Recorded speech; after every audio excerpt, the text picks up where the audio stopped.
Hey, Absorbent and IO.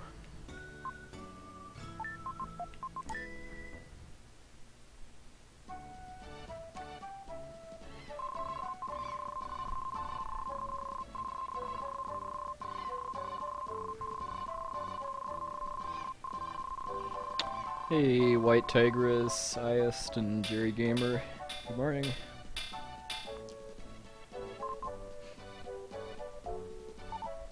Oops. Let's just start the timer now. I'm just having the 2-second delay on for this game.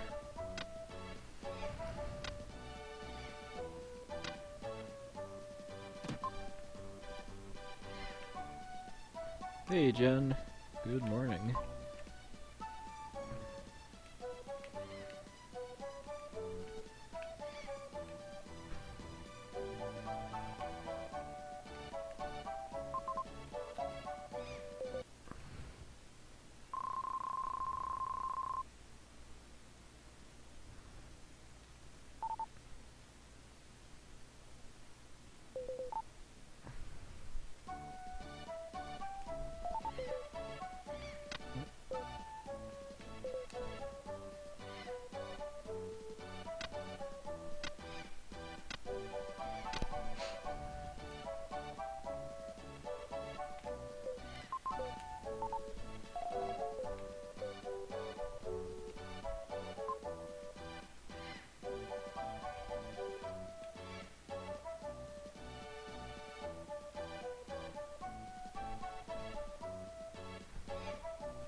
Hey, Aaron. Good morning.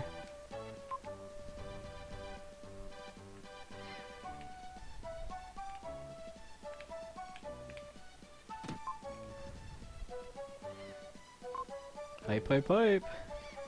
You know what's even more worthy of hype, though? SGDQ. It's only 4 days away now.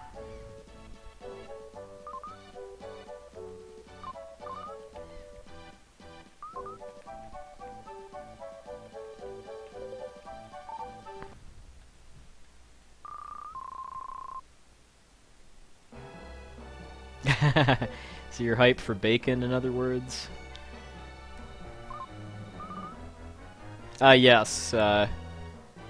SGEQ is going to be on SDA's main page, along with the marathon page, which is marathon.speeddemosarchive.com.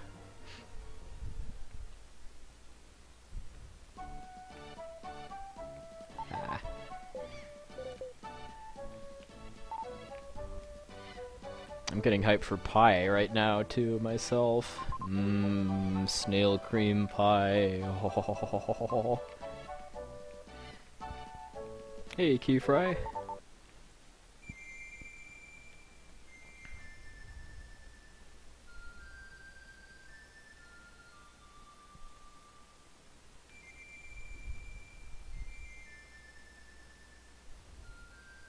Hey, Sloth. I'm doing okay. About yourself?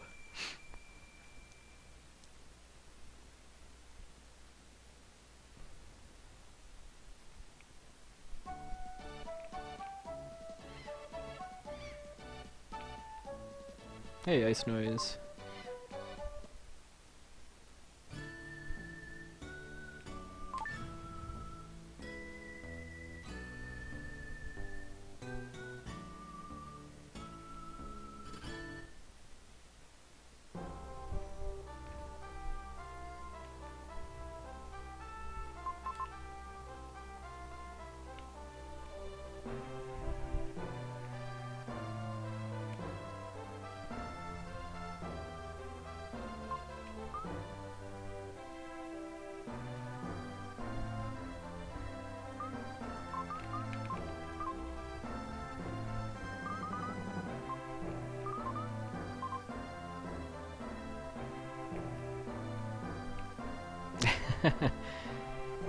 Well, it's a more fun game than Halo, at least for me.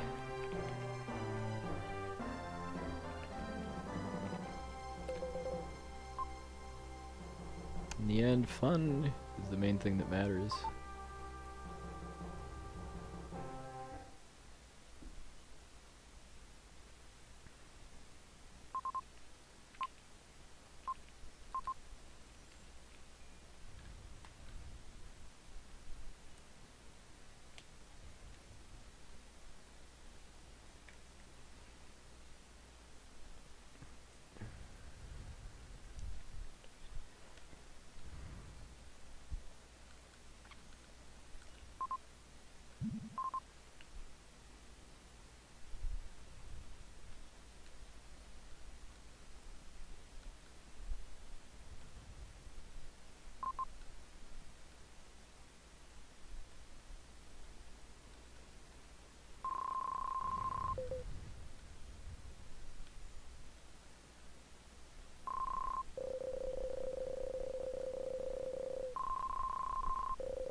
Yeah, I mean, I think this game plays a lot more like a 2D Zelda game than a full action RPG, but it's got really tight controls and lots of fun speed tricks.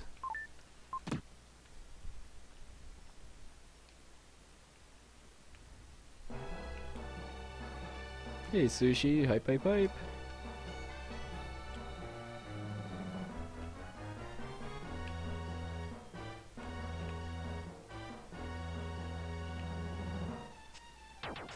Yeah. Bed. There. Should only get hit by that thing once.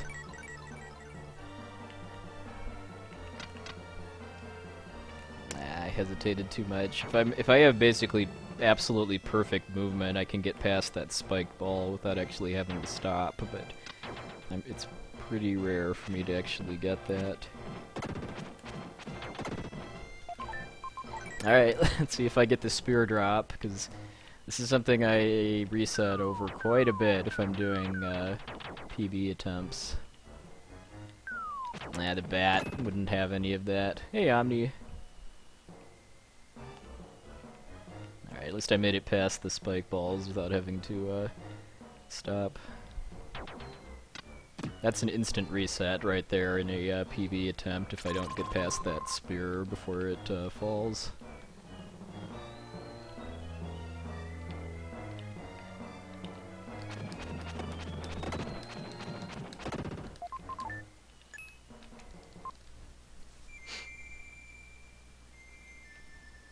Ice Noise, this is a Super Nintendo game by Quintet. If you've heard of like ActRaiser or Soul Blazer, those are also Quintet games. They pretty much only really made games for the Super Nintendo. They're all good. They're all extremely dark too, as far as like story elements. Oh, they did Saturn stuff? Well, I've never owned a Saturn, so that would be why I haven't heard of it.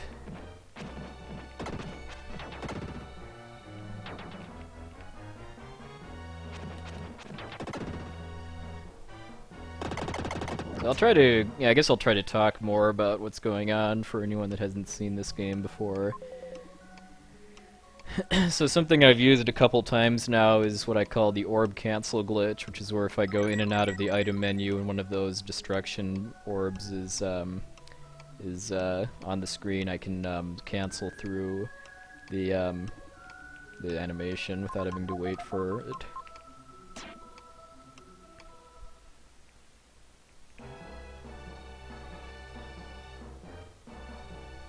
I wouldn't. I mean, in a serious PB attempt, I try to make it through the whole game without any healing. But since this is pretty casual, I'm gonna try to avoid dying as much as possible. Thank you very much. Because yeah, I mean, those brown skeletons can drop health drop-ups, so I usually just hope to get one at some point during this dungeon, so I can have close to full health going out of it. And what I did right there is a speed trick I call iframe dashing, or invincibility frame dashing.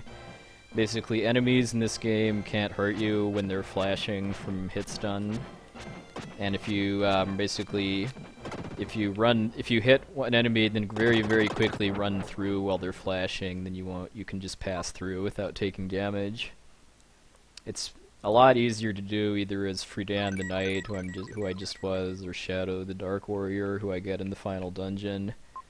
As Will, the normal character, it's really hard to do because of just how Will's controls work compared to the other two.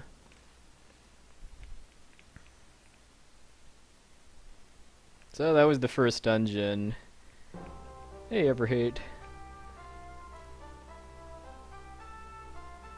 I'm not too big a fan of it because it's got a lot of randomness, and it's also kind of easy to die, just because you don't really have that much health.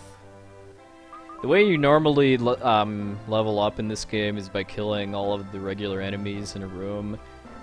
Whenever you kill all of the regular enemies, you get a jewel that increases either your attack power, defense, or HP. And so I'm now behind about 2 points on all 3 of those stats because I didn't kill enough regular enemies in that dungeon. But there's a nice game mechanic where every time I beat a boss, I actually get all of the stat boosts that I messed up before that, so that makes it possible to actually finish this game without any kind of grinding or stat growth.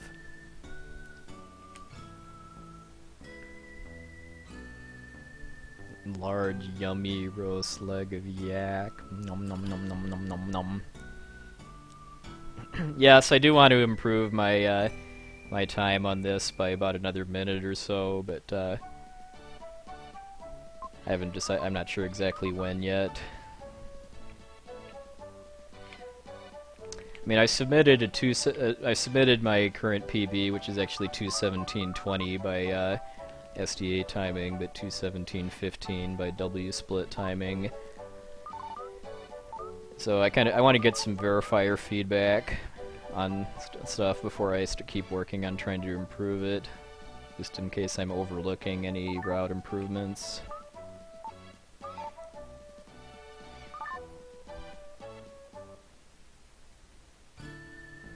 And this is a trick that was kind of recently brought to my attention earlier this year, where if on the world map here, whenever I reach a new destination, if I press the start button when the camera starts to zoom out, it actually skips about 4 seconds or so of animations, which adds up to about 2 minutes over the course of a full run.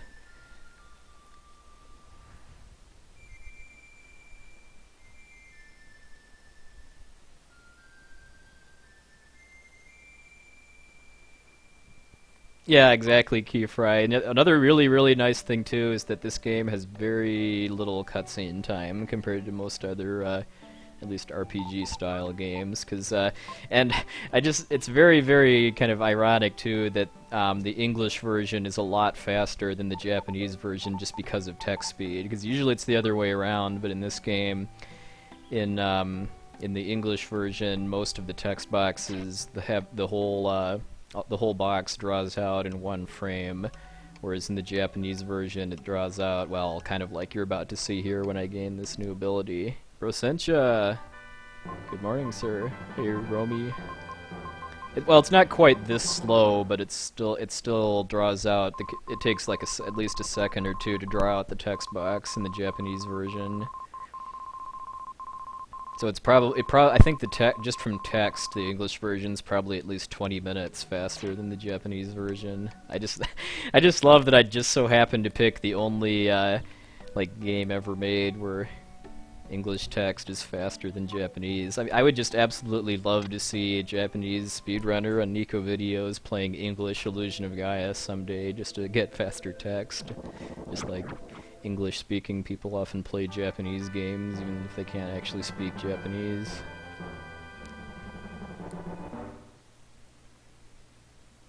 Alright, so I gained a power up here called the Psycho Dash, which I need in order to get that statue and for a couple other like story triggers, but it's also quite powerful compared to Will's normal attack. So I used that a number of times in dungeons in order to kill required enemies reasonably fast. So now we're coming up to one of the earliest RNG hells in the game, the Moon Tribe Camp. There's a fairly straightforward fight I have to do here, but you'll see when I start why it's RNG hell. Hey Callum. Seawolf. How's it going? Alright. So I have 20 seconds to kill, I think it's 6 total caterpillars, and their movements are really nasty random sometimes. They're giving me really good pattern. Wow, that was amazing. That was about 5 seconds faster than in my PB. But like as you can see, a lot of them went horizontally instead of vertically, and that makes it really easy to catch them and to kind of cluster them together and kill them. Whereas if they move vertically, sometimes I have to kind of chase them around a bit. My PB at how much time I have left on the clock is 11 seconds. For in that one, they lined up so perfectly that I was able to hit 3 of them with my Psycho Dash at the start of the fight instead of 2. If I hit 2, I'm pretty much guaranteed to win, but it's kind of up to the RNG as far as how long it takes to mop up the remaining ones. Okay, so this is actually one of my favorite dungeons in the whole game, just because the music's good, and there's a lot of cool tricks to do here. Alright.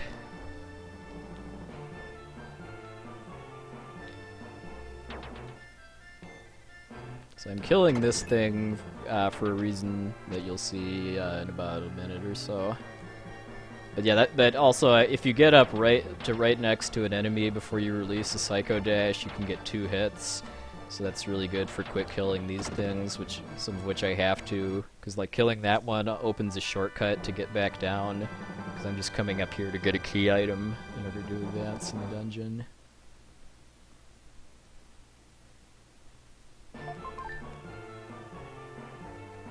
Yeah, this isn't... I wouldn't say this game overall has a ton of RNG, but there's a lot of enemies that have random patterns, and what they do can sometimes have non-trivial effects on you. Alright, let's see if I can get this trick.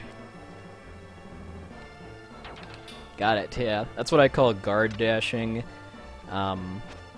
If I stop running, and then resume, then like quickly tap the guard button and then resume running, I can basically guard while running. I mostly use it just to screw around, but in that one case there, I can actually use it to block that projectile. Now what I'm doing here is a sequence break where the game normally expects you to get free to N, but if I kill that statue there, I can actually skip a whole couple rooms of the dungeon. And then the next trick I did there is what I call a ramp boost. That's where if I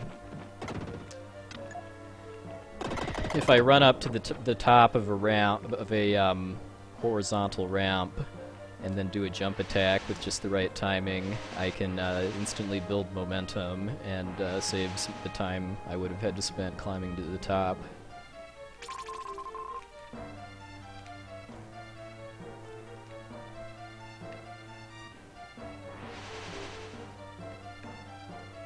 My apologies if it takes me a while to respond to chat questions and stuff. This game requires a lot more of my concentration than pretty much anything else I run, just because of how fast-paced it is. That part can be a little scary there, just because there's a little bit of RNG as far as how quickly those slimes spawn. If they spawn too early, they can hit me. And if I took a lot of damage, like in Edward's prison, and didn't get health drops, then I might actually die. And these red jewels I'm picking up are part of the 100% definition. There's 50 of them over the course of the game, and if I get all 50, that unlocks a hidden dungeon and an optional boss. And the SDA and TAS videos 100% definitions are to get all the jewels and to defeat the optional boss. Hey, Bidges, or Bidges.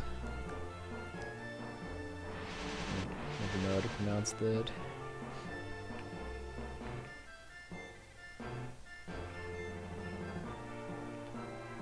Here's another sequence break here too, where if I normally you're supposed to learn a melody to play in order to reveal which tile to stand on in order to open the door, but if you know where the tile is, you can just stand on it without actually having to learn or play the melody. And that saves a lot of time because I don't have to go go become Will again.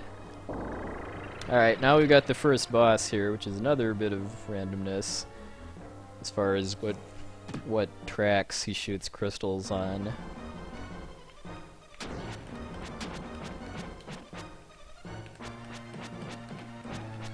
Yeah, I forget. Well, hold on a second.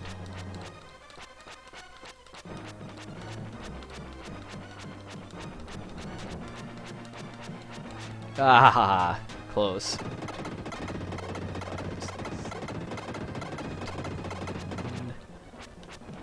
It is possible to one-cycle him, but it's not frame perfect, but it's pretty close as far as the rhythm for getting all 20 hits.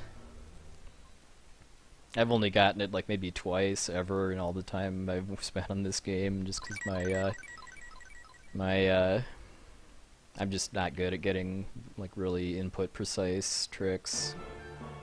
Which is why you'll never see me running games like Super Metroid or Punch-Out or Ninja Gaiden or stuff where there's lots of like 1 or 2 frame tricks. And anyone that's not familiar with speedrunner lingo, a frame is the smallest unit of video, basically. There's typically 60 frames a second in a North American or Japanese game and 50 in a European game. So a frame perfect trick generally means you need to be accurate to within 1/60th of a second. Well, anyone in chat that knows this game is more than happy to help, more than welcome to help me narrate what a jerk the main character is.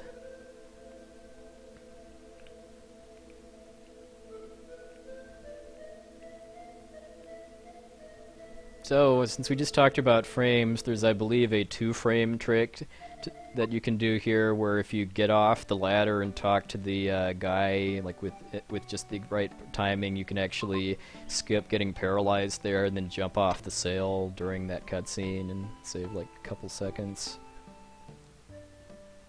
Desirect has gotten it on emulator, but I don't know of anybody that's done it on console.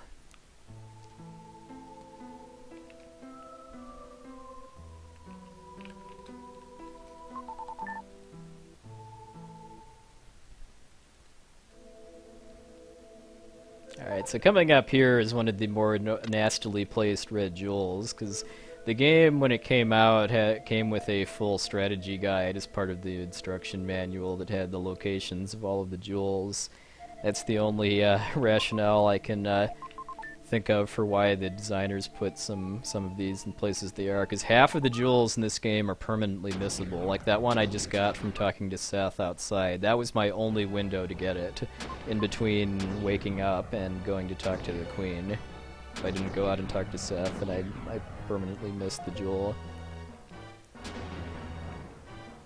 Every jewel I got before this point is missable too, because it isn't until about halfway through the game that you can actually backtrack to previous towns and dungeons. Yeah, I know IOG actually got a cover feature on Nintendo Power after it came out, and I'm sure I've got it in my garage somewhere because I still have all of my Nintendo Powers, but I mostly just remember the manual. If you equip and use a red jewel, that sends it to Gem the Jeweler, who's an NPC that gives you prizes for collecting certain amounts of jewels. You can either use them or you can find Gem in towns and talk to him. Or in the first half of the run, sometimes if I have to go into the menu to use the orb cancel trick or for some other reason, I'll equip a jewel while I'm in there because I can only hold 16 items at once. And since it's going to be a while before I can actually talk to Gem without having to do a detour to find him. So, I need to manage my inventory slots.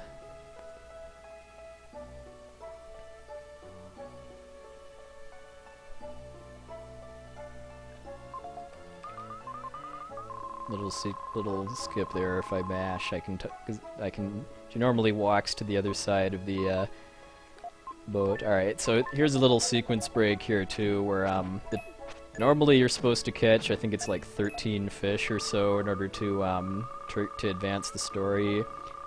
But since the trigger is actually Will being at full HP, I can skip having to catch 8 fish if I use a medical herb.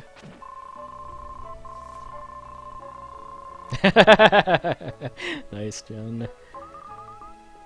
I just do that out of boredom, just because this raft sequence is pretty much basically an auto-scroller.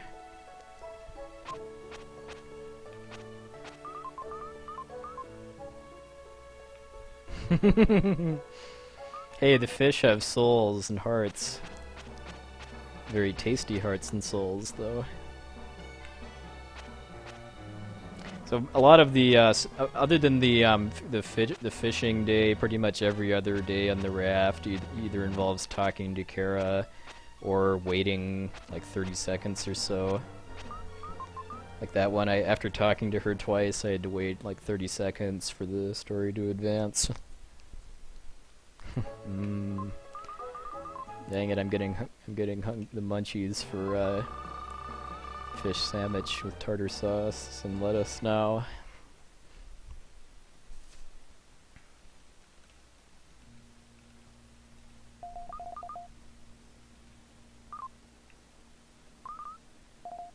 What is a Sharknado anyway? I saw that on Twitter a lot, but I didn't really get the reference. Oh, it's Pokemon. All right, there's Turbo the dog, who's the mascot for Quintet. He's in all of the what a lot of people call the Soul Blazer trilogy, which is Soul Blazer, Illusion of Gaia, and Terranigma. He only really has a cameo in this game, but he's a more important character in Soul Blazer. And kind of a cameo in Terranigma too.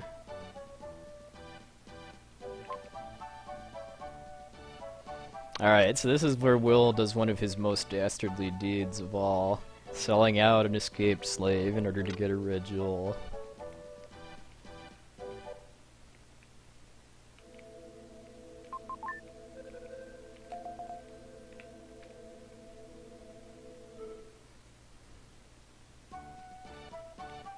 Oh, it's a movie? Hold on a second. Like I said, it's kind of, I have to focus because even in towns and stuff like that, there's time to be gained and lost just from movement and not like running into corners and NPCs and stuff like that. I don't think Turbo is in either of the ActRaiser games.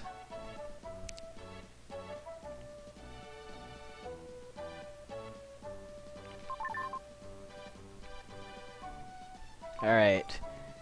Sold out the slave. Now I'm gonna break down the door with my bare hands. Or my flute.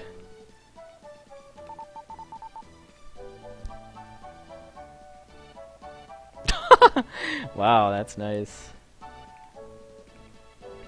Hey, Fluffy.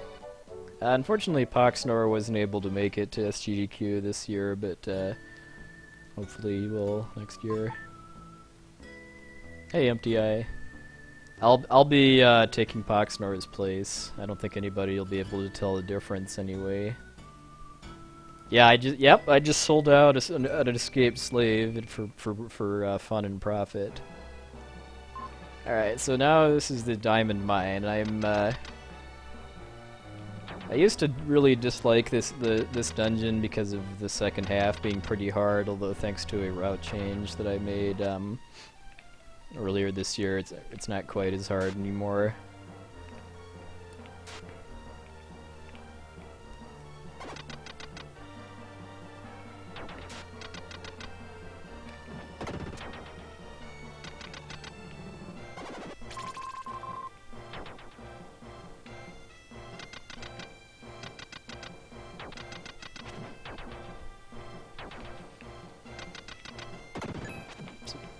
Surprised at how good this run is going so far, given that I did some warm-ups on the vampires and the pyramid before I started, but otherwise I haven't a lot of the game I haven't played in about 2 months or so.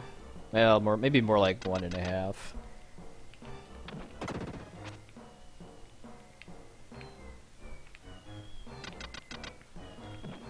Ah, okay, that was bad.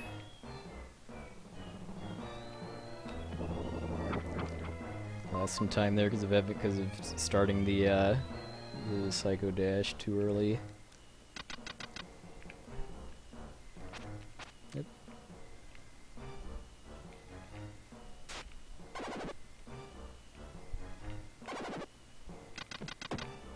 Okay, I got another ramp boost here.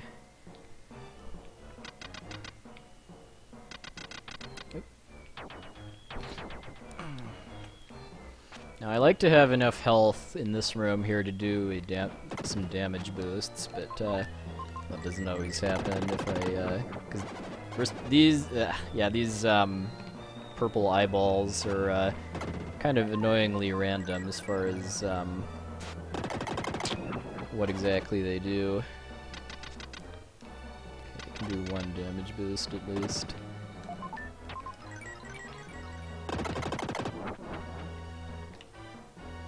And I was supposed to be charging as soon as it's getting past that, so I don't have to stop in front of the barrier here.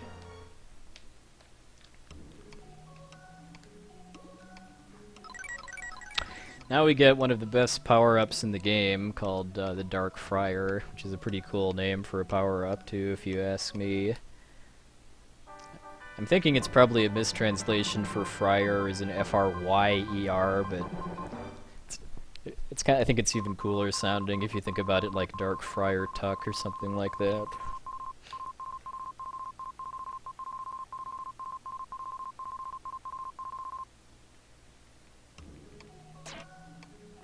Alright, so I don't have enough health left to damage boost through that worm again, but I'm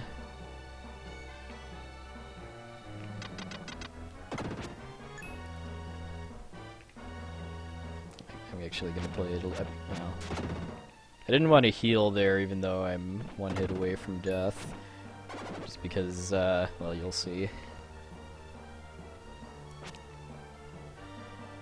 Fire! Fire! Heh heh.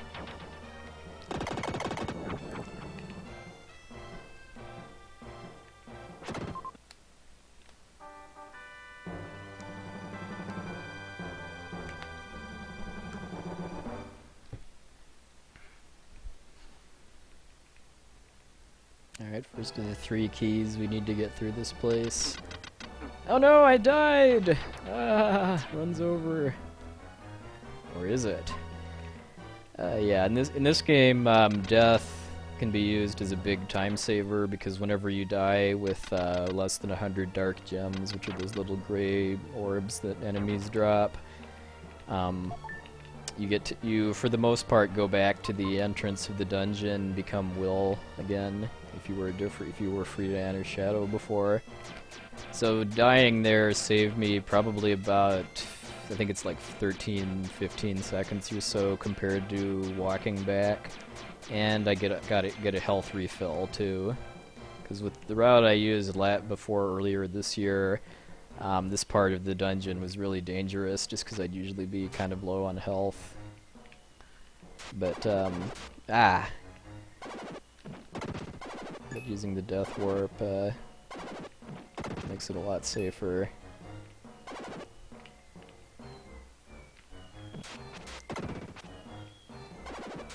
And speaking of safer, that's what I'm doing right now, just because I took way too much damage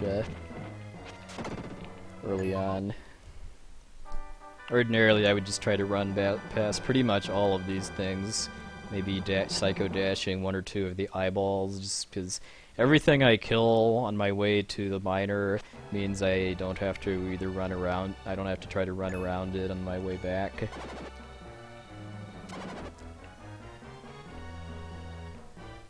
Since with the randomness of the eyeballs, I think I usually consider it worth killing them if they get in my way.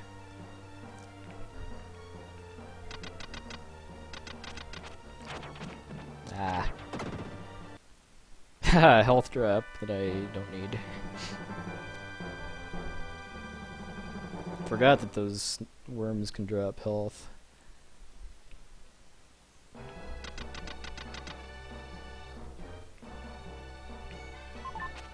Oop.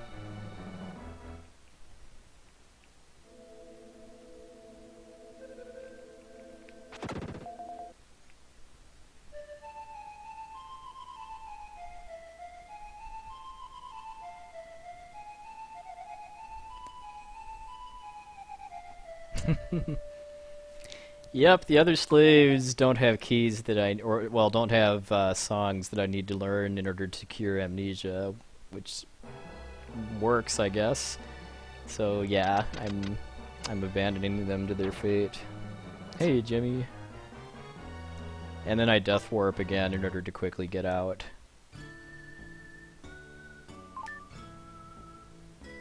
So yeah, I think ordinarily I'd like to be under 35 minutes leaving the diamond mines. Just so that was kind of a bad diamond mine, especially the second half.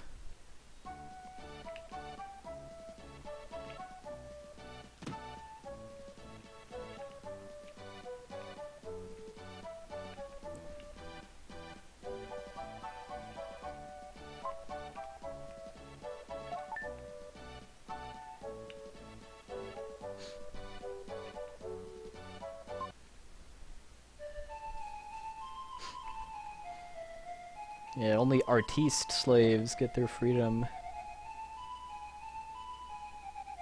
Alright, this is one of the few actually kind of longer cutscenes. Longer meaning over a minute long, mostly just because it has Japanese version style text. It's kind of a shame that the Japanese version has slower text, because for the most part it's easier than the English version. Oh yeah, that was something I forgot to mention too. When one of the text boxes on the raft right before Will passes out from scurvy says, "Will, suddenly Will fell over unconscious." That is powerful stuff if he can narrate himself passing out from scurvy.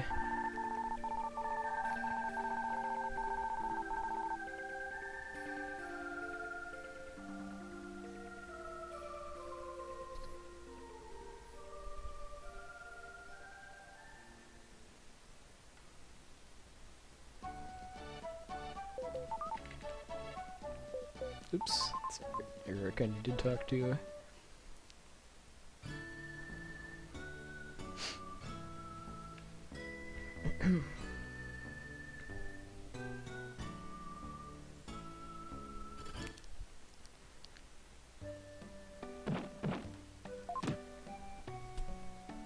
Now we're back to our wonderful instant flavored text boxes.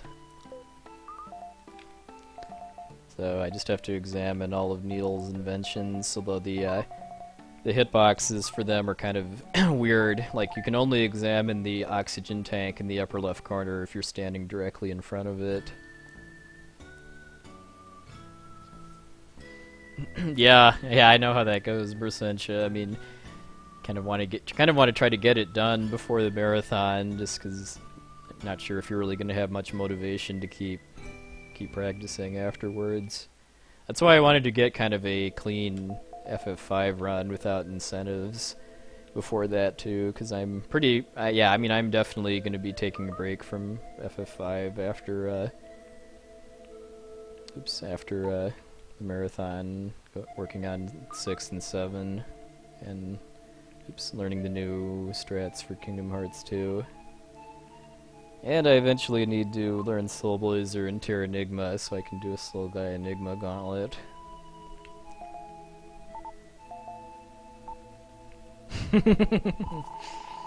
A large, yummy roast leg of yak is the true hero of this story.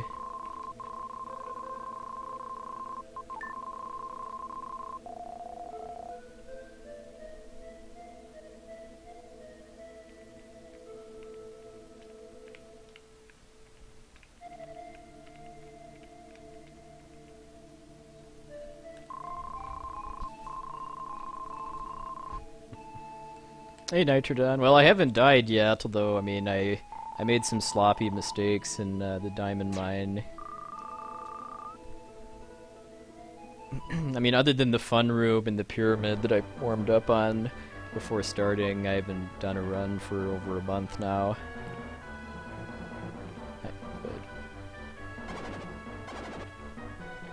But that being considered, I think this has been going pretty well.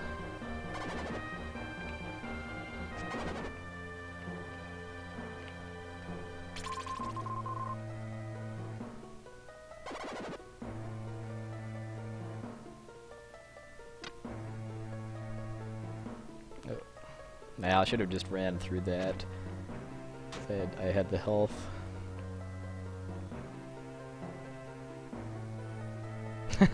Yeah, well, yeah. I know Scout did a 9,000 follower special of playing level 1 hard mode Order of Ecclesia, and then did a 9,100 follower special of doing a normal Order of Ecclesia run. Since the hard mode one took him like 12 hours or so.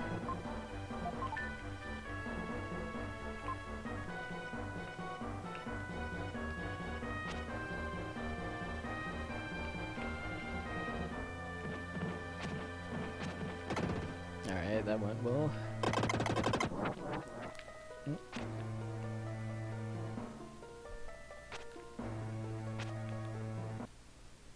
Hey, Hubbum. Hey, the pancakes are the boss.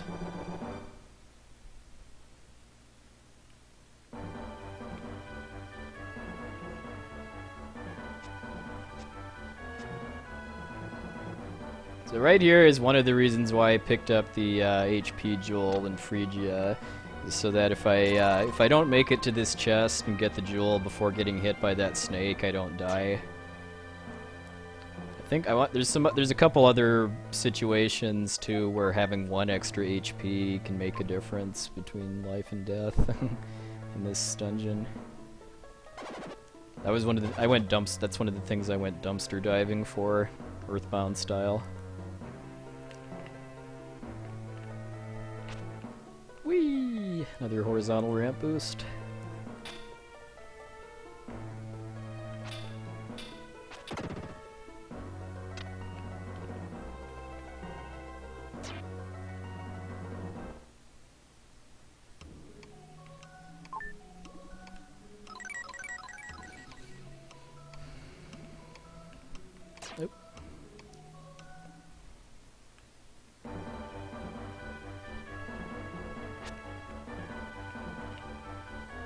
So I'm killing this centipede here because if I don't, it's going to be right in my way on my way back out, because I can't death warp out of this place because I need Freedan for the next section. Oops. Messed that up. At least the centipedes are giving me a really good pattern though. Sometimes they get in my way while I'm either trying to fight the golem or get around.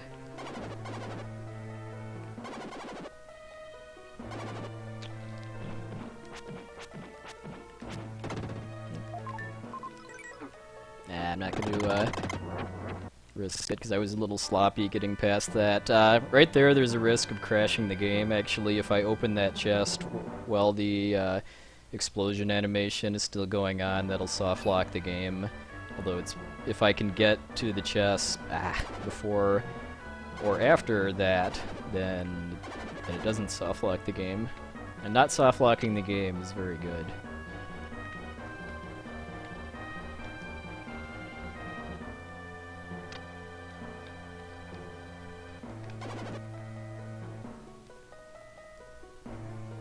So right here is where that centipede I killed earlier would be right in my way if I hadn't killed it.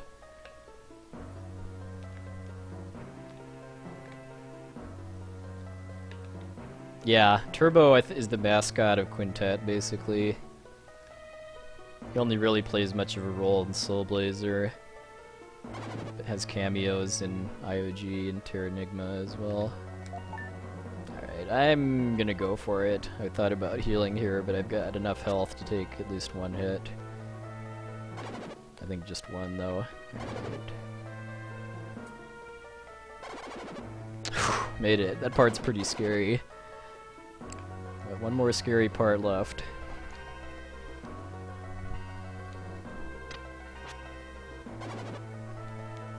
Which is right here.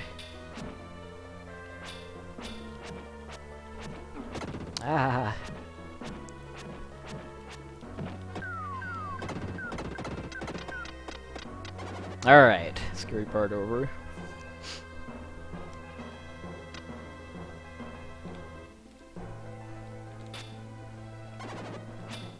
So, before I actually try to improve my PB, something I really wanted to do is try to find out if there's any any consistent way to walk around that statue rather than move it. I mean, because my preliminary testing basically made it look like it's pixel perfect in order to get around that statue without jumping off the ledge.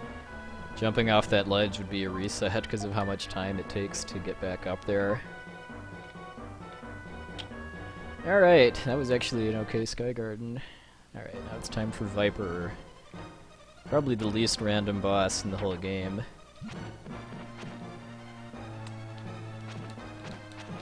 Ah, my rhythm's pretty bad.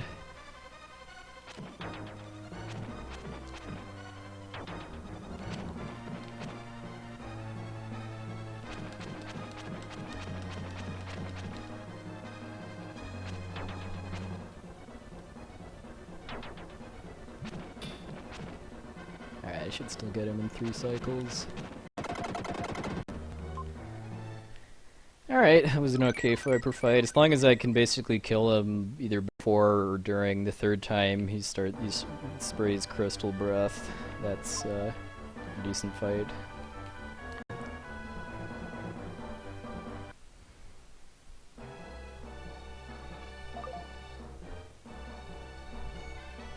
Yeah, that's where Turbo's cameo in Terranigma is that he's Mylin's dog, and you need his help in order to find Mylin in Luron village.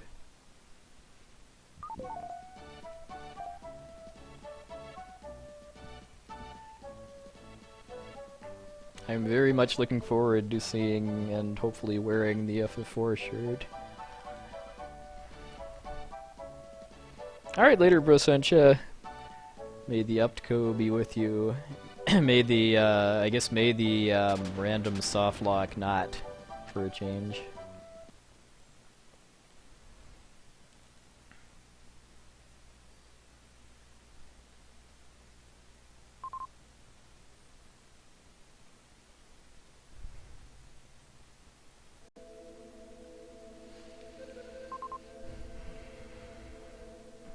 Oh, and I mentioned it before, but every time you beat a boss in IOG, your HP, defense, and strength stats all get caught up to where they would be if you'd have killed all of the regular enemies before that point. So when I beat Viper, I gained a bunch of stats. If it weren't for that mechanic, I don't know, this game would be pretty close to impossible to beat without grinding of some kind for stats. Because it would probably be by the time you get to Diamond Mine or so, is that where any enemy in the game would one-shot you if you're still at initial stats. That is one nice thing that Quintet did when they made so much of the stuff in this game permanently missable.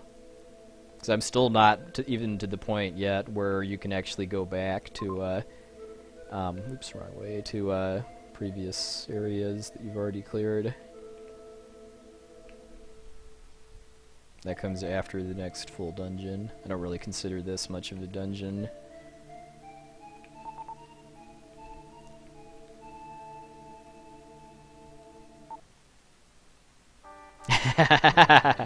Yeah, I think the CPU is a worse bowling ball of doom than the one over Rose's head.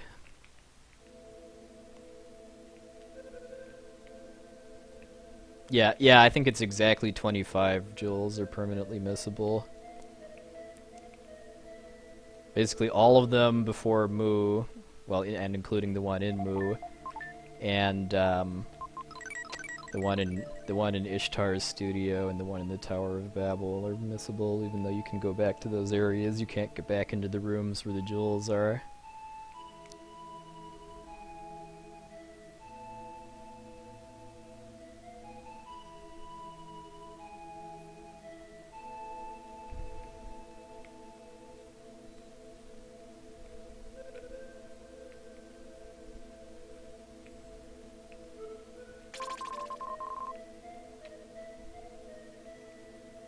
I haven't done a whole lot of any percent runs, but my any percent PB is only about 8 minutes faster than 100%, just because none of the jewels have really that big of a detour required. And there's a sequence break in Angkor Wat that's exclusive to 100%. The only any percent exclusive speed trick is a speed boost you can get in Phrygia.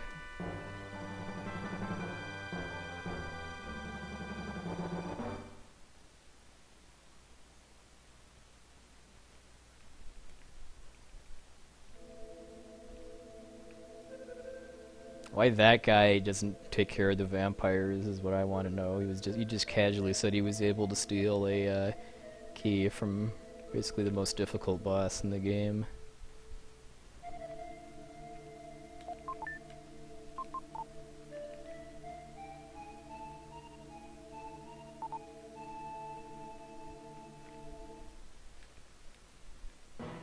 Yeah, I tested that for a while, but I could not figure out a way to do it consistently. Both just because I wasn't that good at setting it up and the RNG of the golem. And there's also having to wait in line for 2.5 minutes. I missed the one cycle.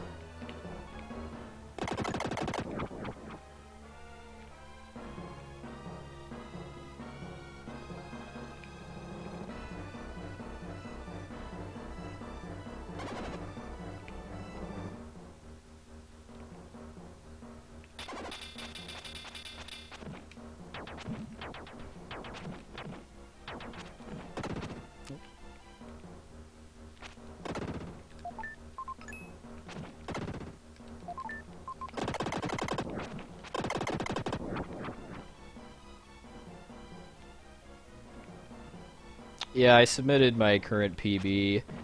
I mean, I can definitely improve it by at least a minute from execution, and about another probably 20 to 30 seconds of there from better RNG. But I had to switch to working on FF5 for SGDQ, and I want to get some verifier feedback too before I start seriously trying to improve it again, just in case there's any route improvements I could make.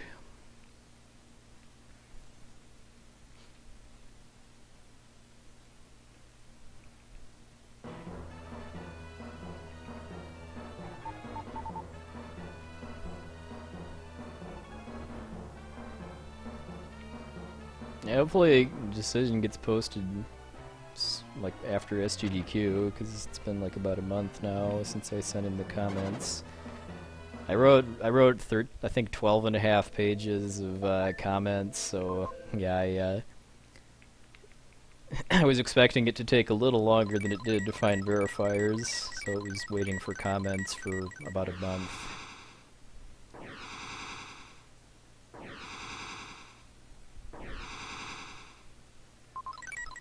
Okay, only 2 left.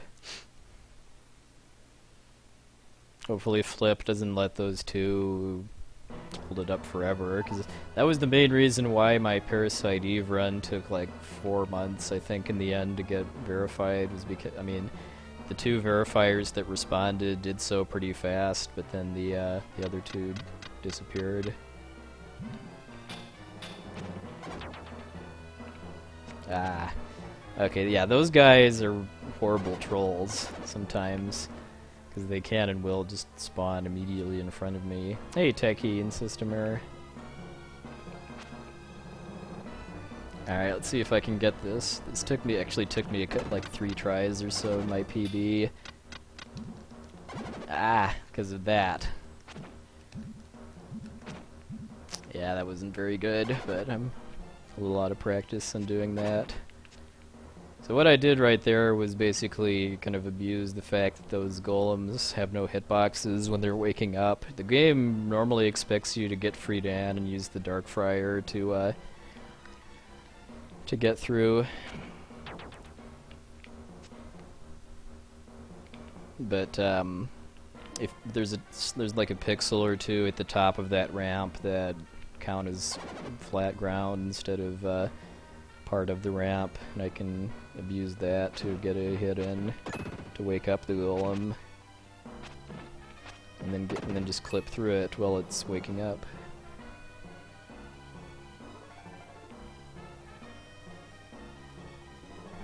Alright, so in a serious run, I wouldn't heal at this point, because I've got enough health in order to take one hit from the whiz robes.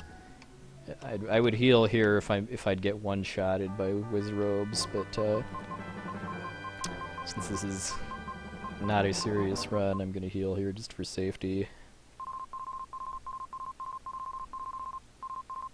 And now I've got basically the most broken move in the game, the Psycho Slider. It lets me become invincible pretty much whenever I want to, and the slide does the same amount of damage as the Psycho Dash, and I can get double hits with it if I line it up right.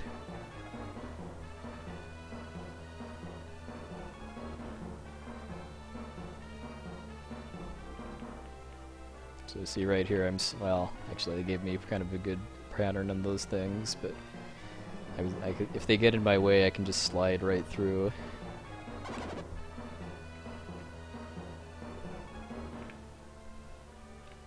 Yeah, I can't ramp boost anymore after getting the Psycho Slider, but I can't really think of any places where where it would really save time to be able to ramp boost after this point. Like, I'd have to think, I mean, just 'cause I don't think about it because I can't do it anyway, but there might be a place in Angkor Wat where you could theoretically do it, but since you can't, it's just not something I've really given much thought.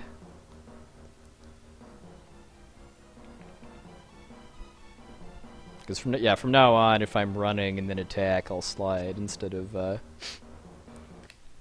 see there, I didn't need to heal after all, but if I'd have gotten 2 bad Wizrobe spawns, then I would have died.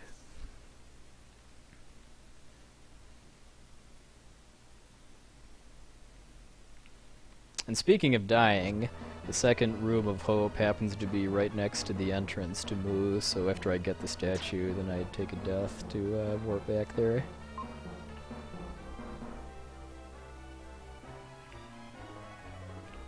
Yeah. Well, yeah, you can't iframe dash as well unless you're a TAS. Since the TAS can like stop moving on a frame basis, it can do that.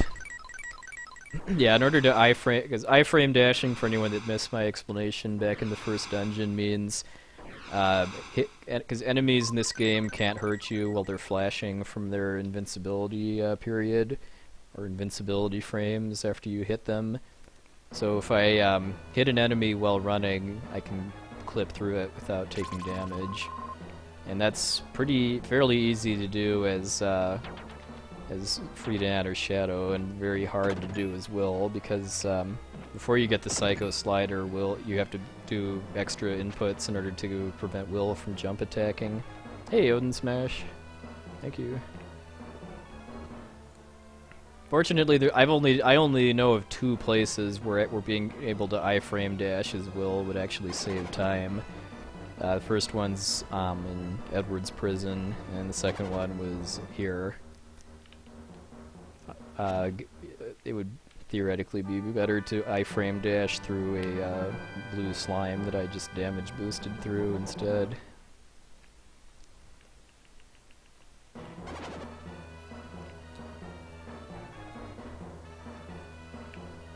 Hey, PJ. Yeah, I mean, I've done it a couple times, but my consistency is so bad, I just don't try. I just damage boost instead in the 2 places where it would be useful.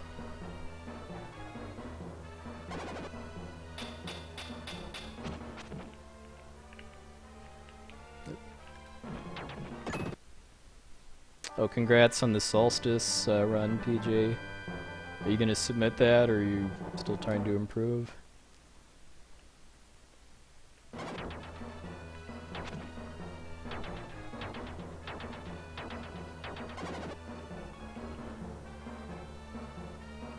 Alright. Because this is not a serious attempt, I'm just going to save here, because Coming up is the most difficult boss in the game, and generally dying doesn't really make you lose progress or anything, but if I die to this boss, it actually hurts a lot, because I don't get back any healing herbs that I used, and I lose some free damage that I get at the start of the fight.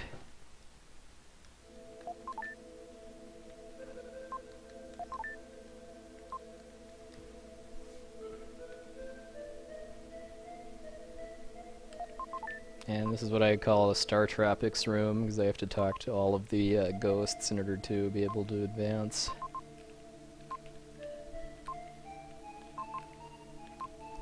Well, I did 2 practice battles before starting. The first one I died, the second one I only got hit once. So, I mean, the main reason, for me, the main difficulty in this boss is the randomness and how they move. Alright, so this is serious time.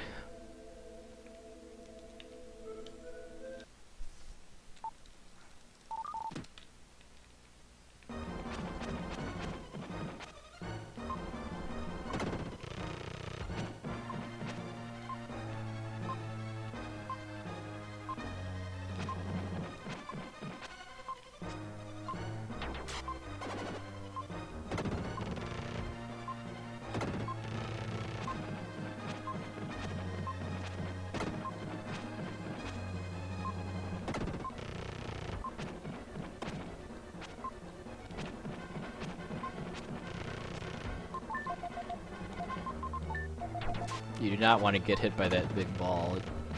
It does a lot of damage. Ah, bad position.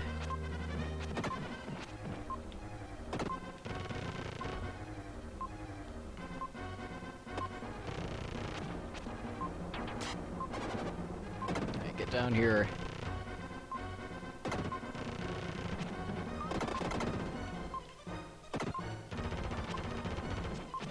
Alright.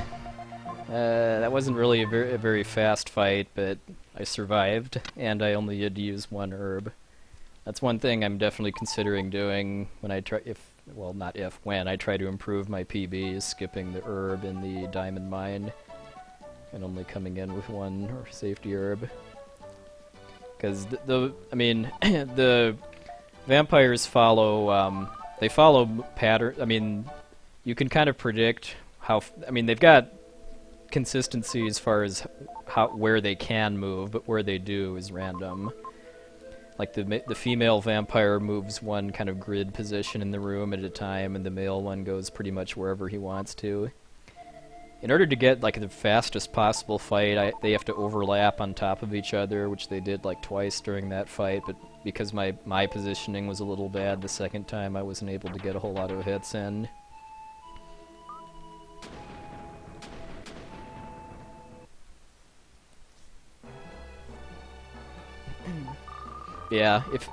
But if anyone wants to speedrun this game, that's the first kind of wall that you'll run into when you start practicing, is being able to beat the vampires. When I was getting started with IOG, I would go get Friedan, even though it's about a 2-minute detour, just because that makes the fight a lot easier. But if you really want to go for the best possible time, you have to do that with Will, even though it's a lot harder. The trick, as you may have noticed, is using jump attacks kind of in positions where you're basically stationary, because when Will is jump attacking, he's invincible and he's doing damage. That's pretty much a necessity, actually, just to win at all before the bomb runs out, much less to win fast. Oh, also, it doesn't actually matter which wire you cut, because the bomb is quite interesting. If the timer runs out when 1 or both of the vampires is still alive, then it's a game over. But if it runs out afterwards, then the bomb is a dud, and then the timer just disappears.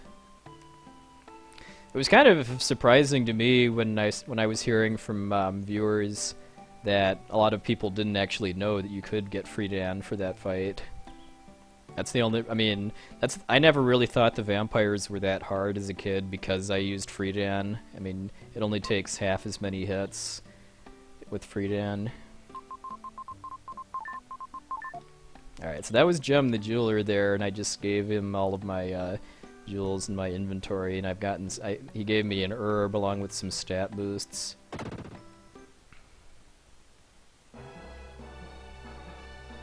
And a power up for my Psycho Dash, which actually makes the route for this place a little different in 100% compared to any percent, at least as far as oops, how I fight required enemies. Oops. Okay, good. Got the first quick kill. Oops. Ah, I missed the second one though. I mean, ideally, I'd basically get a double hit with the slide on that lizard head and kill it instantly.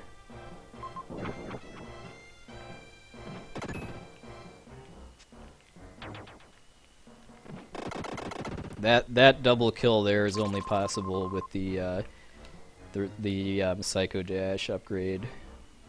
Okay, this room I screwed up pretty badly in my PB and lost like probably 10 to 15 seconds. Kind of from doing that, only I got hit more times. If you kill both of those heads, you get an HP jewel, which I do if I'm low on health at that point. Because the HP jewels refill your health, but it costs time. So that's probably the first biggest place for me to gain time over my PB, is just not screwing up that room and getting the HP jewel.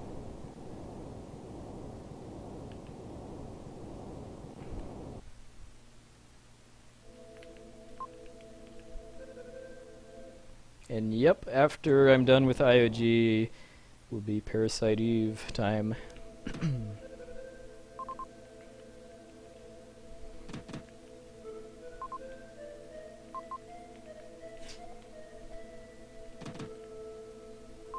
So these are just memory puzzles right here, but they're all the same. The solution is the same every time.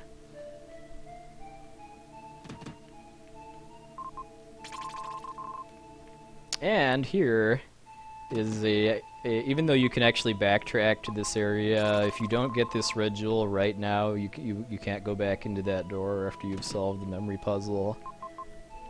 So that's the last permanently missable jewel for quite a while.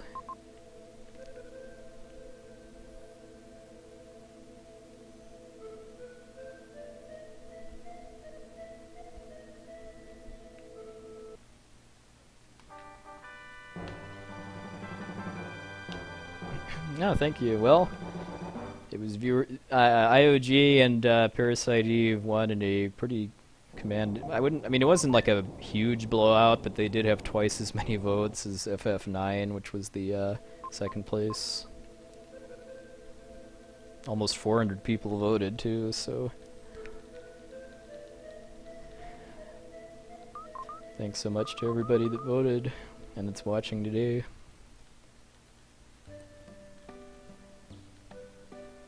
Definitely gonna have to do something like this again with once I have some more games to put in the poll.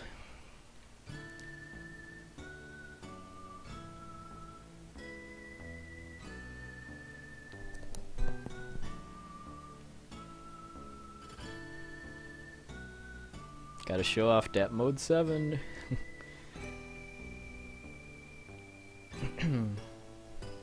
Because spinning around in place and going in straight lines is such an efficient way to get from point A to point B. Yeah, Rom Scout made his opinion quite well known that he wanted this to win. I'm guessing he's probably asleep now, or else he'd be here. Grandia? No. For starters, I don't have a copy of it. For seconders, I don't know how to speedrun it. And for thirders, like a single segment run would probably be like 15, 16 hours. Just based on what this segmented run is like.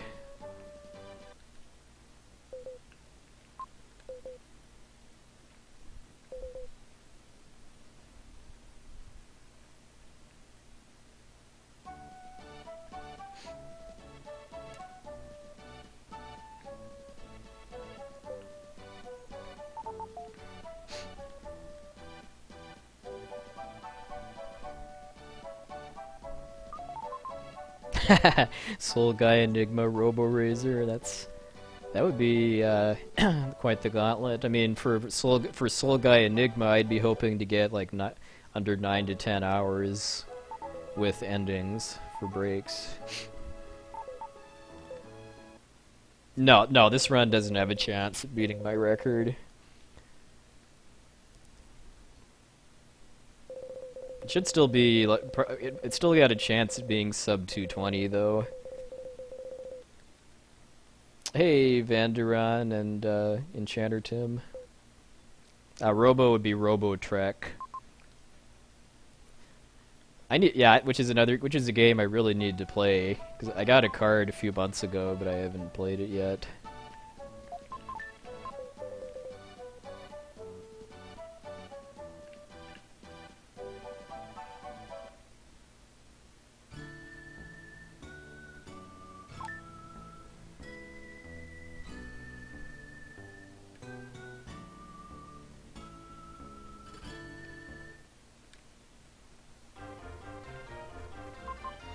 Yeah, because I mean, just because I'm talking so much, I'm not really able to focus as much on the game as I would if I was trying to go for a new PB, and I've been doing a couple things for safety to reduce my chances of death. So one of the main tricks for this first part of the Great Wall here is what I call a short kick. That's where I try to dash into the archer. Oops, messed that one up. I messed that one up. I try to start the dash close enough so that I only get one hit. Okay, I finally got one, because that's a little faster than... Because if I get 2 hits, the extra knockback just knocks the archer in front of me, and I have to hit it again, or run around it, which costs a bit of time. Whee!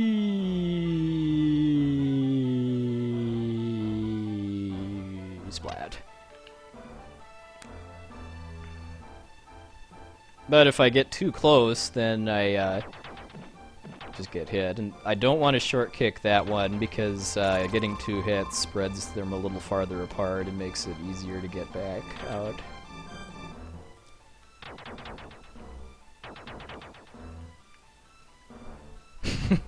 Yeah, Will has rubber legs. Hey, Nabratsky.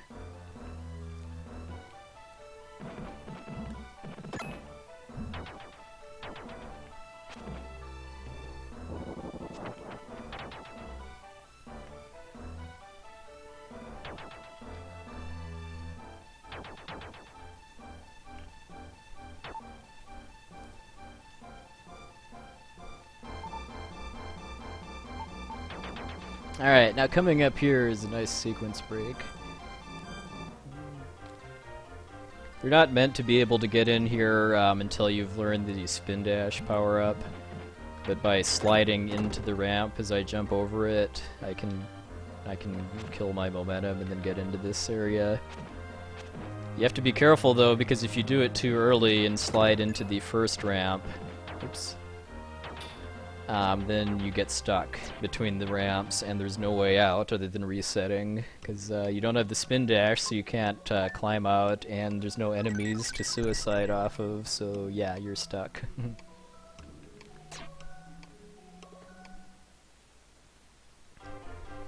So the kind of it's a little, it kind of takes a while to explain what the payoff for doing this is, but it lets me become Freedan before learning the spin dash, and I'll kind of explain why that's important in a little bit.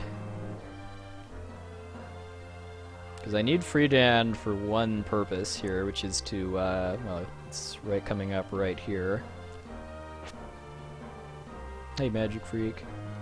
It's to kill this guy, because, I mean, if that guy was standing a little bit closer, I could... well, there might be some way to use Will's moveset to hit him through the barrier, but since he's that far away, you have to use Dark Friar. And then you have to kill that guy in order to open the door in front of him. So once I've killed that guy, I can go learn the spin dash, and if I'm not Will when I learn a Will ability, then I transform as part of it.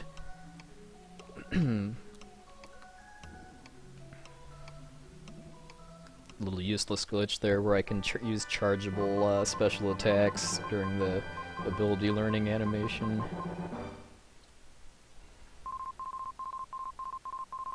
Yeah, my apologies if I'm late in responding to chat questions and stuff, because this game requires a lot more focus than any other game I play because of how fast-paced it is, but that's a big part of why I love it so much.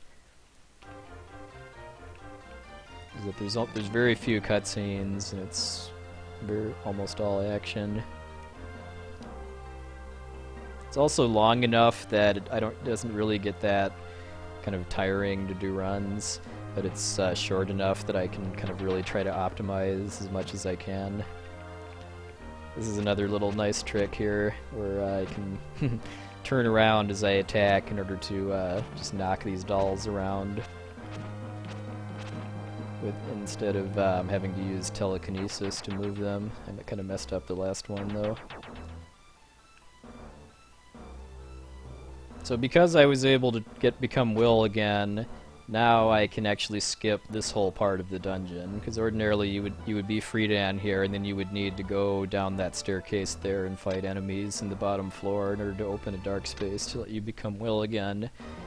But I don't have to.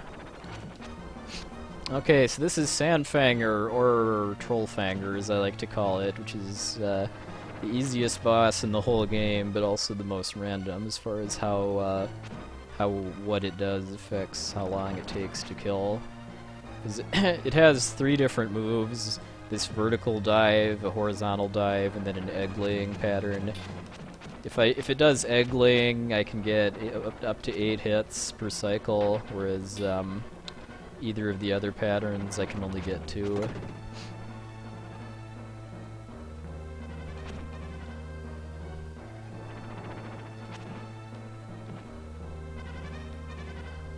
Pretty bad luck so far, which is perfectly fine by me. I would really hate to waste a good Sandfanger RNG on a run that I'm not recording. Hey, Calvin.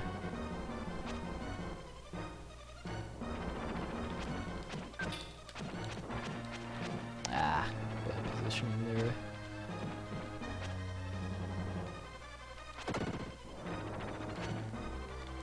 Letting the baby trolls get out of hand is really the only way that the fight can become dangerous.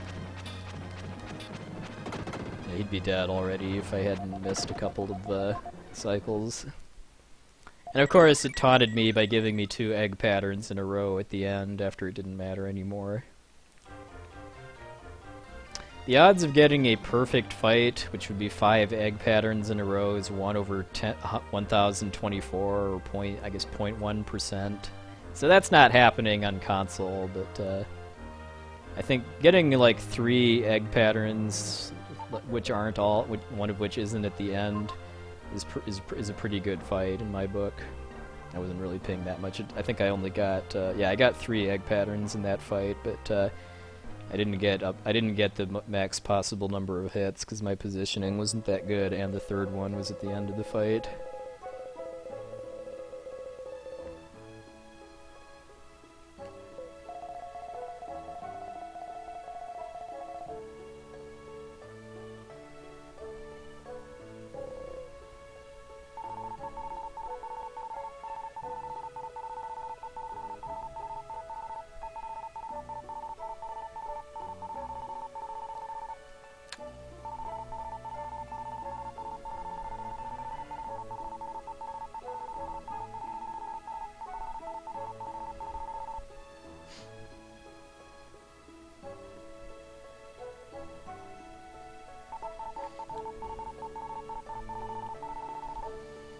It was meh. I mean, I got 3 egg patterns, but the third one was at the end of the fight, and I think I missed a couple possible hits in the egg patterns too, because my positioning wasn't that good.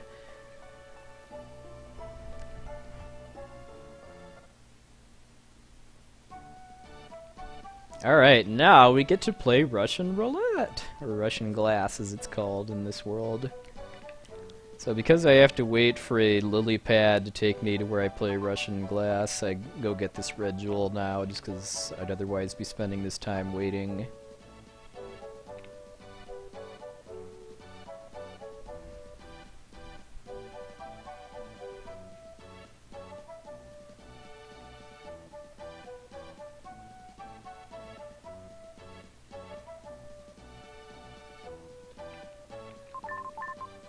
If there was any kind of randomness to which glass was poisoned, that would make this mini game suck a little bit, but it's always the right glass.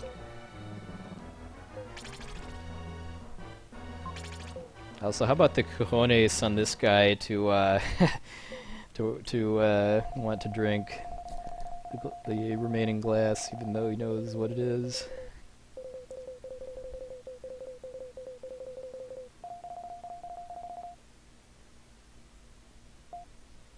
Yeah, if you drink the, if you examine the right glass, then the game warns you that it looks suspicious, and if you drink it anyway, then you die.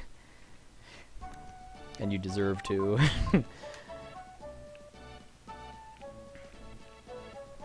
That was... Oops. Or, no. Okay, I'm doing it right. Thought I was getting my triggers out of order. Inconceivable!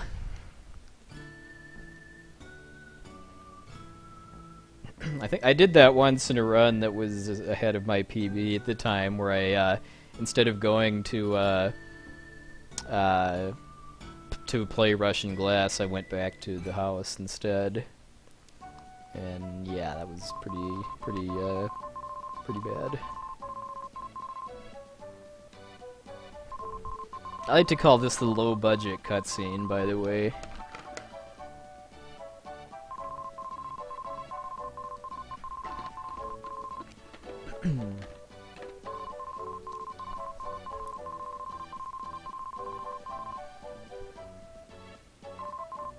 They set off fireworks. There were dancers. It looked like a festival had started. So now we're going to see like something like the ending to Chrono Trigger, right? Where they show us the festival and the fireworks and some cool Mode 7 effects and stuff, right? Right?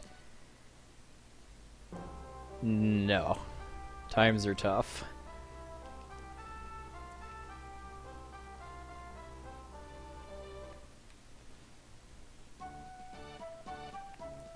One, two, three. Now we've got a little fetch quest here for one of the red jewels where I have to force feed some apples to a maid that's threatening to sell me out to a bounty hunter.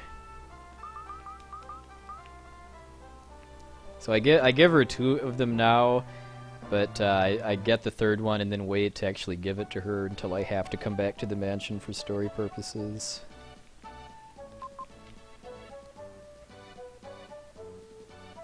Euro probably has the most detouring required to get red jewels.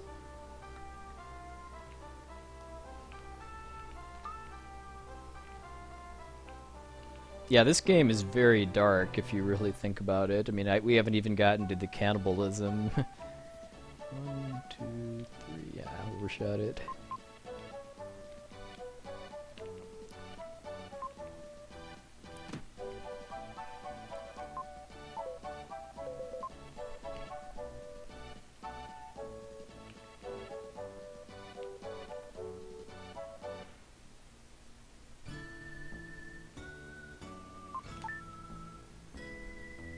So it's right here that the direction I have to press changes. So I have to backtrack back to Watermia after going to Euro in order to get a jewel that's only available after you've left.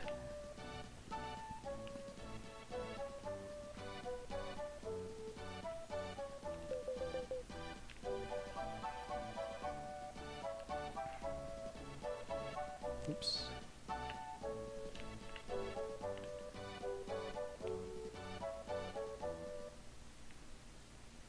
Ah, that's too bad.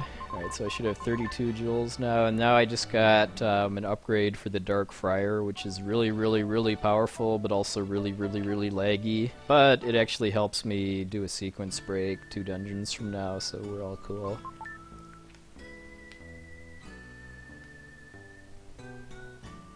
How does the invincibility glitch in Golvelius work?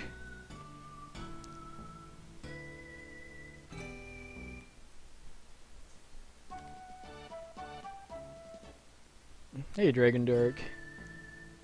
Yes, we get an overdose of Mode 7 at this point.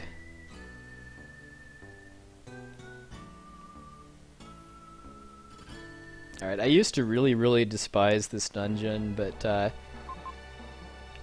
it's other than that, it's really easy to get lost. It's not very hard at all because I just beat the vampires, so it's,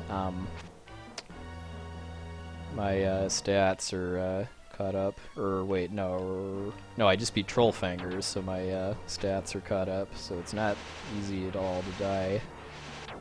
And that's one thing about using the spin dash to do faster movement is that you have to come to a complete stop before starting to do it. If I'm still running when I try to press the shoulder buttons, then I just end up losing my charge and just guarding instead, which is bad. Right here is where I made kind of an ugly mistake in my PB, where I went up one vine too early. It's probably the ugliest looking mistake in my PB, but it was only like a few seconds. So saving time on the wind tunnel in Ishtar's studio and on the final boss is where most of the time savings just from execution are going to come from. I'm also I also want to experiment with some other possible routes for the pyramid too, to see if I can shave one shadow transformation out at the expense of making it a little harder because of not getting a health refill.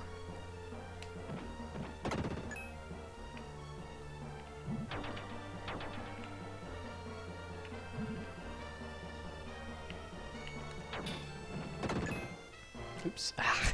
See, there I go again. I mean, I haven't played this for about a month, but shouldn't be an excuse. Hey, as far as I get. So whenever I have to go in a straight line for like multiple screen lengths, it saves time to spin dash. Boing, boing, boing, boing. Those rubber legs coming in handy again.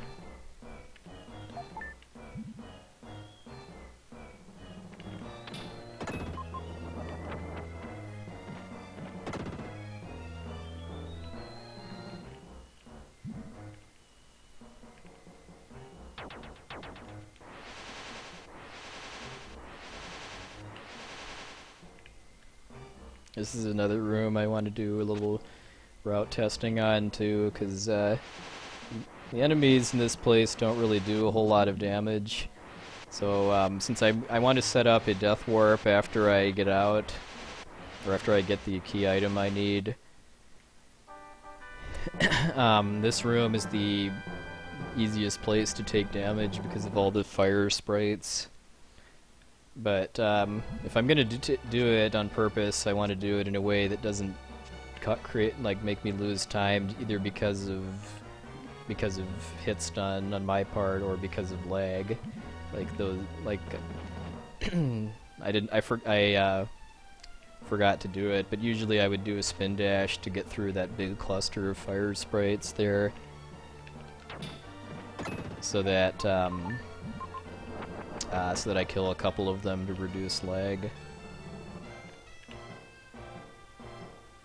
There's only really two parts of the game where lag management is a thing. That's one of them, and then the other is the optional dungeon for 100%. Well, it's not optional for 100%, but it's optional for beating the game. Hey, Lauren. Yeah, it's going decently. This is still, I mean, I've made some definite derps, but this is still deathless.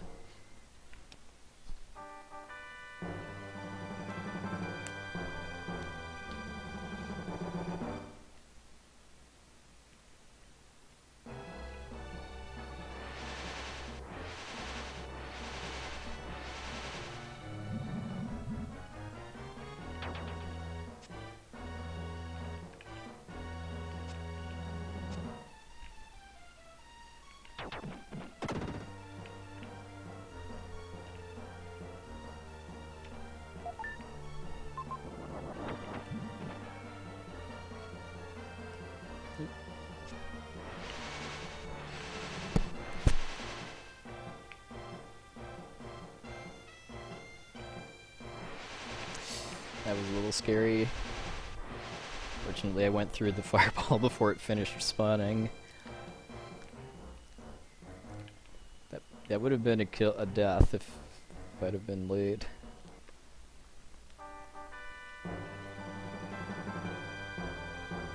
Unfortunately, you lose your charge after when you open chests that have key items in them. If that weren't the case, I would charge a spin dash so that I could spin dash back, but it ends up not really saving time when I have to charge on the way back.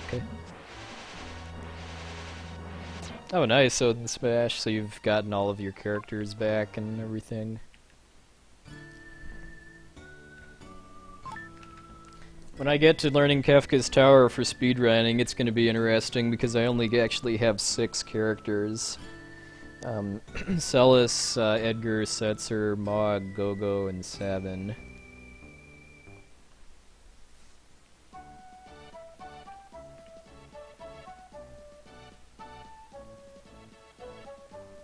Oops, almost forgot about this. So going into that secret house there gives you +1 strength, which helps a little bit in the next 2 dungeons because it makes non-boss enemies that you have to kill take 2 fewer hits. Yoink! My sleeves! This is where Will commits jerk thuggery yet again by just going in there for the red jewel and then not giving a whit about the slave's predicament.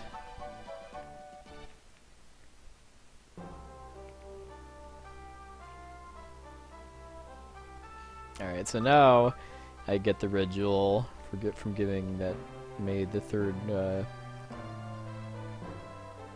apple. And now is where Will is a jerk yet again because he chastises Neil for being upset after finding out that his parents have been murdered. That's bad. Just a bad translation though, because in the Japanese version, he's pretty more considerate.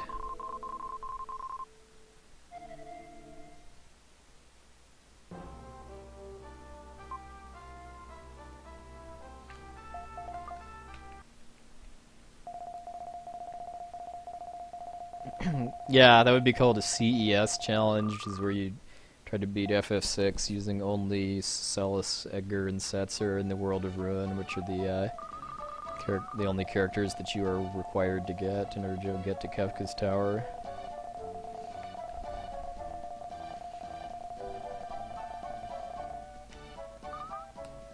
I'm guessing in the Japanese version, Will doesn't narrate passing out on the raft either.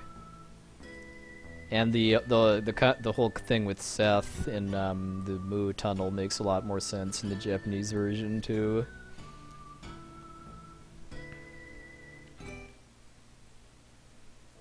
Yeah, just Timu is his name in the Japanese version.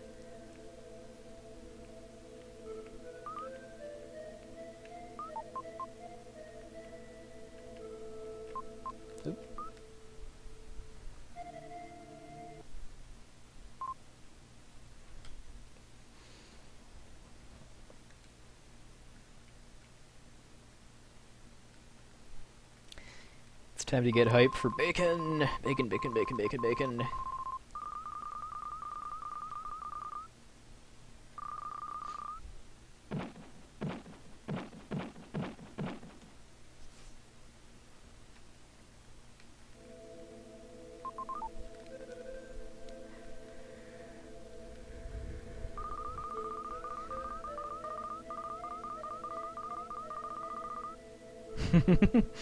Yeah, just get some shrooms, some bacon, and some snails, I guess, to make a perfect psycho slider. Need the snail goo to wash it down, I guess.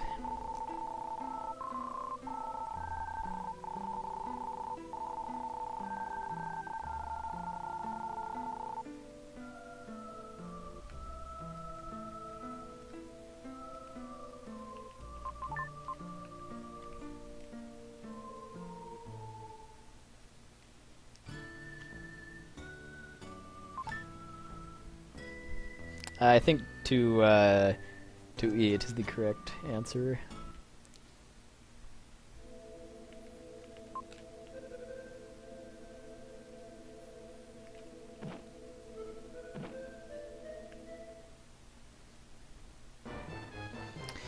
Alright, so nice little Easter egg too, by the way, is that memory melody I learned back in the Diamond Mine is the theme to Angkor Wat. It's kind of a nice little touch there because the slave that teaches it to you is from this part of the world. Alright, let's see if I get this room right.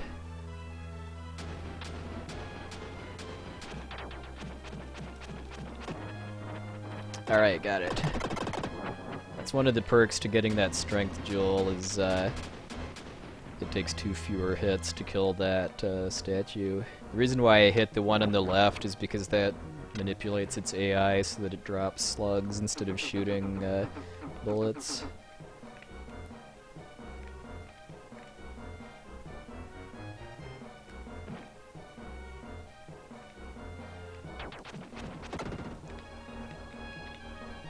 Orb cancel?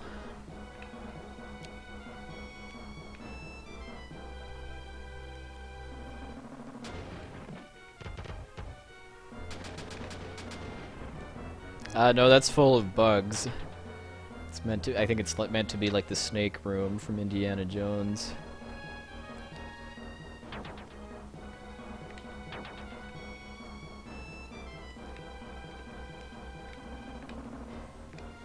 I still don't really know if it's faster to kill this thing coming or going, but I'm just kind of used to doing it coming. Because unfortunately you actually can't death warp all the way out of Angkor Wat because of how the checkpoints work. Where am I going anyway?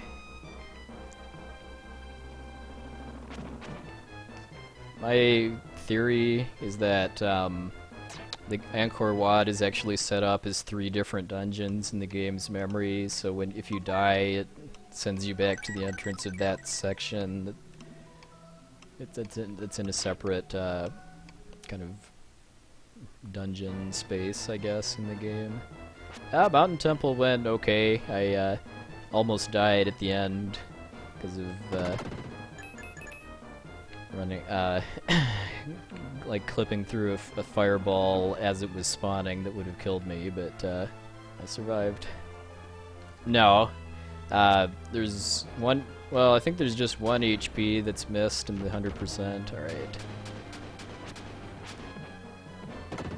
Okay, that's the sequence break there that's exclusive to 100%. Actually, I can use the upgraded Darkfriar to kill that golem that you're normally supposed to go learn the otherwise useless Earthquaker ability for.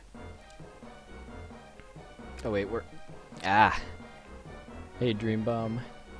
Almost forgot about the jewel. So what I did right there was I went in, because that was a checkpoint there that works even if you don't have 100 dark gems. So I activated that checkpoint, and then I go get this jewel, and then I die.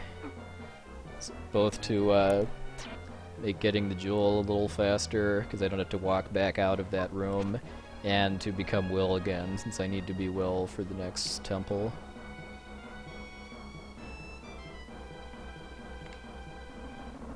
Yeah, and I definitely, yeah, I mean, if I hadn't have gotten that strength jewel, it would have taken an extra hit to kill the those bushmen back there too, and that's a bit of lag. I'm not lined up properly. Wearing cool sunglasses, unfortunately, is only required in Final Fantasy, not in this game. As long as I know what I'm doing, I can make it through that room without actually needing to see.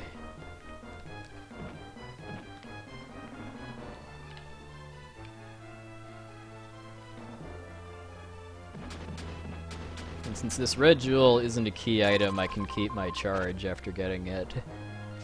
Oops.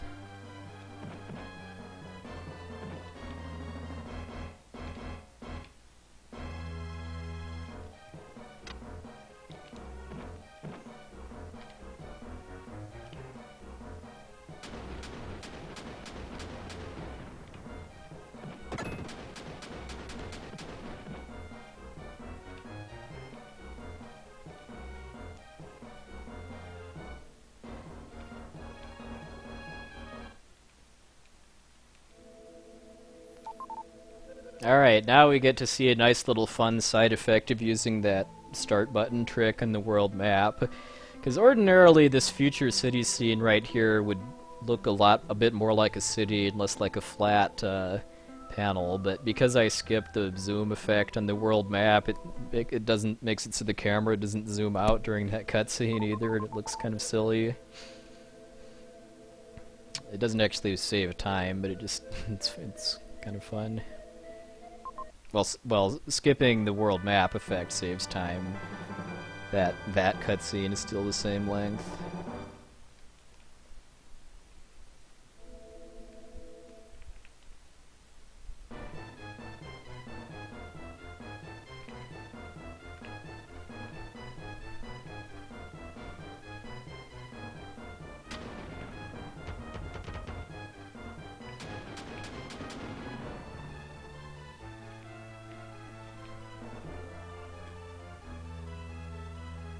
Oops.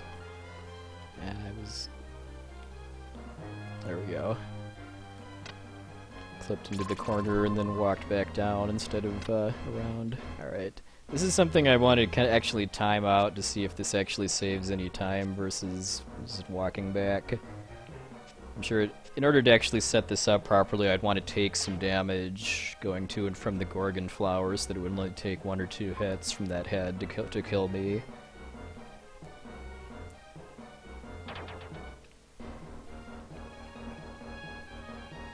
But because of the checkpoint system in Angkor Wat, that only took me back to outside the final temple instead of all the way back to the entrance. So I do have to, there is backtracking in order to get out.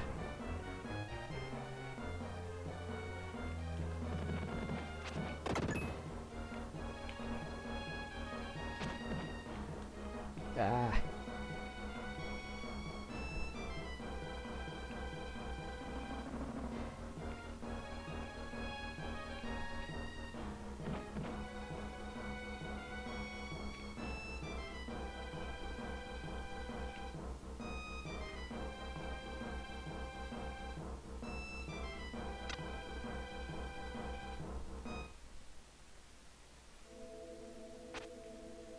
Alright, so as long as this stays deathless, I think I should still be on pace for sub 220.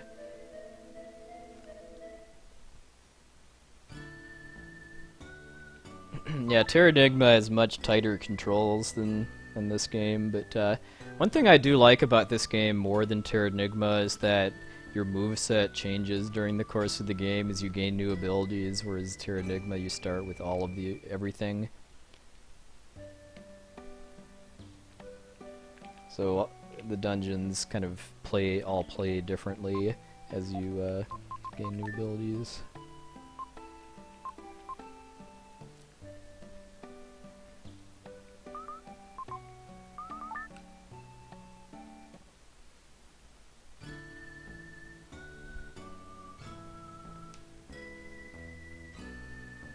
Yeah, you actually have equipment too, which is kind of your main source of growth along with gaining levels.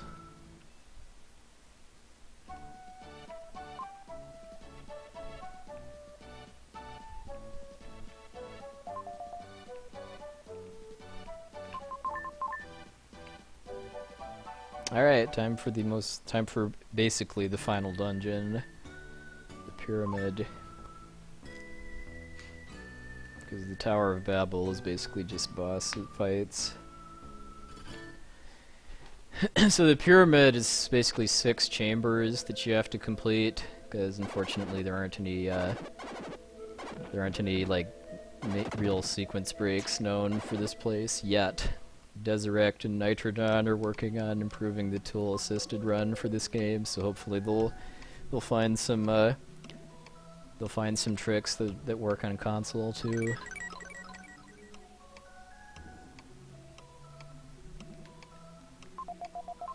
And then this is actually the one and only time in the whole game that you're required to talk to Gaia to advance, because she gives you the aura.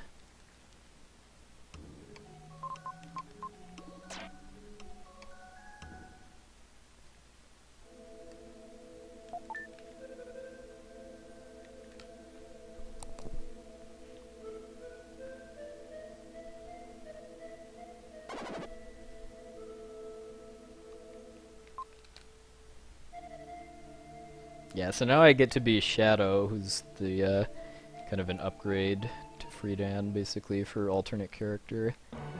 Unfortunately, Shadow doesn't have any ranged attacks, so I have to do a lot of iframe dashing, which I just somehow forgot to do there, in order to get through a lot of enemies that are in tight quarters.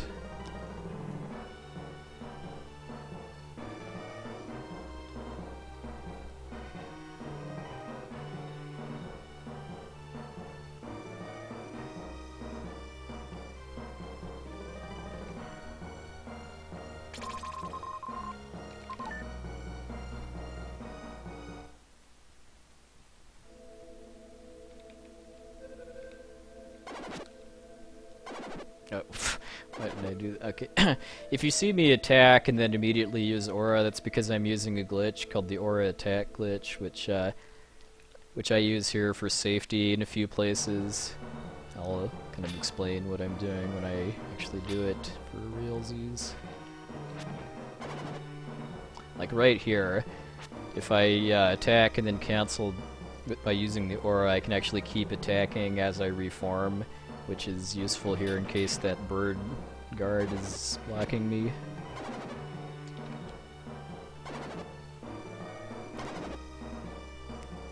This is where the RNG can be a little bit of an issue depending on how enemies move around.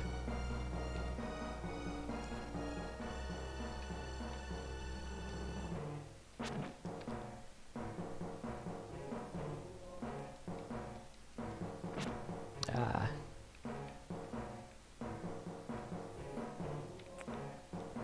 Alright, it's do or die now.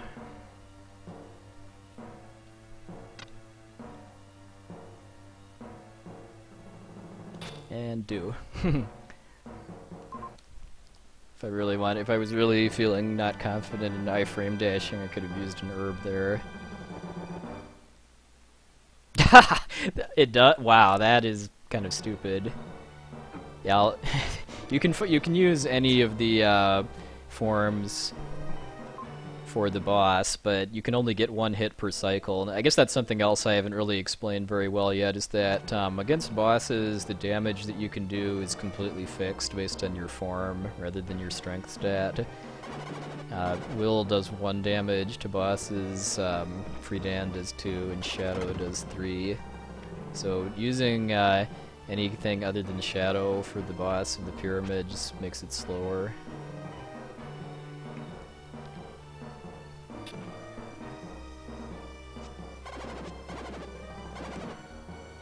The difficulty of the pyramid chambers is very unbalanced too. Like the first one I did was one of the harder ones, and this is one of the easier ones. Yeah, the fact that there was a complete strategy guide in the manual is why I think Quintet rationalized putting some of the red jewels in really, really hard to find places that are permanently missable. It was just that they knew they were going to have a complete guide bundled with the game.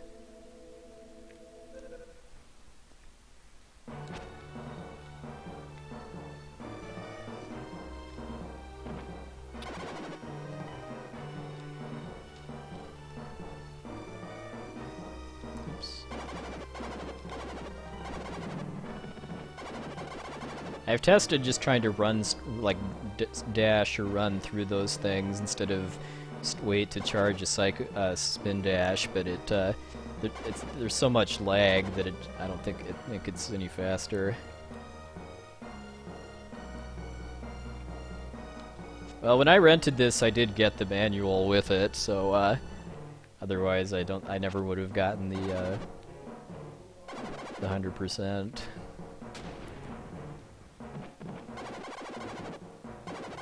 Maybe that was a maybe that was a 90s equivalent to like DLC codes that come with games to give you the full package now, which are designed to disincentivize reselling them.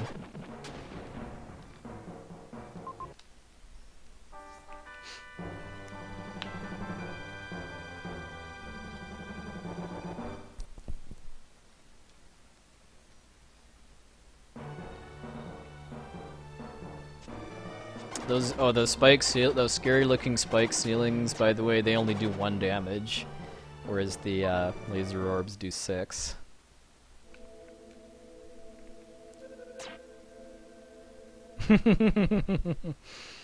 Yep, I had to call the Nintendo tip line a few times. Like the one the only one I really specifically remember was figuring out where to go in Super Metroid after beating Kraid, because I just assumed that I had to go fight Ridley next because that's what you do after Kraid in Metroid games, right?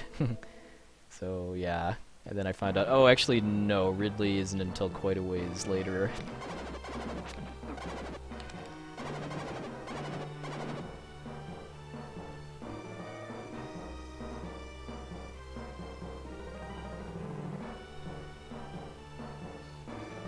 Thank you, Internet and Game FAQs. That's all I have to say for making making learning stuff about games free now.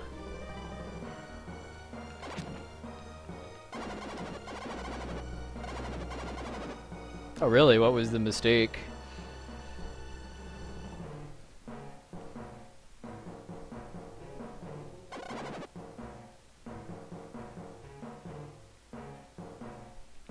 Hey, Evil Dead.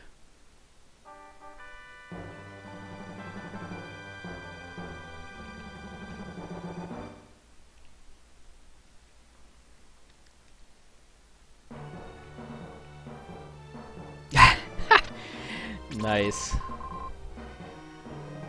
So yeah, so if you do what the strategy guide tells you to do, it makes it take, I think, 3 more cycles to beat the Mummy Queen.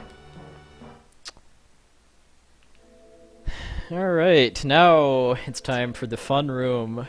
That's what IOG runners call the 3rd pyramid chamber, which is the most difficult non-boss part of the game, basically. I'm just gonna use a slightly slower but safer strat for it, though. It's only a few seconds slower.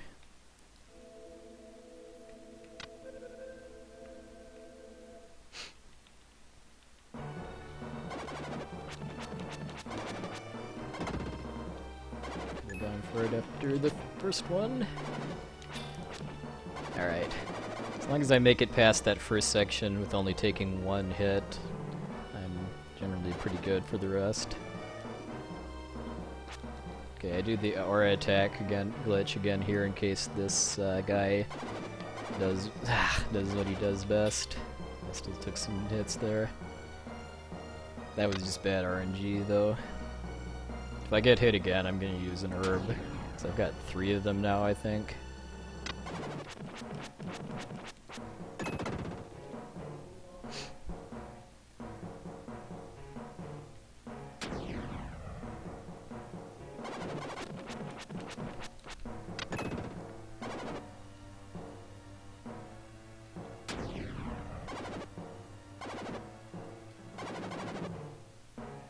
Yeah, unfortunately I don't actually have a copy of the manual for this because I didn't actually own many games back in the day. I rented pretty much all of them. Although whenever whenever I got games, it was generally for my birthday. So I would always ask my parents to get me RPGs because I knew I'd get the most playtime out of those. So fortunately I have FF6 and Chrono Trigger and other games that are kind of expensive now, but I didn't get Earthbound, unfortunately. Hopefully Earthbound carts will come down in price a bit now that it's out on Wii U Virtual Console.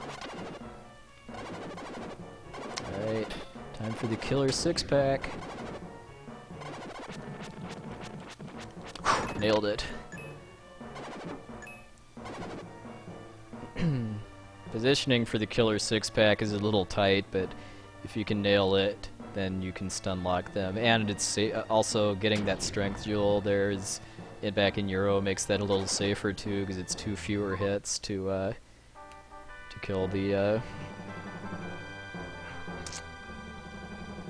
orbs. Okay, so yeah, now I have to use a jewel because I have too many herbs at this point. Oh yeah, I'm gonna do this stylishly. Blue Death Flame.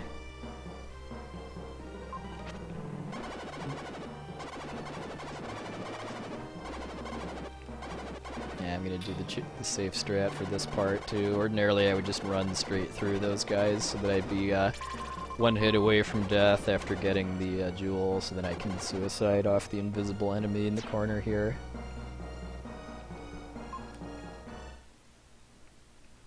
Alright, well that was the fun room. Now we get probably the easiest room in the pyramid to top it off.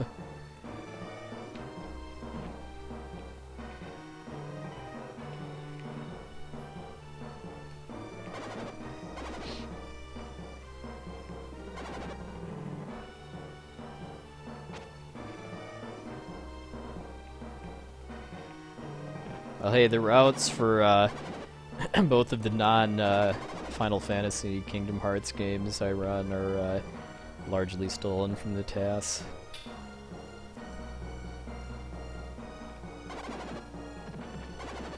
Hey, Dylan. No, I'm not going to beat my PB. I mean, I've made too many mistakes and I've done too many safe strats. That's why that would be why I'm not using splits too, just because it would be all red basically.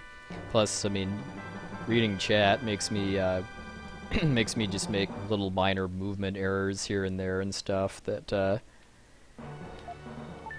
adds up. So I'm hoping this will be sub 220 at least. If I don't, I mean, since I'm past the fun room now, as long as I don't die to the Mummy Queen or to any of the boss refights or something, I should get a sub 220, which is really good for not having done runs for over a month.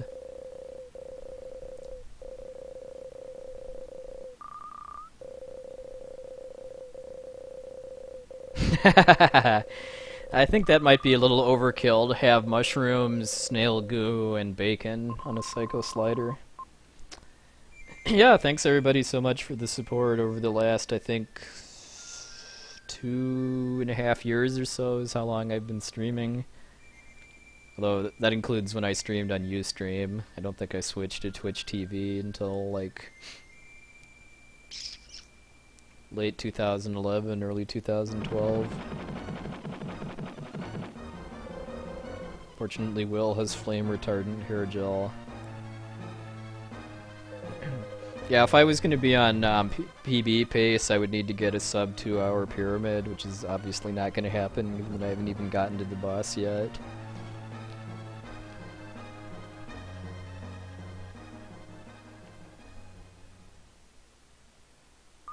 Well, fortunately, I think both Super Metroid and Secret of Mana are out on Wii Virtual Console.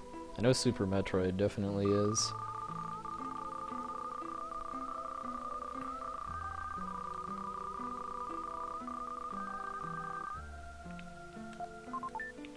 Alright.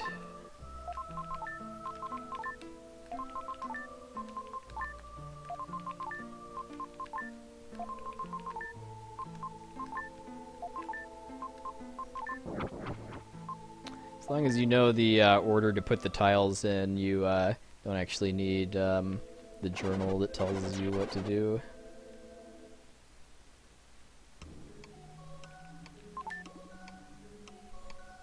Yeah, that cutscene is so creepy for a 90s era Nintendo game too. That it shows the jackal just dying a horrible fiery death, where he's like crawling on the ground and his hands are shaking as he dies. I'm really surprised that made it past Nintendo of America censorship. Okay. I should really use that audio cue of hearing kind of the clicking sound as the fight starts to know that that she's doing the she's starting with an earthquake. I die in 2 hits, by the way, so that's why I used an herb after getting hit by that block.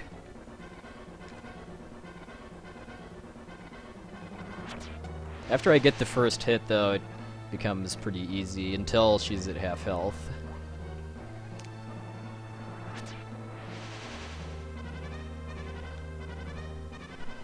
Like the bowling ball of doom that MTI was talking about earlier is a nice prime example of Nintendo censorship, because showing a guillotine blade is apparently a lot more family friendly than a giant metal orb. Okay.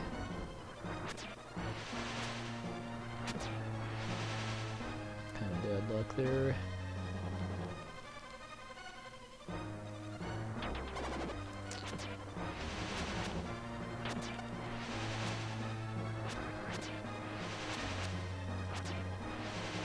Ah, come on. Ah, missed the last cycle. This would have been a really good fight if I hadn't missed that. I didn't mean to get hit there, but fortunately I could take it.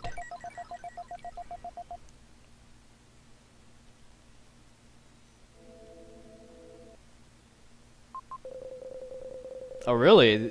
FF4 easy? Well, maybe they used the English version as the starting point for I mean, FF4 easy type is still different from FF2 US, but maybe they used FF2 US as the starting point. Yeah, I should have been using Friedan for that.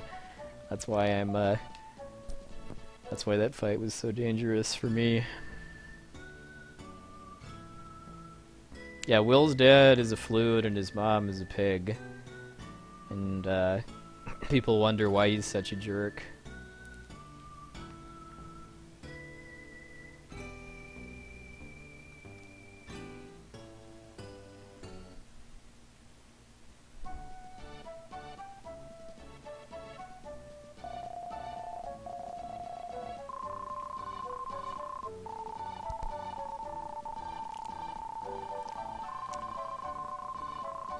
Oh, thanks, Firenzes.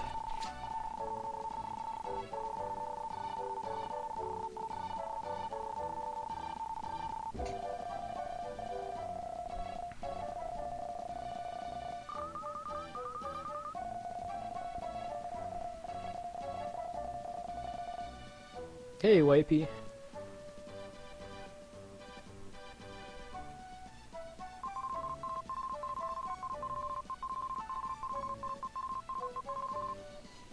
Alright, so I think it's actually a little questionable now if I can get sub 220, given that I think I was around 203 after the Mummy Queen, but this will still be a pretty good time for overall, all things considered. Alright, final red jewel. Well, that's the final red jewel if you get them all at your first opportunity, at least. Alright, later Odin Smash. Have fun! A near and dear quote. Yes, I have played. Well, I've played every Quintet game except for Robotrek.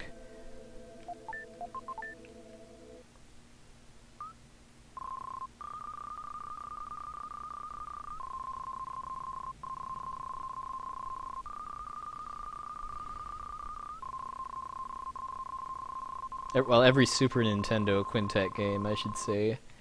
I guess there's Saturn Quintet games, but I haven't played any Saturn games.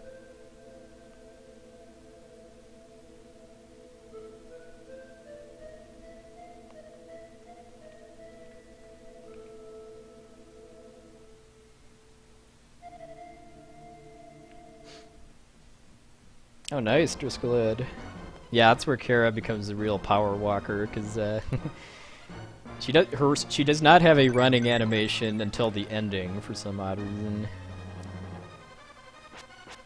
Alright, let's see if I can single cycle Castot this time. I was close, but didn't make it. Ooh, he's giving me a really good pattern, too. If the two crystals aren't on the same track, then it's pretty much impossible to one-cycle him without getting hit, but he gave me a good pattern. Yeah, maybe after SGDQ I'll play Robotrek sometime. I've got a lot of, I've just got so many games I need to play. Like, I need to play Rudra no Hiho, which is a Japanese-only RPG that has a translation patch.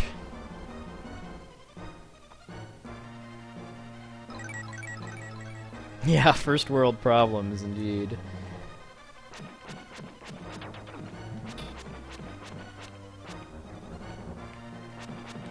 Alright, blink and you miss Viper refight.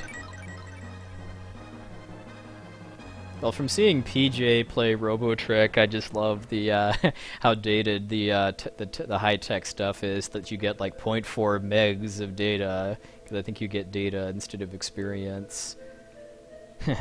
So like, yeah, half a meg of data is really advanced back in the 90s.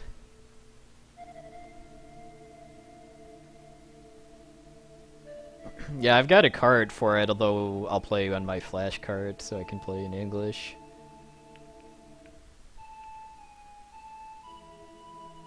Oh, PJ, congrats on, I guess, managing to soft lock worms, according to Murphigator. Alright, this is the only fight that's actually different from the refight than the original one. Let's see if I get it, if I get the quick kill.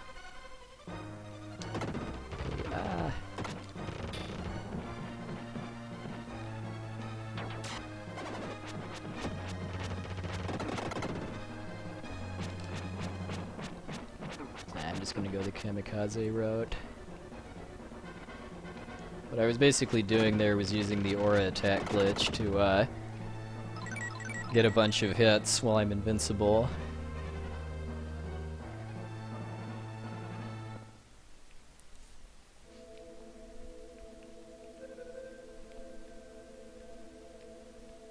I need to play Worms too, because I mean I've got massive numbers of Steam games that I haven't played yet. Given that there's so many SDA people that play Worms, I should definitely try to get in on that while it's still hot. Alright, I can 2-cycle Trollfanger Mark II with 2 good patterns. Alright, there's the first one. And there's the second one! Wow, why couldn't I get that in my PB?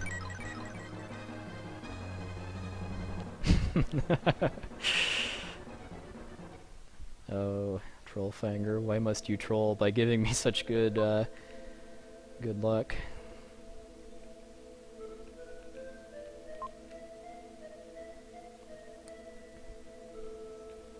Oh, thanks for the ride, Mr. Boss, that I've killed twice now.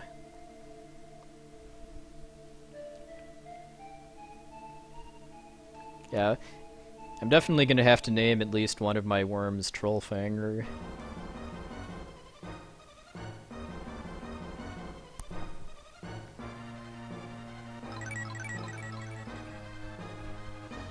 Hey, it's that boss I fought like 5 minutes or so ago. How you doing?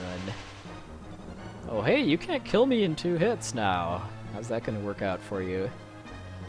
And the layout of the room makes it easier too, because in the pyramid there's a bunch of blocks in the middle of the bottom floor that make it a little dangerous for certain patterns that the Mummy Queen does in her second phase. But because those blocks aren't in this room, it's a lot easier.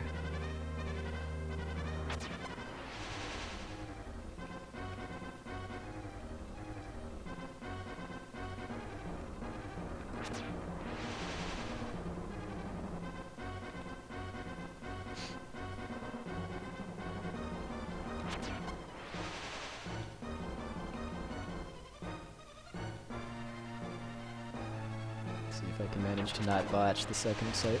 Well, that's a great start.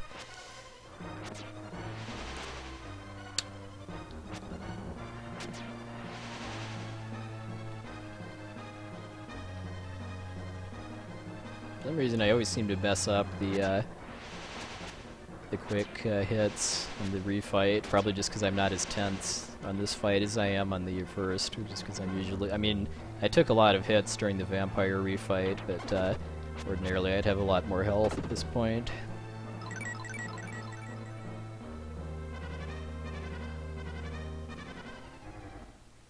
I think the only games I think I actually bought during the Steam sale this year were XCOM and FF7 PC. Time for my pet vampire. Hey, Raikou Rider.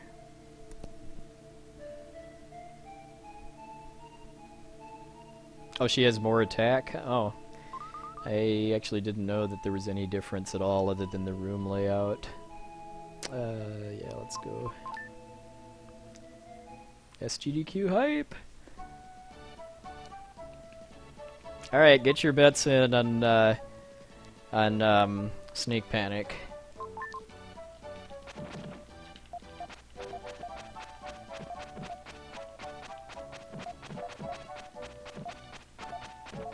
Disqualified because of not jumping out of the room is an option too.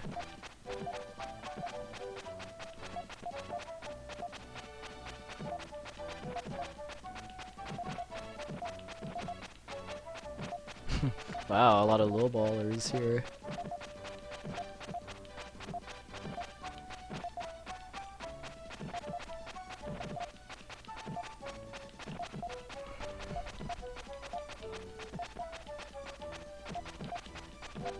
My PB, I believe, is still 103, and you need 30 in order to get the jewels.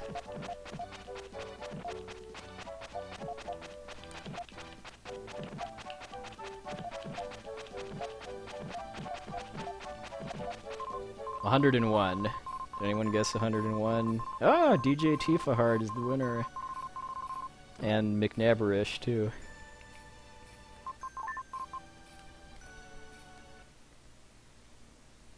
She knows me too well. Alright, just for safety, I'm gonna suicide here to get a health refill.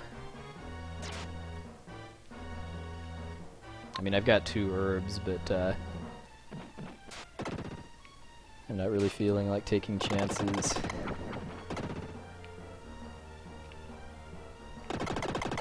Alright, so other than the part of the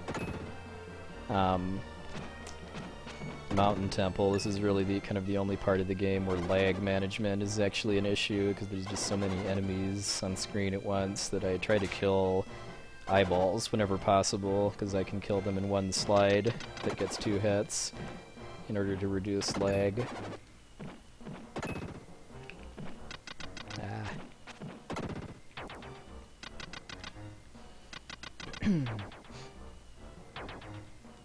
Alright, it's time to say hi to one of Everhate's friends.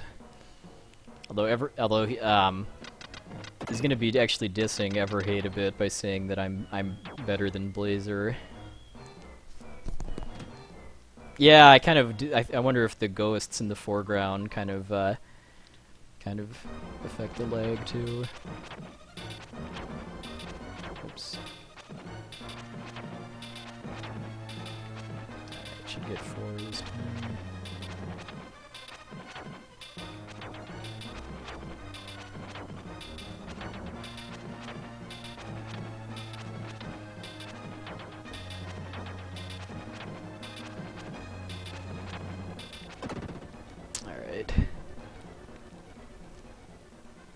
Hey, Noisy.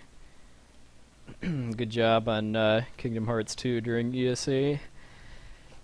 Hopefully I'll be able to rejoin the community after SGDQ.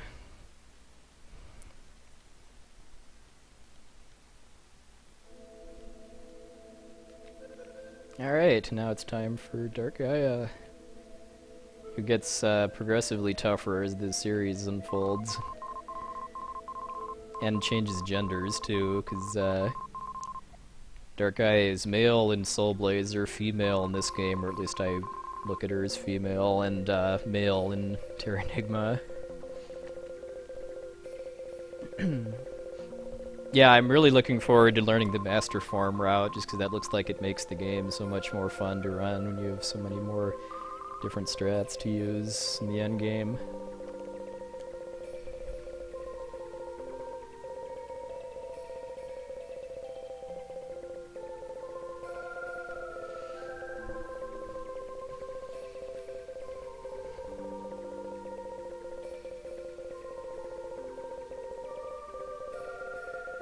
Alright, I might be able to get sub 220 if Dark Gaia goes well. I might have to get a 3-round kill for that to happen though, but it's tough to say. Actually, no, no. I keep underestimating how long this cutscene takes. I'd have to be taking off for the comet right about now, in order, I think, in order to have a chance at sub 220. Yeah, if I was gonna get a new PB, I would need to beat the game right before.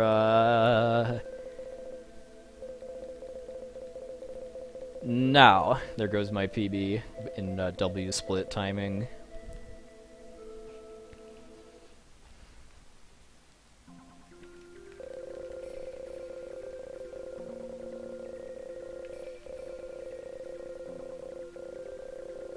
I'm playing Final Fantasy V at SGDQ. It's going to be the late night game, at least for North Americans, on Saturday night, Sunday morning.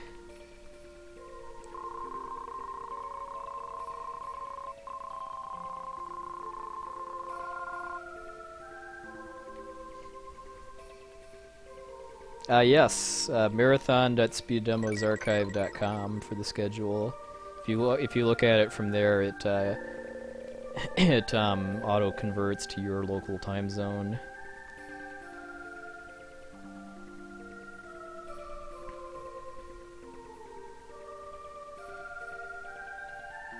Sleepy Games done quasi quick.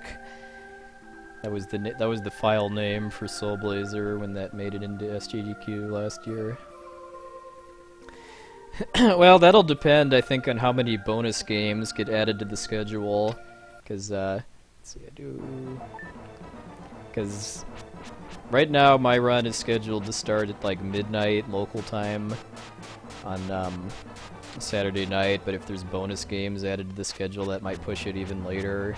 So if we're talking like 5 or 6 in the morning, well, like if bonus games get added, it'll probably be more like 6 or 7 in the morning when I finish. So I don't know. I don't know if I'm gonna be able to stay up for Secret of Evermore, unfortunately, but I'll try. Yeah. Oh yeah. All of the Soul Blazer, all of the Quintet games, period, have really good final boss music. Well, maybe except for Robotrack, because Robotrack's soundtrack actually isn't really that good, even though the game itself looks pretty fun.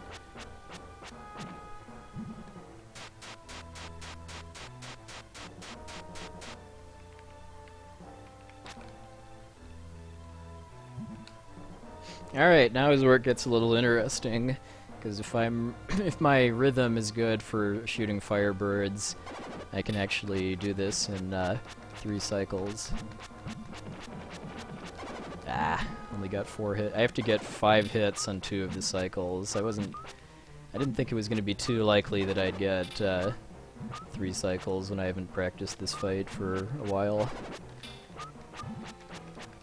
There's also a little bit of randomness to when Dark Gaia becomes vulnerable, which is unfortunate, because then if it wasn't the case, I'd be able to use music to time when to start attacking. Alright, it's still possible to get 3 cycles.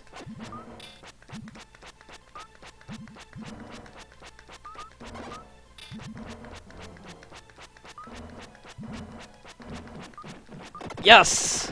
Got it. Unfortunately, I couldn't get that in my PB, though. I actually had a pretty bad Dark Gaia fight in my PB. It took me 4 cycles to kill her, and one of the cycles had kind of bad RNG as far as how many homing shots it took before she opened her mouth.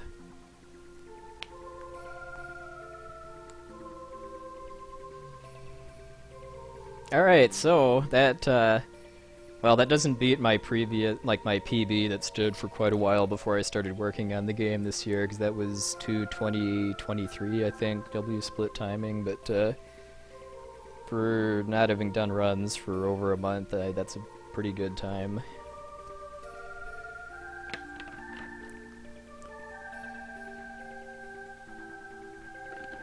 And that was why I wasn't using splits for this run either, is because it would just be a lot of red. Alright, later, McNabberish. Yeah, I mean, as much fun as this game is, the ending is kind of meh, because the first half of it is basically just Will and Kara standing on the comet talking to Spirit of Will's father with slow-moving text, and then it gets. I mean, the music gets better after that, but it's yeah. No! Why does he have to, why does he have to take her home?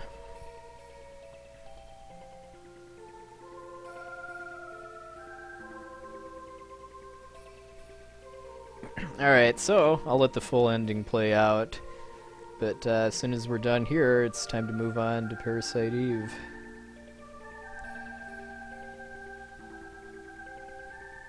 Second half of the viewer's choice.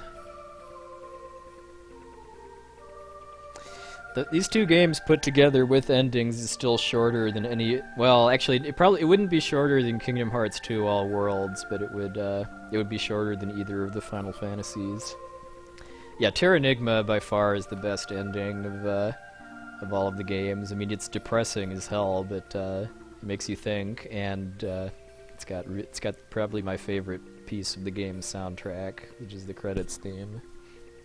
Sake Geist, who's got the Terranigma record, only plays the ending when he gets new PBs, just as kind of a reward.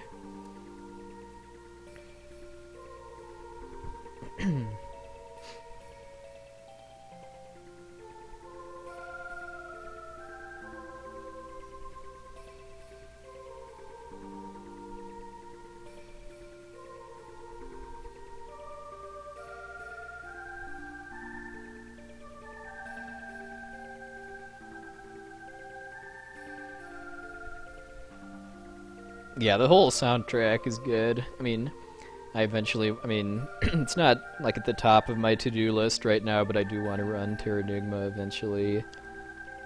Mostly just so I can do a Soul Guy Enigma. I'll probably do Soul Blazer before Terranigma.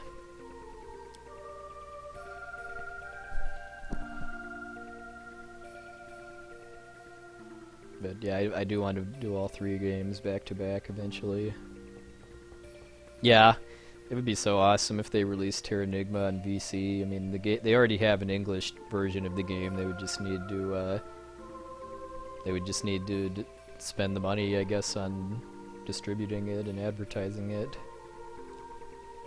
The version of Terranigma that I'd do would be the English version with the NTSC patch. Because one of the best parts of the game is the story, especially near the end.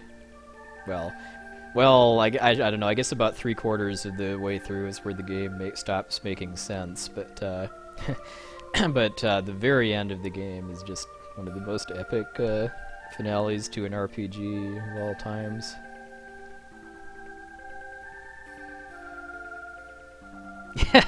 Yeah, that's still the current Terranigma record, is the one where a lot of the chat was talking about that.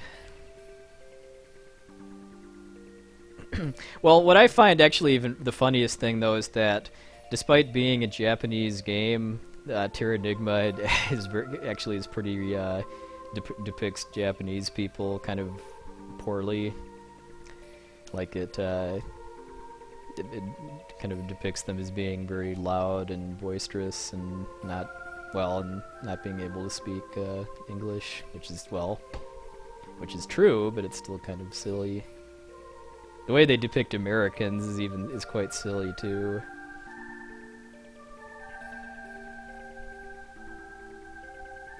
Like the most prominent American character is a skateboard punk, basically. Yeah, and it's a Japanese game where they nuke Tokyo, basically. I mean, Tokyo gets destroyed by a biological weapon.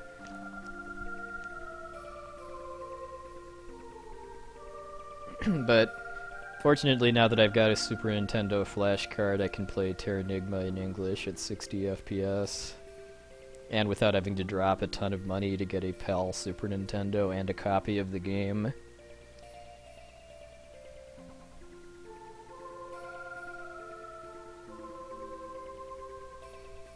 I think the card itself would cost considerably more than a European Super Nintendo would.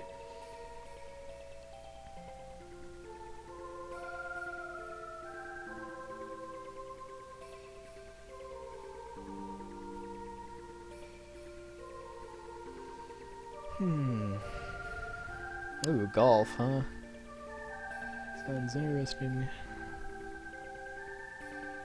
Yeah, I'll save this so that it doesn't expire after a week. Yeah, well, yeah, Twitch TV archives last for a week unless you save them forever, or unless you make highlights, in which case the source video automatically gets saved forever, I've found.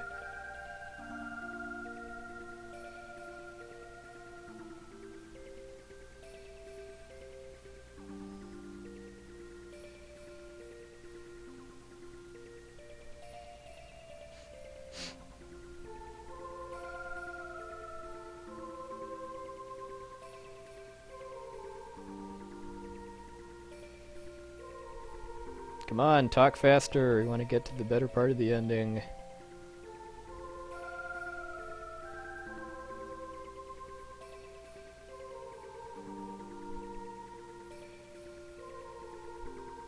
Yeah, I've heard some people had their videos just randomly get deleted despite being marked to save forever.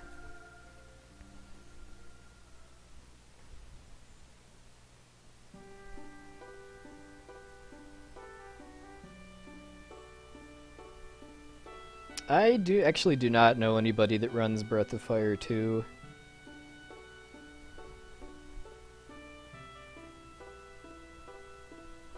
Pretty much the only person I can think of that runs Breath of Fire at all is SDFG runs Breath of Fire 1. Oh, and David K519 does Breath of Fire Dragon Quarter, which is probably the most entertaining Breath of Fire game to watch runs of, in my opinion. Because just the nature of the game is kind of designed around speedrunning.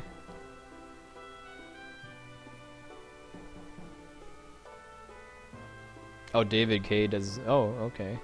Interesting. I hope he's able to submit his Dragon Quarter record.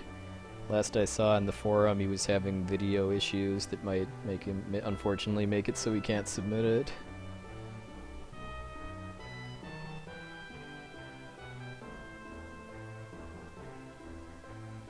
Breath of Fire 4 is my favorite Breath of Fire game. I like the drawing style and the battle system. And some of the story elements too.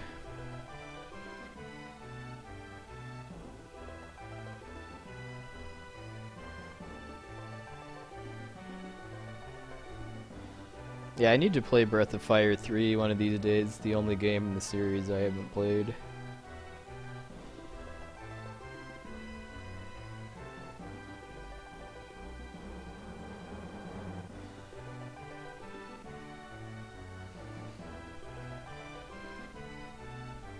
Yeah, I keep hearing it's good.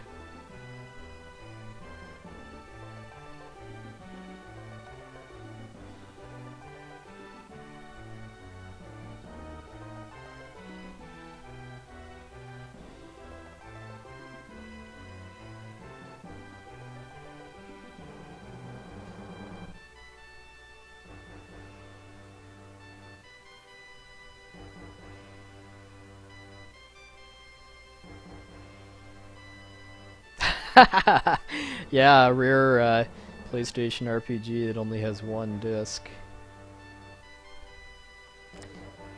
Thanks to not having lots of FMVs and stuff. That's the main reason why, like, all the PlayStation Final Fantasies have multiple discs is because of FMVs.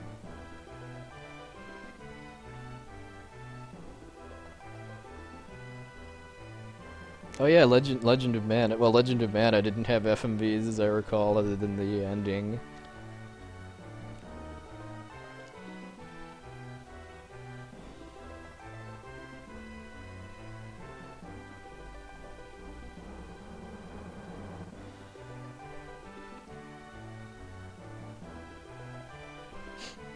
Is that oh, that's segmented. Whose run is it? I guess that both for segmented and single segment.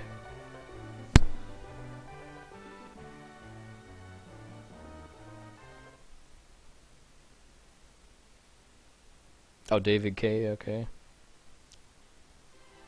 I hope he keeps it up. I mean, I really enjoyed watching his Dragon Quarter runs.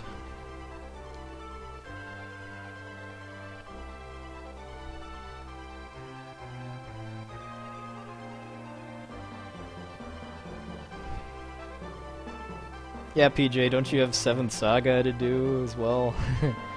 Before you pick up new multi-hour RPGs?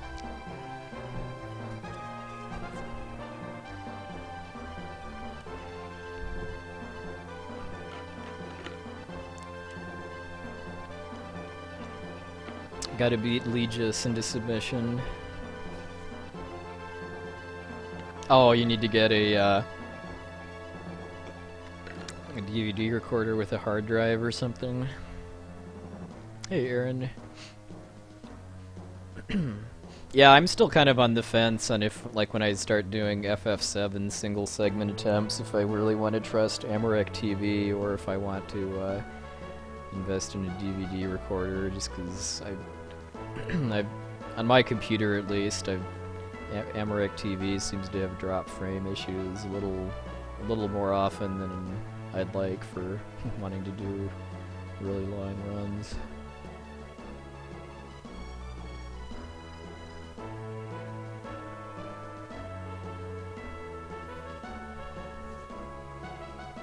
Oh, cool. The mecha face works outside of Rom Scout's channel.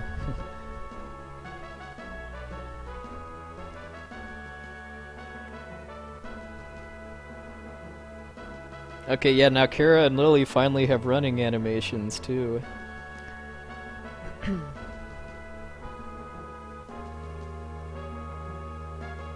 I am very hyped for SGDQ. I hope all of you are too.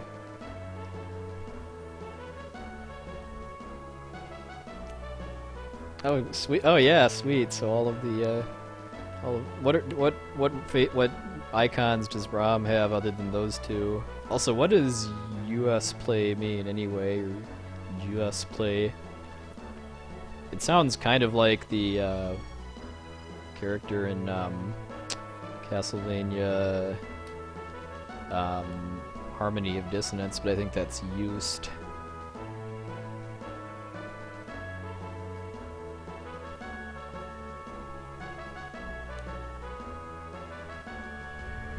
Well, I should ask Rob that next time I talk to him.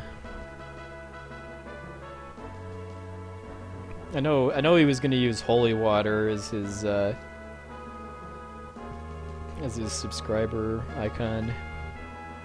If I ever get Twitch subscriber, maybe I'll try to get a crystal or something for my subscriber icon, even though that might be considered copyrighted. And I'm sure Kara Karn will get subscriber long before I do.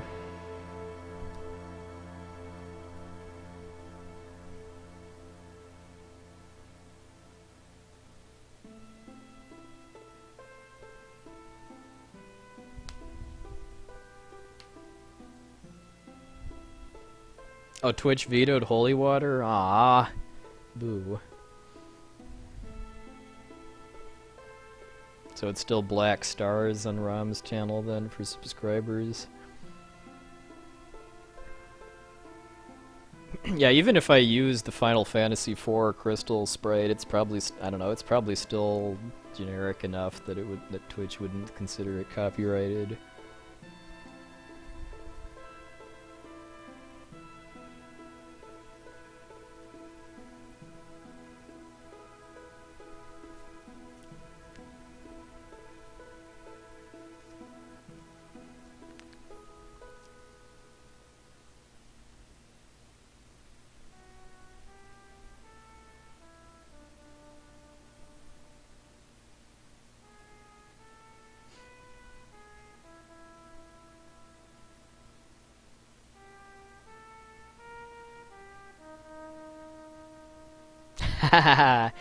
Yeah, I think there probably would need to be a pie icon of some sorts.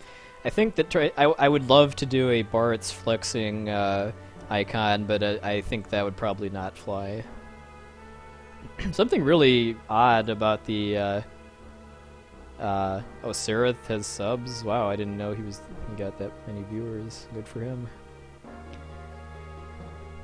Something kind of unique about the credits for IOG is that the game developers are all color coded based on gender, as far as I can tell. Blue and red. Like, I'm guessing Sumita is female. I mean, because the English names it's pretty obvious, but the Japanese ones not so much. If you're not Japanese.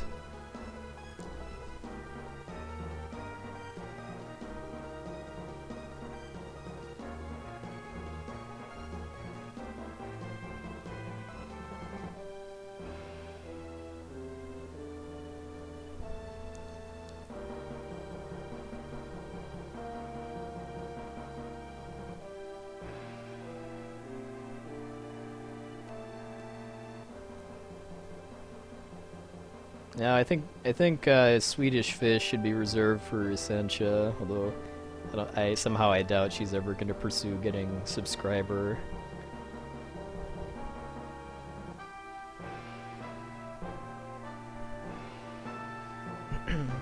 Either that or like she'd have to have like wings, like for symbolizing the float spell.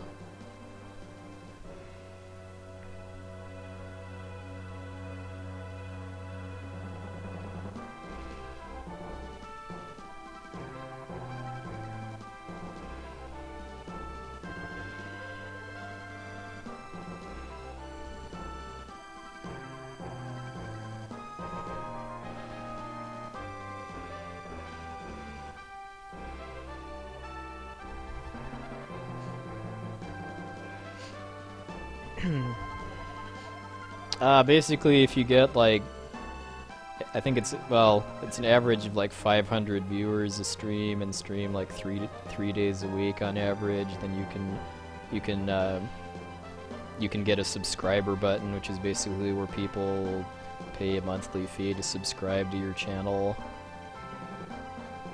It's kind of more of a prestige symbol than anything else. I mean, I know some people that have really popular channels do like contests and stuff like that for subscribers only.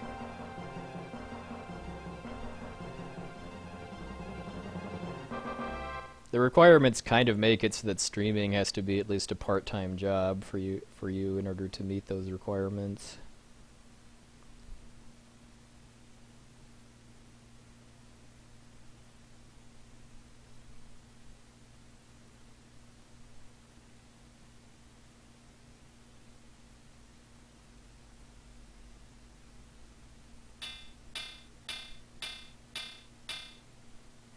Yeah.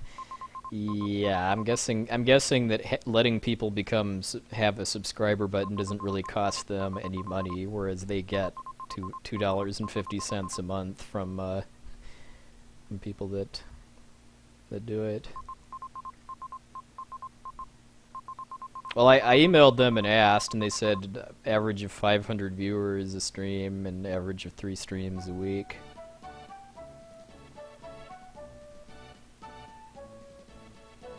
Alright, and that is Illusion of Gaia in 2 hours, 20 minutes, 36.81 seconds. Hope you all enjoyed. I'm gonna run a couple ads and go get a snack quick before we get started with Parasite Eve, second half of my Viewer's Choice 5,000 viewer special. So I'll be right back.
Alright, just need to see a screen that isn't all dark in order to actually get a good crop.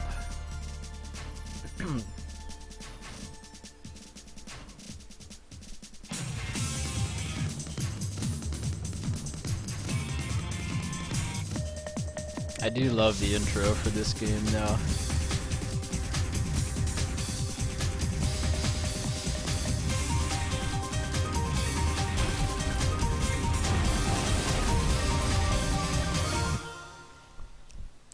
The worst foe lies within the RNG.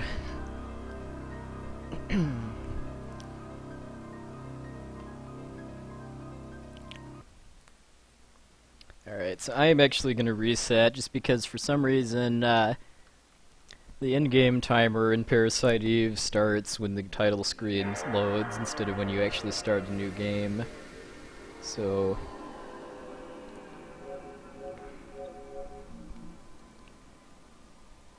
I am going to start from a reset.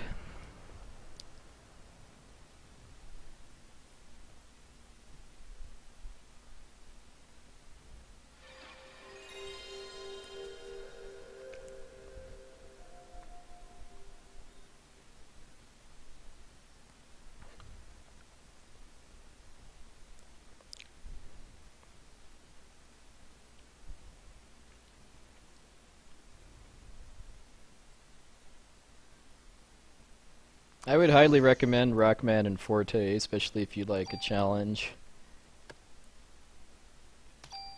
I mean, it's a hard game, but not because of like bad controls or really cheap enemies or anything like that. It's just kind of really meant to be a challenging game. Although if you want it to be a little less challenging, play as Forte, because they really unbalanced the characters at all.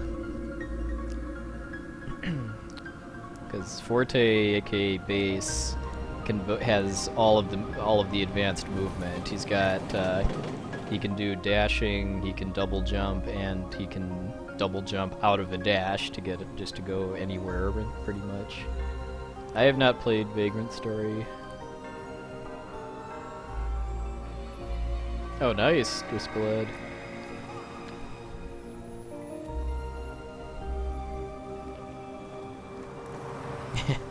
Yeah, supposedly Rockman is supposed to have better offensive capabilities, but that's pretty meaningless when you're like constantly falling into pits and stuff that you just jump right over with Forte.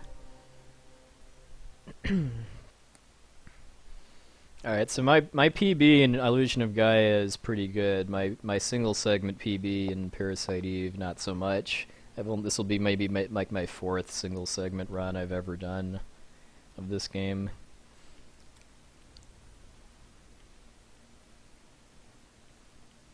I do have this segmented record though, which is pretty good. It's currently my only run that's on SDA of any game. Hey, Maffreys. Alright, so if you've never seen this game before, it gets pretty freaky pretty fast, because it's basically a survival horror RPG. Very, very different from all other 90s era Square games. For starters, we're in New York City in the year 1997. Yeah, because I think it was released in Japan in late 97 and in North America in 98.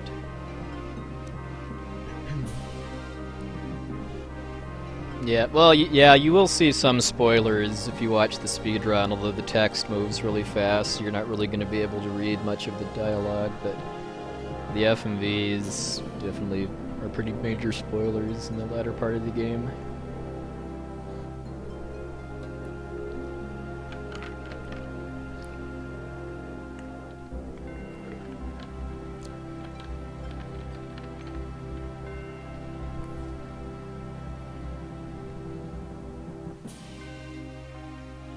Hey, LTTP.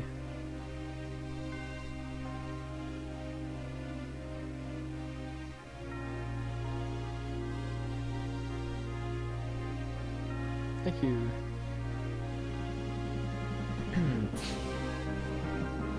Oh, wow. Oh.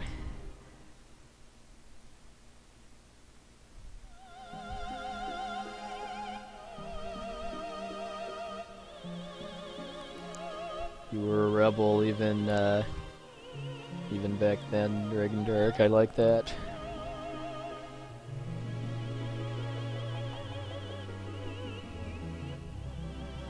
I don't think any of the rental stores I ever rented games from had age restrictions on anything. Although I pretty much only like really frequently rented games in the NES and SNES days. When I got the PS1, I actually like had money to get my own games, so I usually just, well, I did rent like the Mega Man games for PS1. And, well, I think Symphony of the Night I rented before I owned.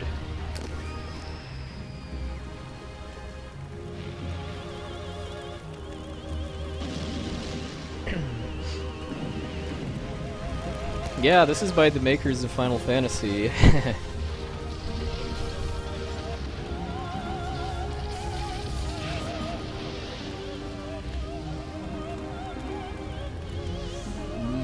Yeah, I don't think I've ever noticed that before, that they only show male NPCs on fire. Wow. 1998 Dragon Dark. I bet 1998 Dragon Dark still like pudding.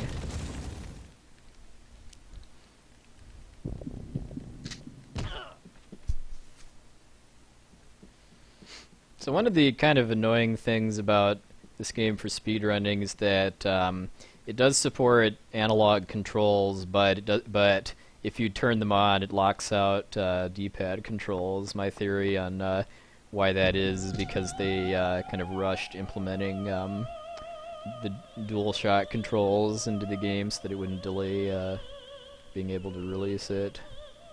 Because this game came out right around when the DualShock controller for the PS1 did.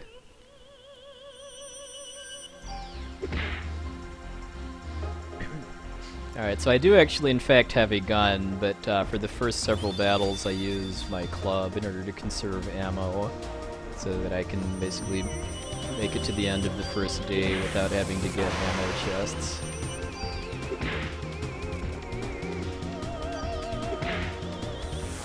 Alright, one more hit.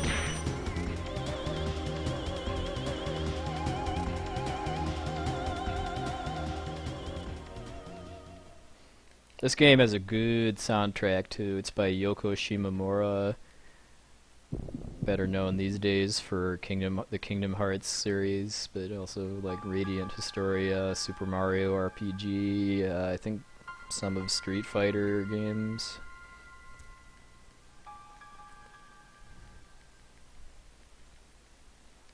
Oh yeah, Femme Fatale. Unfortunately you don't really get to hear a whole lot of Femme Fatale in the speedrun because I kill her so quickly, but it's the thought that counts. Hey, Gaggle Geese.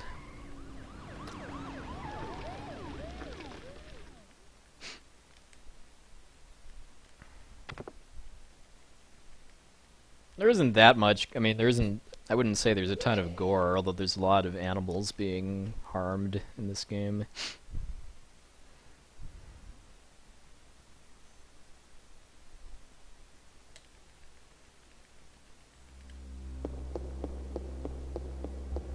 Yeah, the last time I played this on stream was for the Halloween speedrun marathon last year. That was pretty much the only... practicing for and doing that marathon were the only times I've ever actually played this game in an RTA type setting.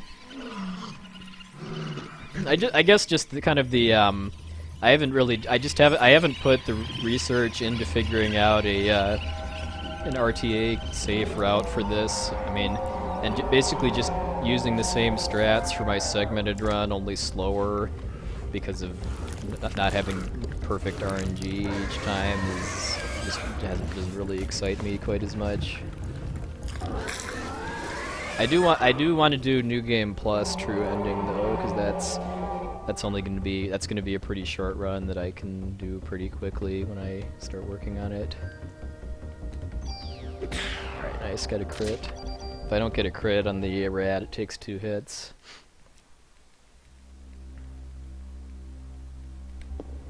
Yeah, I get a lot of people asking about Parasite Eve too.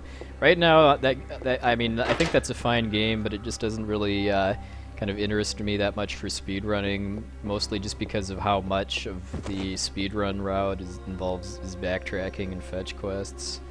It's got some pretty fun battles and you can actually avoid battles, which you can't do in this game very effectively. But the fact that I think probably like the middle half or so of the run is fetch quests and backtracking, that's kind of a turnoff to me.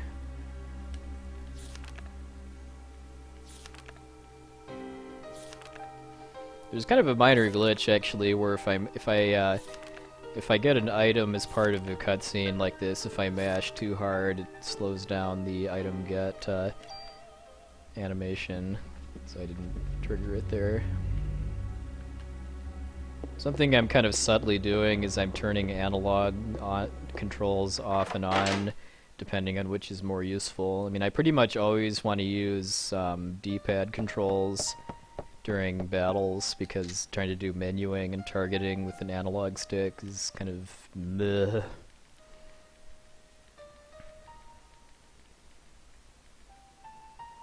Because again, turning on the analog controls in this game turns off the D-pad completely.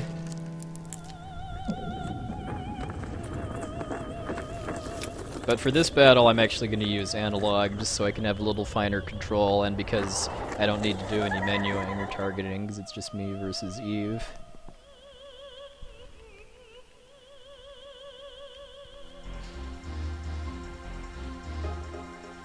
I'm also going to play this pretty conservatively, because if I get too close to her when her turn comes up, she might claw me instead of shooting those lasers, and the claw is really, really hard to avoid. Kind of bad luck with her movement. The reason why I'm clubbing her is to save ammo, because if I use my gun on either of the first two Eve battles, then I'm not going to have enough in order to beat the boss with the gun without having to detour to get more ammo. Alright, there we go.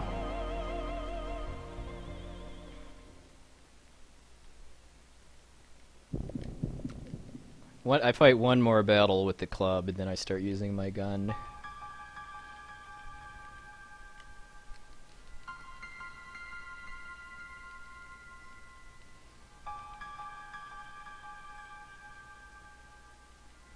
Yeah, your ATB gauge fills faster with the club compared to the gun too.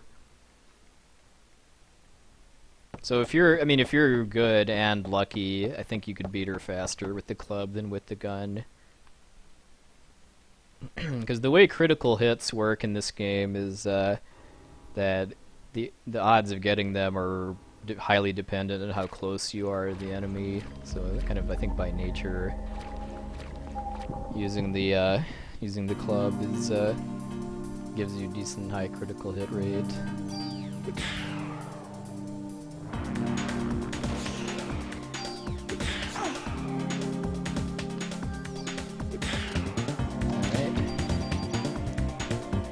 Alright, so then before the next battle has the first frog in it. Frogs are really hard to hit with the club because their hitbox is their face, and their jumping patterns random. So it's kind of it can get hard to hit them with the club reliably. And I'm splitting my shots because if I get a crit, it'll one-shot the rats. And I didn't get one, so... Ah, then I got it, of course.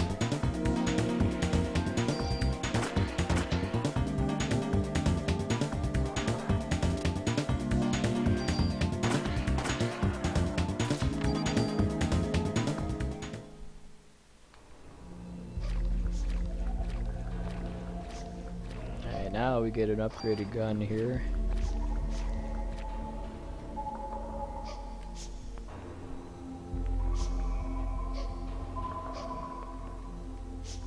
I'm sure that's probably a legit challenge run, actually, to beat the game using only club weapons.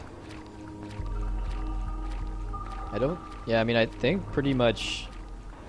Except unless the flying stuff is hard to hit with the club, you could probably do it.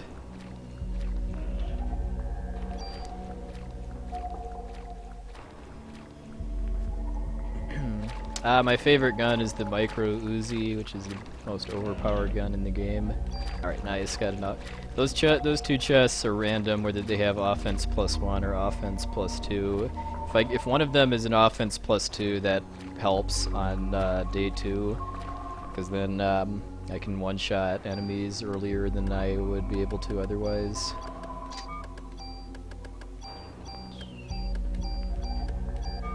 Yeah, I'm not... I did one full practice run yesterday, but I'm still not too well rehearsed in the menuing for this run.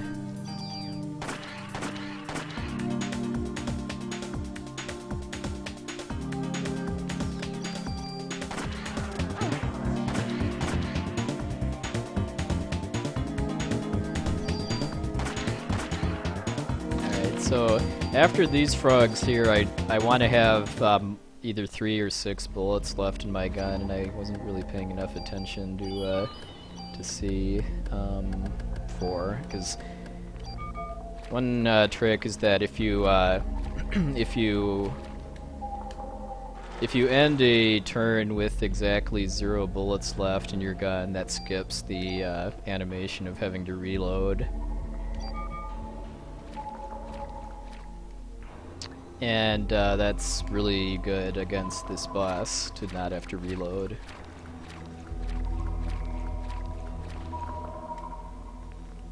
All of the battles in this game have set trigger points.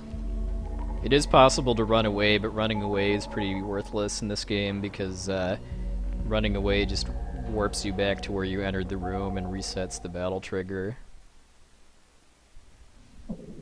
That would be so much fun, Lauren, to do 3-player Secret of Mana. I have never actually played Secret of Mana with 3 players, only 1 or 2. Oh, is it all battles though, or just refights, as I call them, where if you go back through a room that you've already cleared, there's a random chance of having to refight that, or fight a battle. It's not always the same one. Because in my segmented run, I just did RNG manipulation to avoid all of them.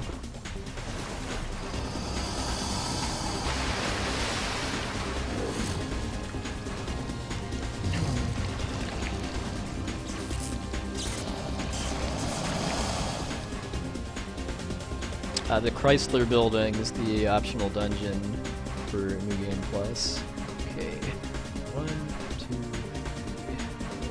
3. Ah. Up the timing for that. What I'm trying to do is time it so that the crocodile does that. It shoots its shockwaves in another direction.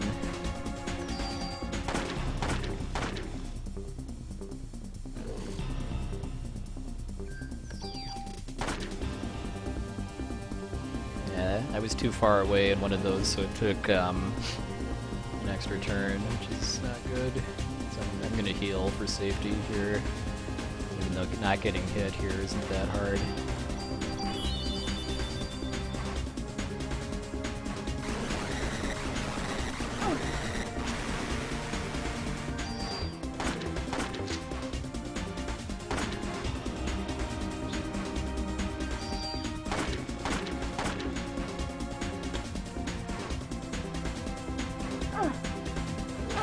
Ow.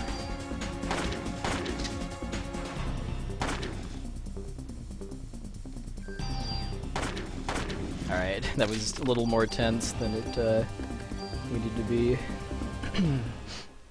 Yeah, that was why I wanted, I mean, ordinarily the strat for that battle is designed so that I don't ever have to reload, because whenever I use all 6 shots, I end the turn with 0, and then I get kind of a free reload before my next turn comes up. Hey, Alistair.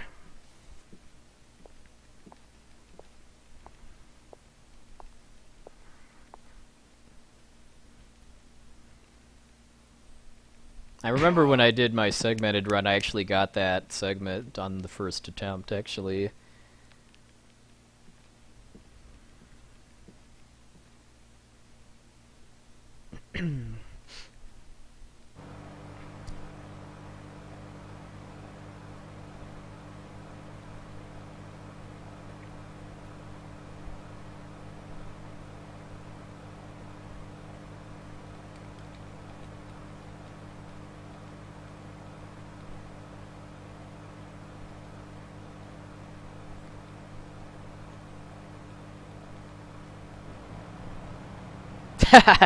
Yeah, that whole like blur. Well, I mean, this is New York City, keep in mind.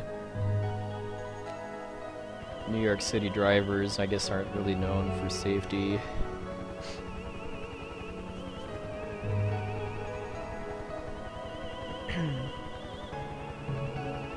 Well, beating the task time single segment is impossible. There's just way too much RNG in this game. Segmented, maybe. I don't know though. I mean, even going for super tools. I mean, my segmented run is I think in game time about 15 minutes behind the tasks. I guess another thing though is that the tasks I'm sure was using ISOs instead of disks, so it probably got faster loading times.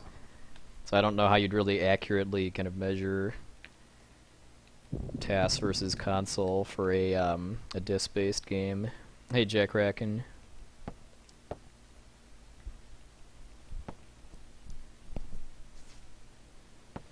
Alright, so we get some talky talk now. Some plot exposition. I wasn't even paying attention to my game time. I think generally I'd want to get like under 14 minutes or so for day one. Hey, Red, thank you.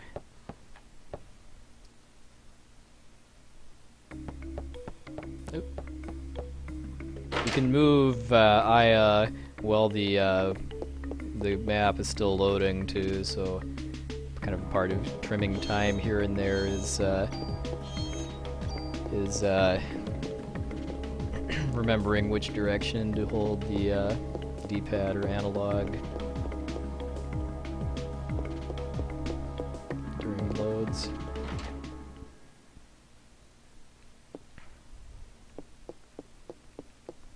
Well, the task uses the English version.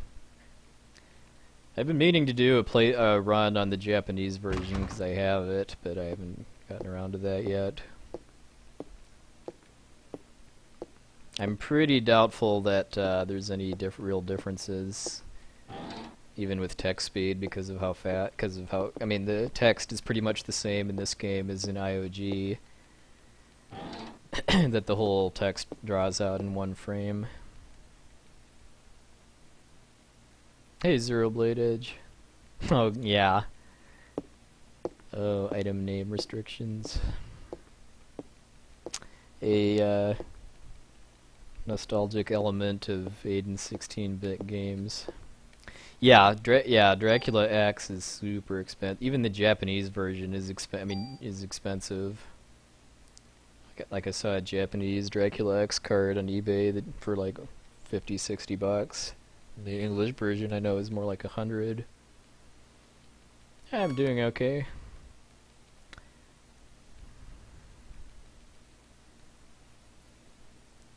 Alright, so let's see.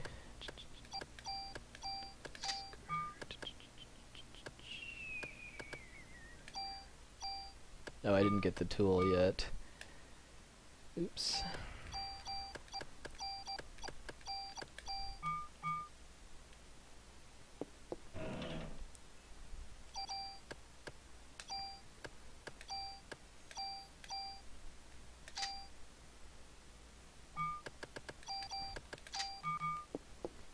Oops, and I want to get this ammo too, just for safety. That was pretty derpy.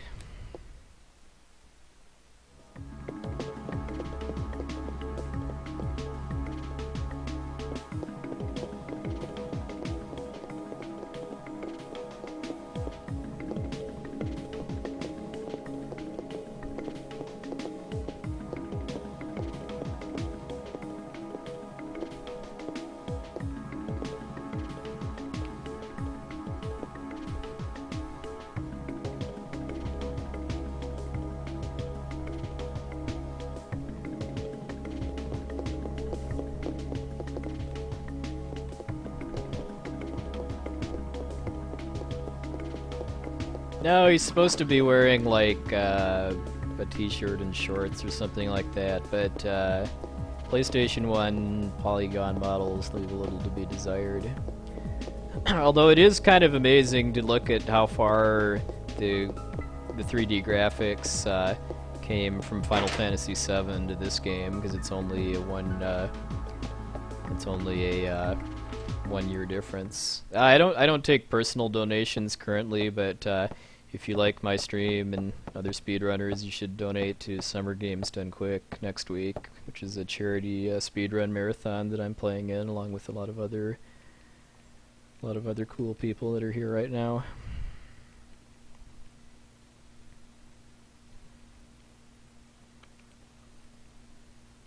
We're raising money for the Doctors Without Borders charity. We're basically doing the better part of a week of speedrun goodness.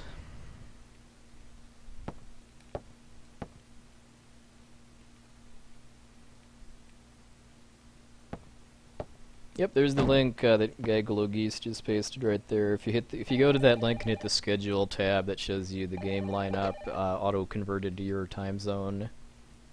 I'm playing Final Fantasy V in the graveyard shift Saturday night, Sunday morning.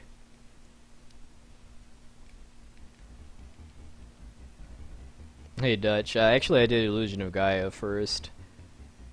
This is round 2.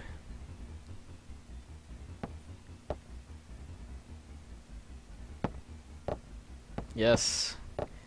It's not just a Crystallis run, it's a Crystallis race too, between Dragon Dark and Uranium Anchor.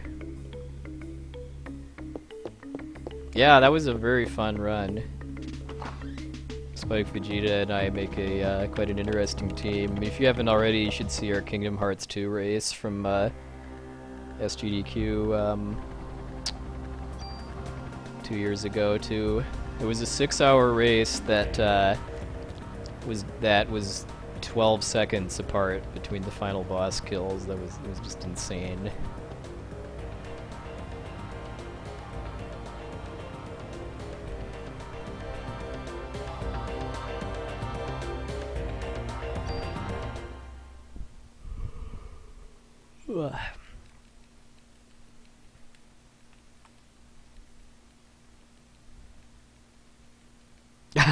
Yeah.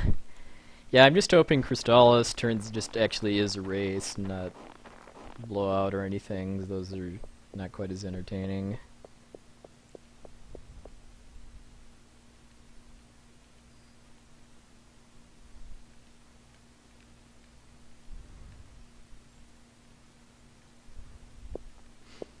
Yeah, well, it's Yoko Shimomura. She always does good stuff.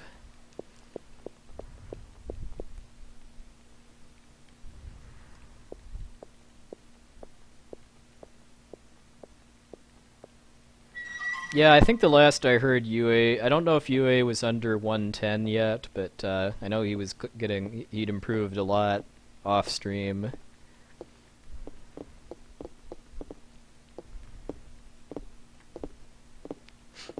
Because whenever I watched his streams, he was having trouble like getting through Mount Saber North without dying. Especially Kelbesk.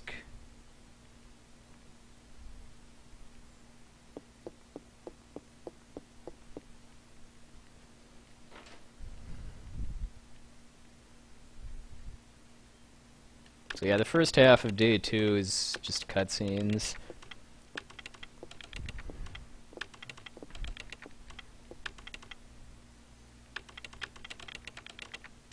How about that high-tech computer he's playing, or operating?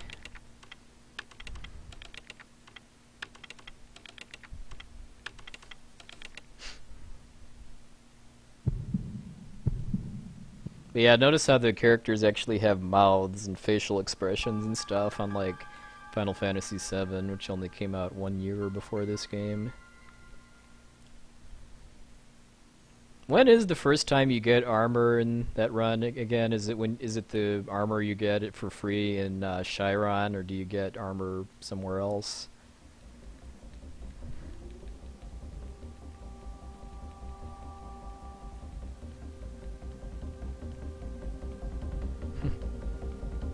I have not played Dino Crisis. I know Carcinogen plays and speedruns it though. Oh, okay.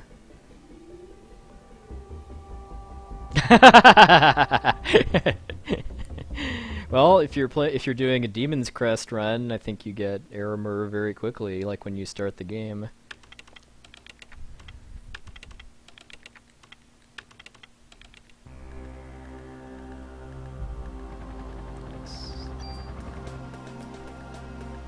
Carcinogen SDA. No lead speak or anything, that's Carcinogen stream, but he mostly does Resident Evil games, but does other stuff like Dino Crisis sometimes too. I think I thought he submitted a Dino Crisis run at one point.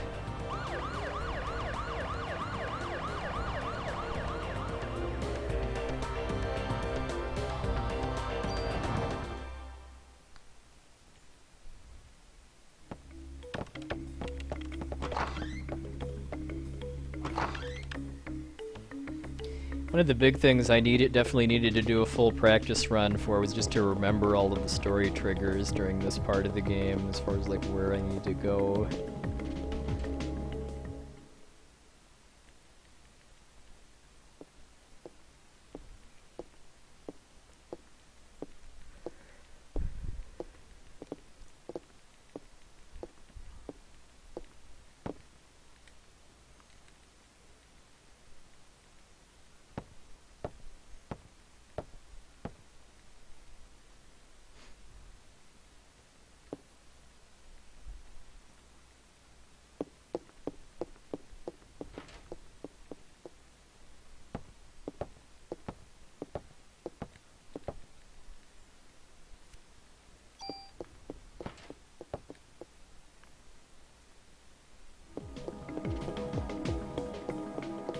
I still need to play more Resident Evil games. I have 1 through 3 on my PS3, but I've only actually played the first one. I've got Remake too. Oh yeah, the next boss is pretty. It's one of the more difficult bosses, but it's got a really cool quick kill that I got a few times in my practice yesterday.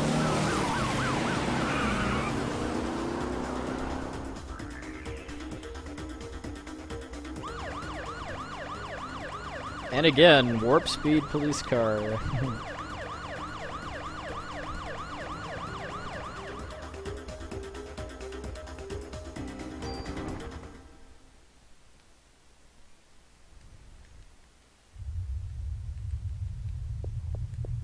Yeah, Resident Evil 2 definitely sounds like I'd enjoy.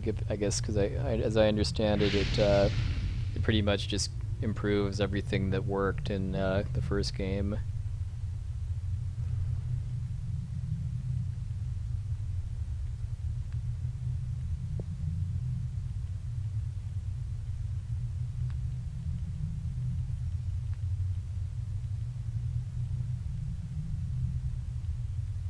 Yeah, the Acropolis Tower sequence in PE2 is freaky as hell, but when you get to Dryfield, then it gets a little meh.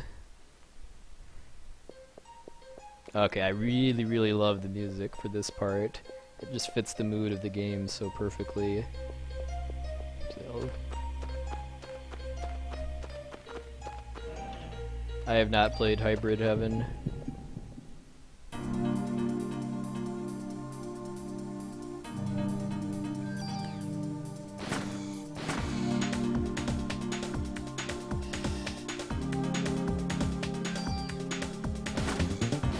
I'm using a rifle now, which has much better range than a pistol.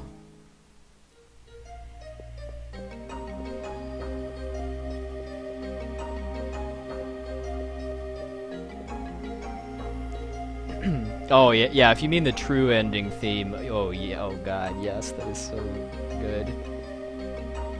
The normal ending is kind of weird, but the theme for the true ending is just amazing. It's Shimomura at her finest. Yeah, the Chrysler Building just cycles through the music from most of the rest of the game.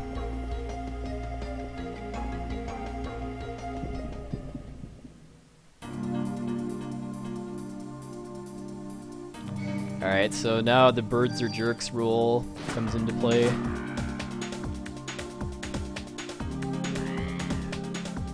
They like to move around randomly, and they drop junk.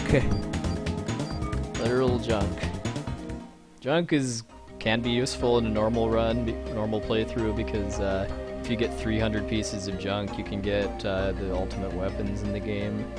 But otherwise, it just clutters your inventory.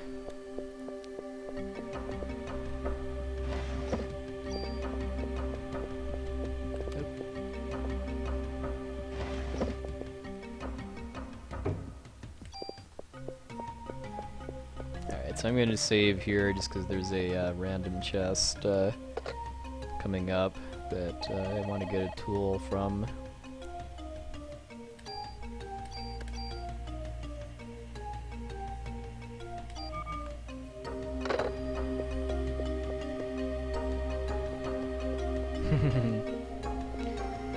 So there aren't really a whole lot of battles that I can just completely avoid, but if I go to the next section across the grass instead of across the sidewalk up there, I can actually avoid a battle. And ammo. I want to get a tool.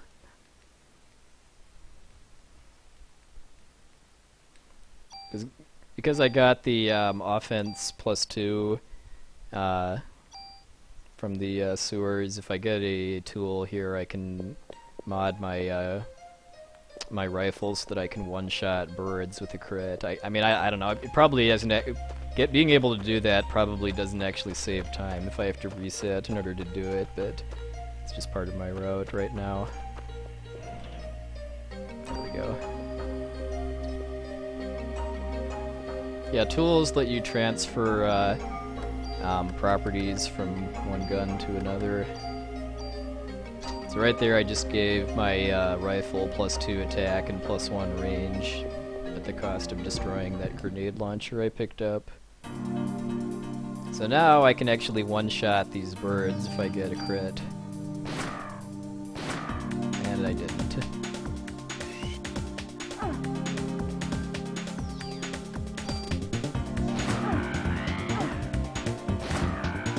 Ow.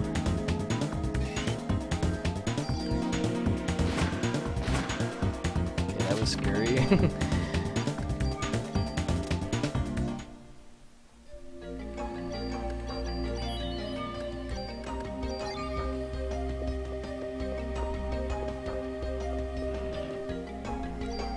Yeah, I was trying to do a loop-de-loop on the monkey's arm.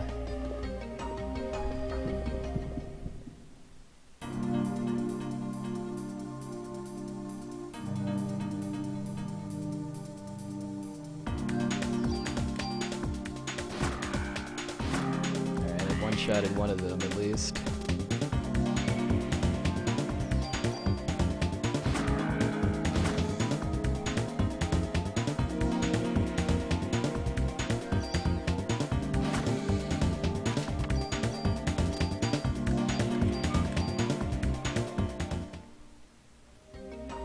Alright, and then whenever you level up you get bonus points, which you can use to increase to either boost weapon stats or boost either your basically the speed that your ATV charges along with your item capacity. I mean, in this route I use 100% of my bonus points to improve my weapon attack power, because I find that lets me do more damage per minute than increasing my active time stat, which you have to put a lot into active time in order for it to actually like pay off as far as getting more turns.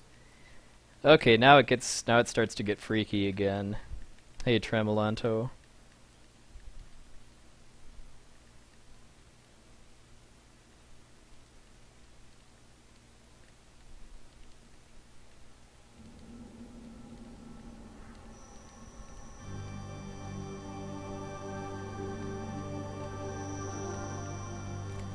This would be Parasite Eve.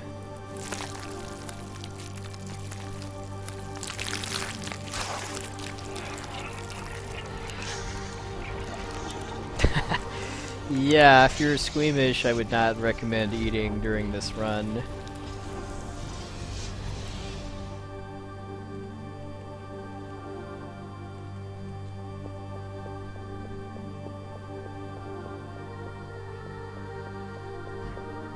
I mean, obviously I'm desensitized to all of this because of having speedrun the game, but these freaked me out quite badly first time I played it.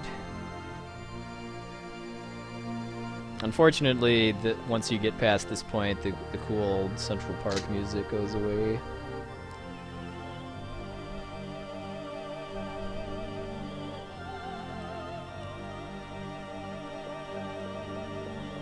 This is good too.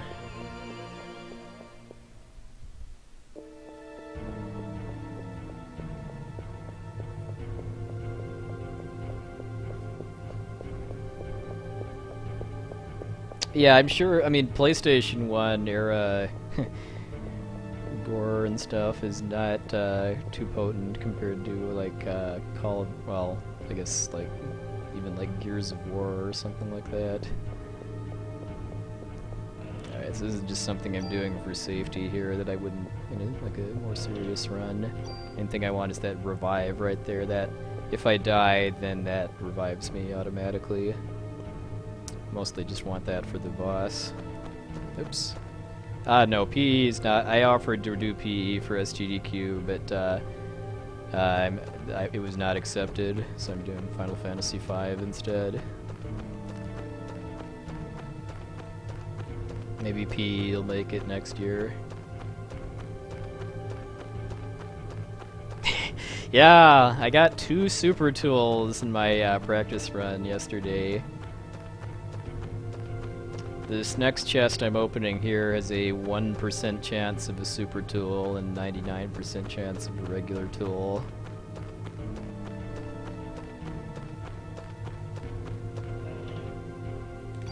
Nope. Yeah, I did get super tool from that chest in my practice run.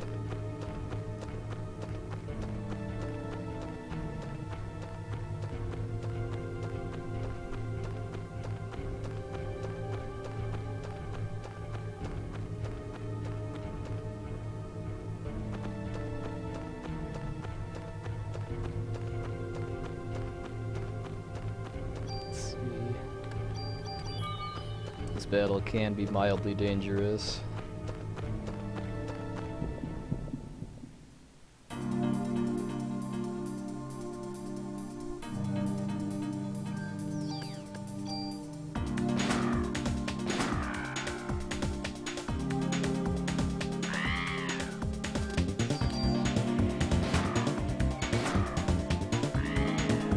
These birds like to fly around randomly while I'm trying to shoot them.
Bear hugged.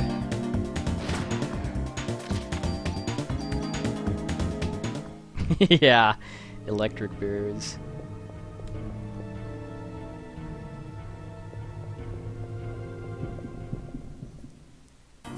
Now we get some more boomerang monkeys. Come on, crit. I have to get, in order to kill the monkeys in 2 hits, I need to, at least one of them needs to be a crit.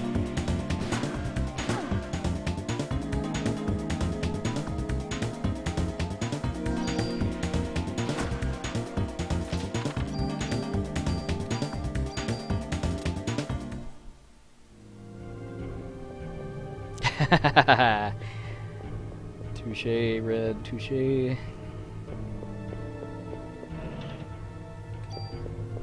These chests usually have random armor boost items, but they sometimes have tools.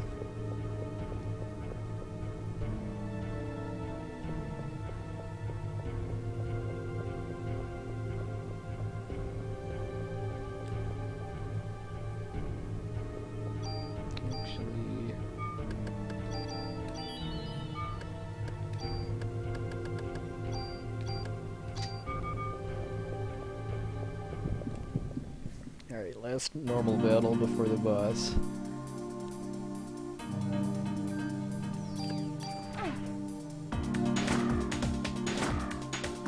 And we get one of the bush roots from IOG back for revenge.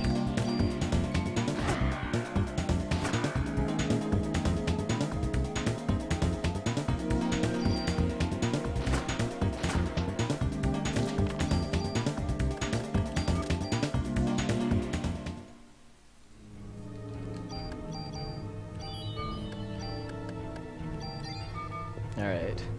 This next boss is somewhat difficult, so I'm definitely safety saving here.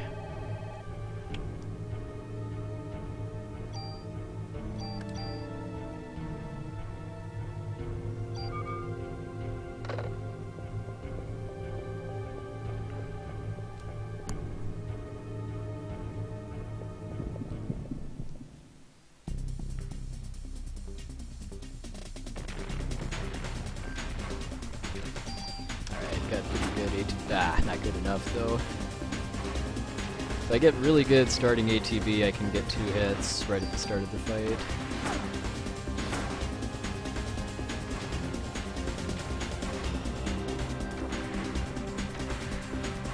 Okay, wait for it.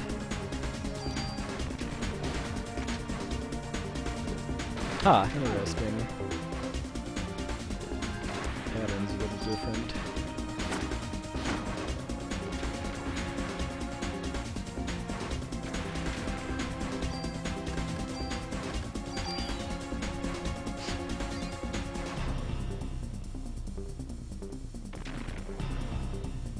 Every time I kill one of the worms, the remaining ones get more HP.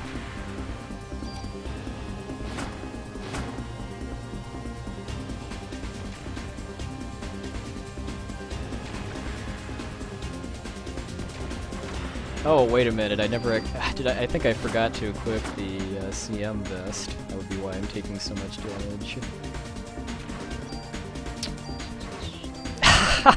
Go me! Wow. That's more like it. Oy.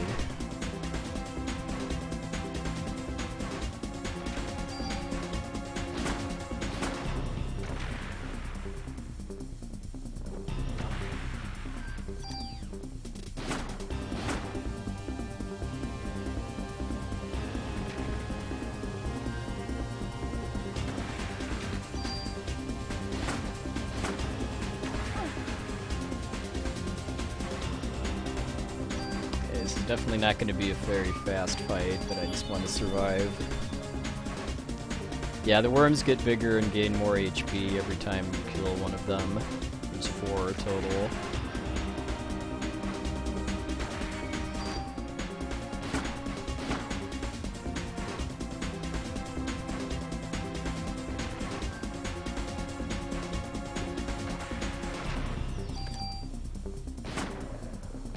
Yes! Got it. I skipped the final phase of the fight by killing the last 2 at the same time.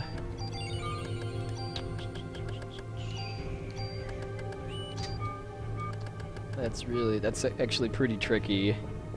Mostly just because of randomness, because their patterns can kind of drift apart a little bit.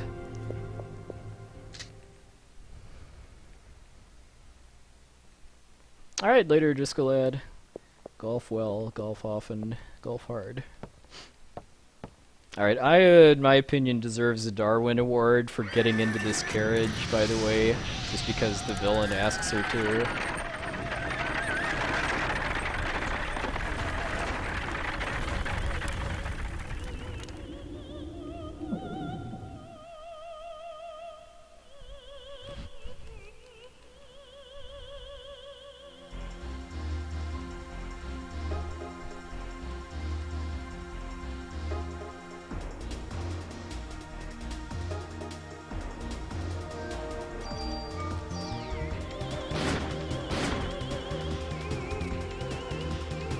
playing this kind of safe.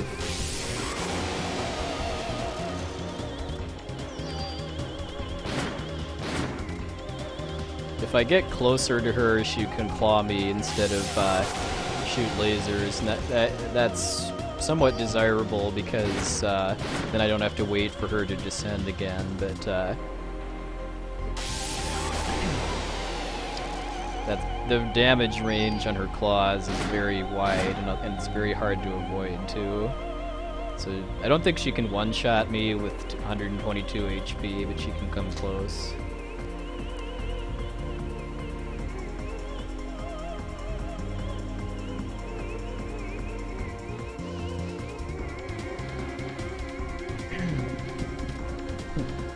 Yeah, it should have occurred to me that I wasn't wearing the CM vest when I got down to 10 HP on that first monkey fight, now that I think about it, because the reason why I use the CM vest family of armor in this run is because it has an ability called Auto Cure, which makes it so that when my HP goes below, I believe, 25%, I automatically use the strongest healing item I have in my inventory.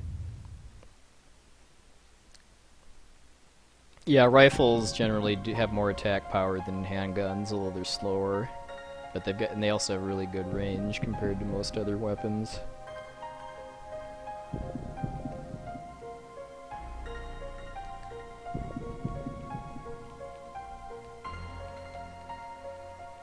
Yeah, although in cutscenes, Aya always has a handgun, regardless of what she's actually equipped with.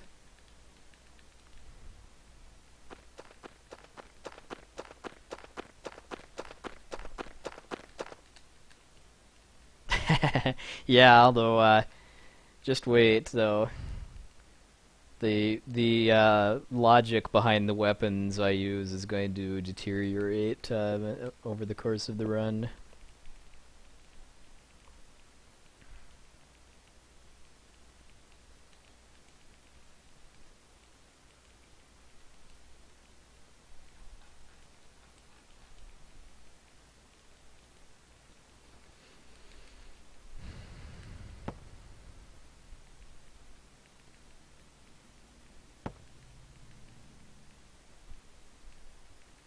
Yeah, rifle has a longer kind of ready animation too after you cue your shots of Io raising the gun before she shoots.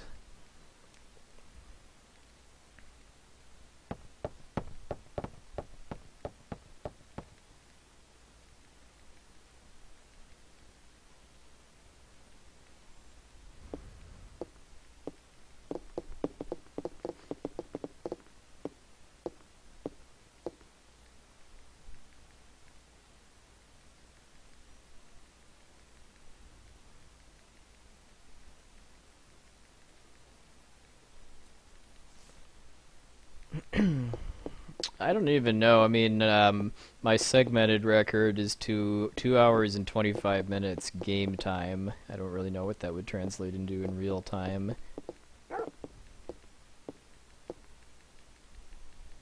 My RTA PB isn't really that good because I haven't done that many attempts. If I actually did research into a route that would work for an RTA without requiring like specific item drops and stuff, it might interest me more. But if basically all I'm doing is just trying to replicate my segmented run with only slower because of having worse RNG, that doesn't really excite me that much.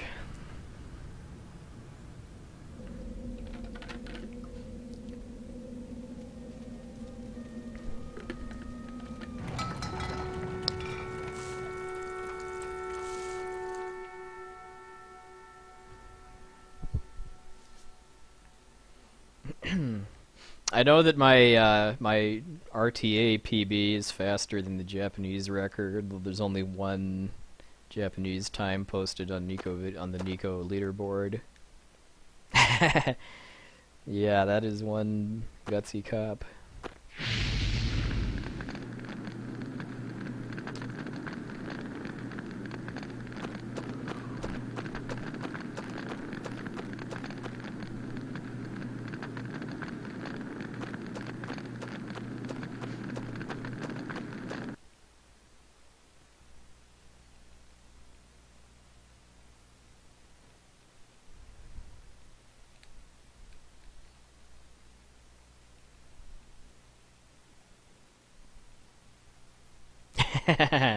Yep.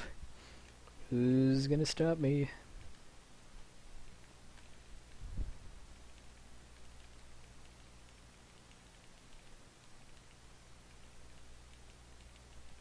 I like how in this flashback, by the way, there's all the Christmas decorations and stuff are still up when you actually come here. Such a coincidence that the last time that Aya was in that hospital, that was also Christmas.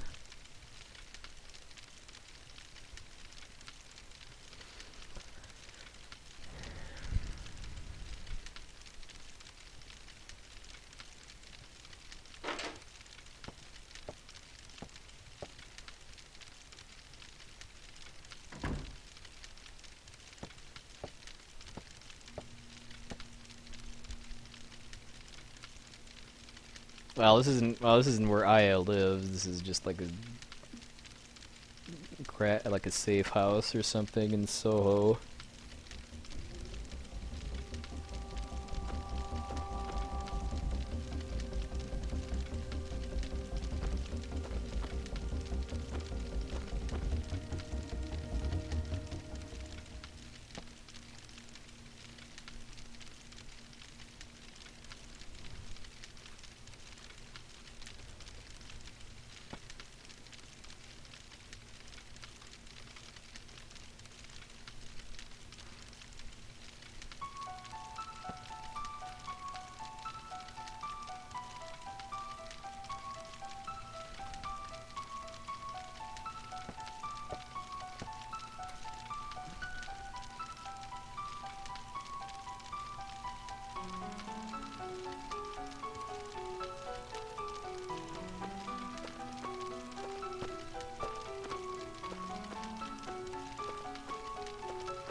Oops, still had analog on.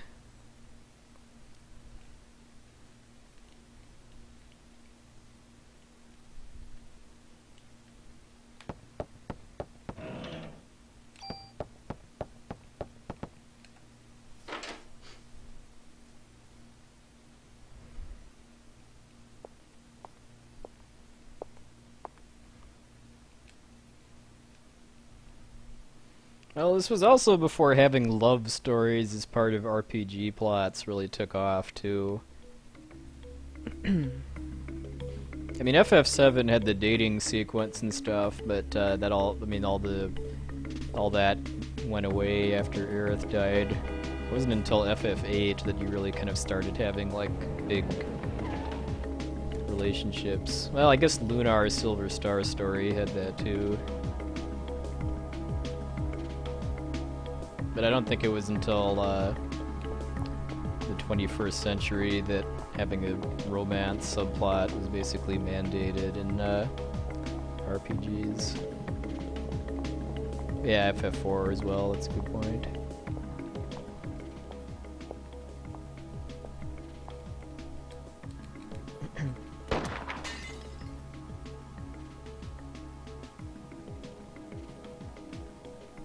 I used to think it was kind of odd that Aya is supposed to be half Caucasian and half Japanese and has blonde hair, but some of my friends that are well, one of them is Caucasian and one is Korean, had a baby recently that has brown hair, so having blonde hair I'm sure isn't that much more uncommon.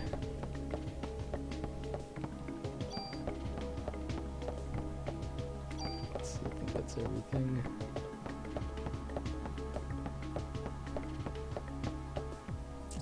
Okay, let's see.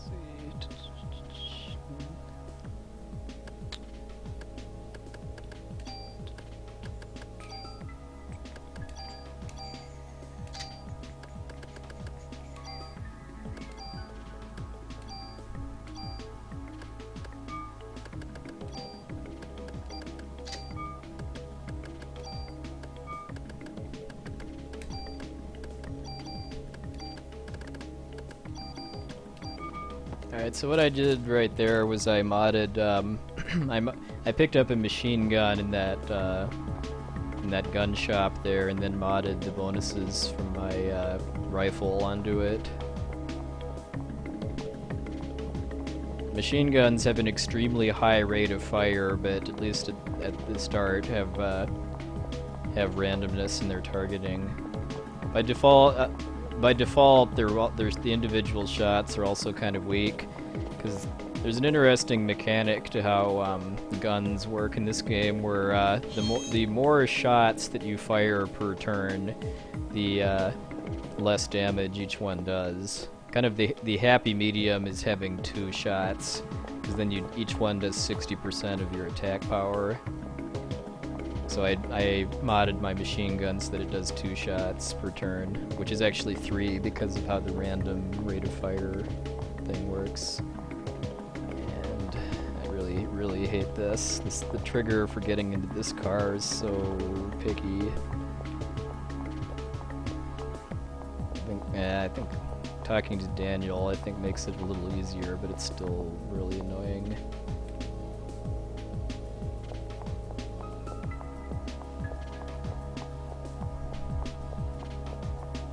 Still can't get it. Okay. Yeah, it's just so precise, and you can't really see what you're doing either.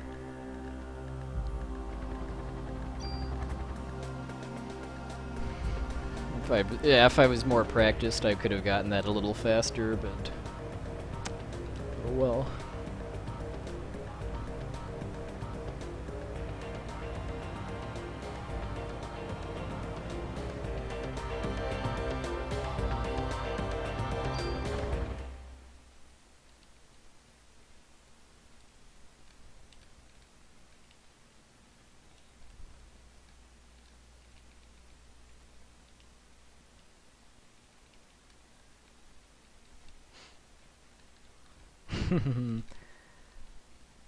Prepare for ludicrous speed!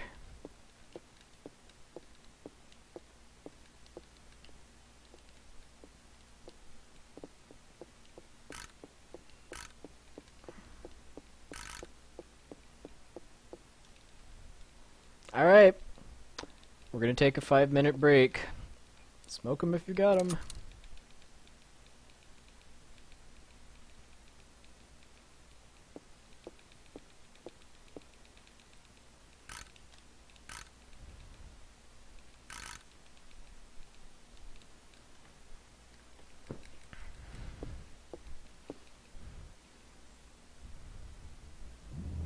Yeah, this game does have a fair amount of cutscenes, but it's... I don't know, I don't think it's really that bad.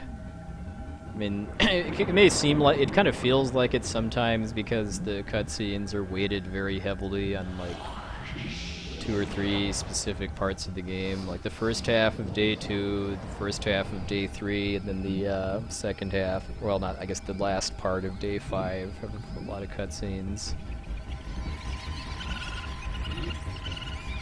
Yeah, well, I mean, like some of the CGI here is aged pretty well, and the music's good. I don't mind having cutscenes and speedruns at all. I mean, I kind of like having like a break to catch my breath and talk to chat if I'm streaming.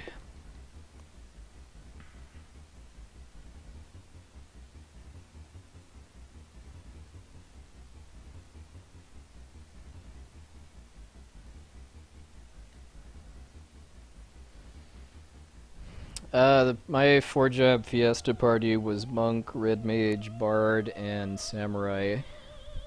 So that was a pretty good team. I was able to beat Omega and Shinryu fairly easily without having to do a ton of prep.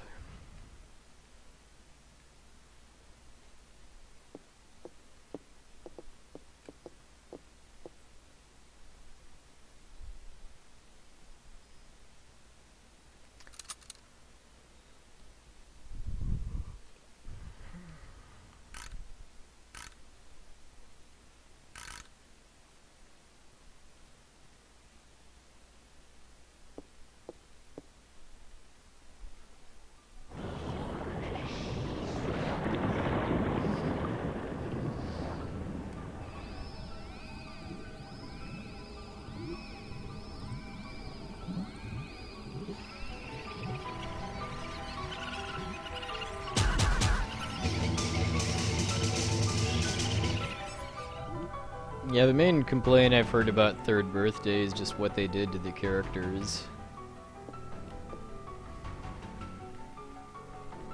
A lot more so than the gameplay itself. Yeah, that is one powerful desktop microscope if you can see cell components, basically. In 1998, too. Well, actually, 1997 is when the game takes place, because I think that's when it came out in Japan.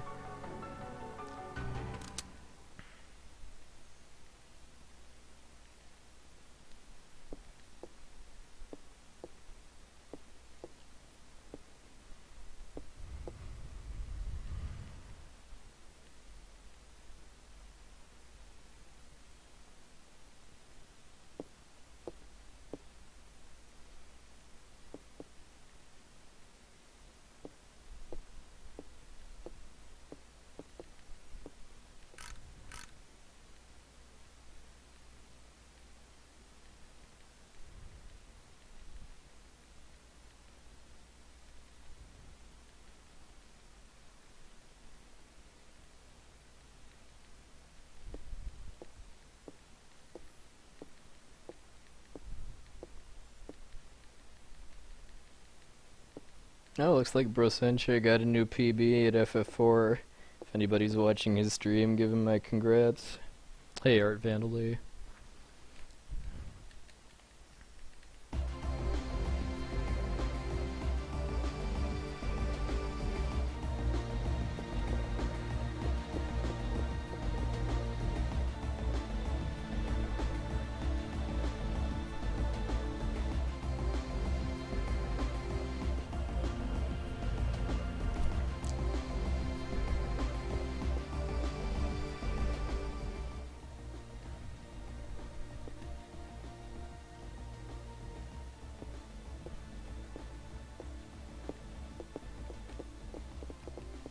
Yeah, well, yeah, I just have the team page up on my PC for amusing myself during cutscenes.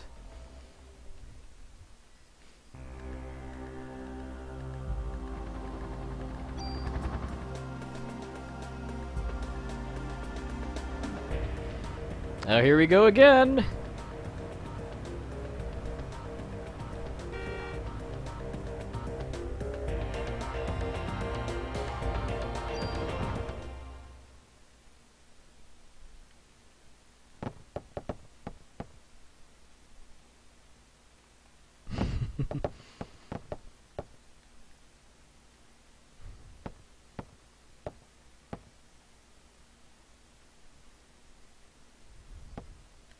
All this talk about Spaceballs is making me wonder when we're actually going to have time to watch this big stack of 80s movies that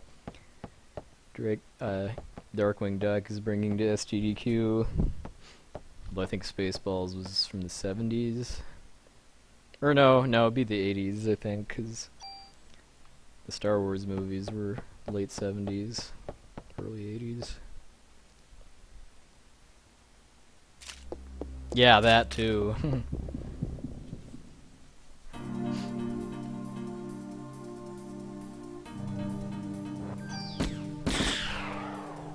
yeah, I no longer have control over who I target. That saves me a bit of time on menuing, but if I shoot stuff that's out of range, then it's just a waste.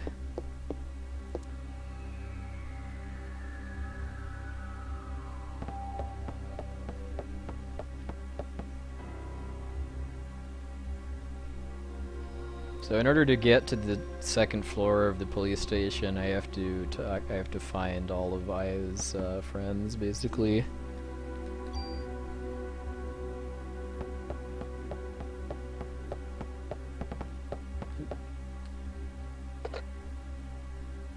No, Zwelda.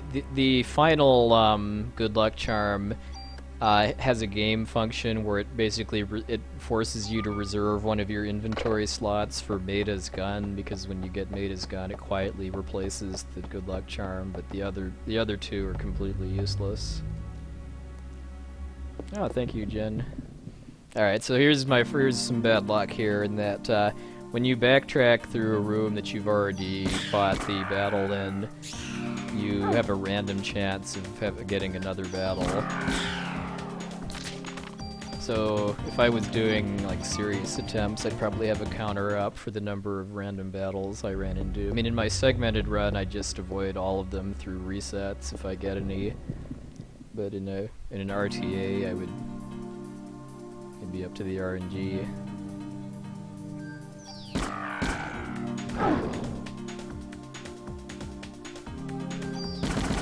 Machine gun is really, really good against single targets, though, just because of how fast the rate of fire is and the damage.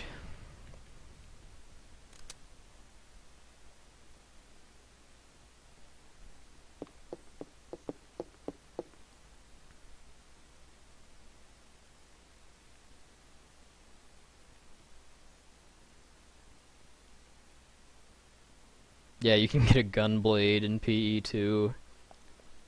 I never actually did any of the bonus modes, so I didn't get the gun blade or know what the sprite looks like, but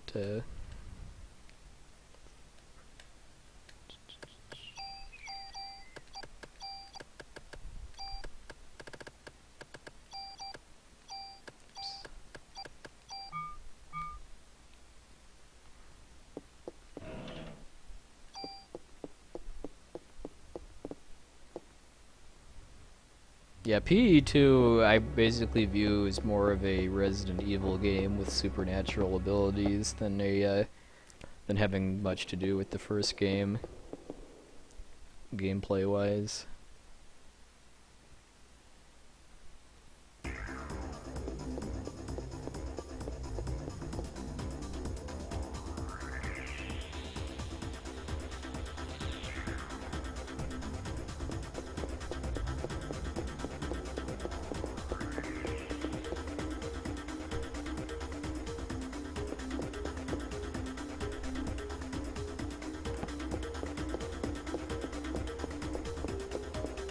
Alright, no, I think I get 2 total chances for having to refight the in that screen there.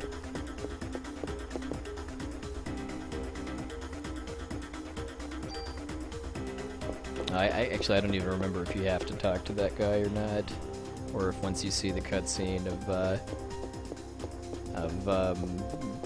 Ben, I think his name is, chasing Shiva upstairs, that you can go up there.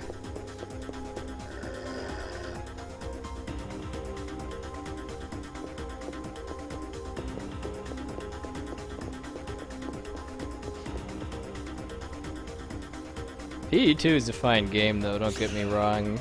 I just don't like it as much as the first game, and I wouldn't... speedrunning, it doesn't really interest me that much, just because a lot of the speedrun is fetch quests and backtracking.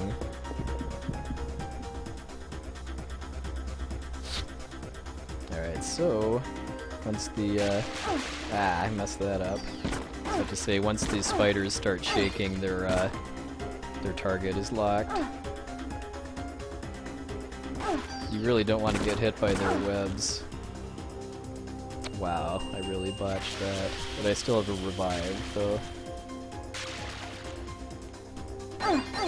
Jeez.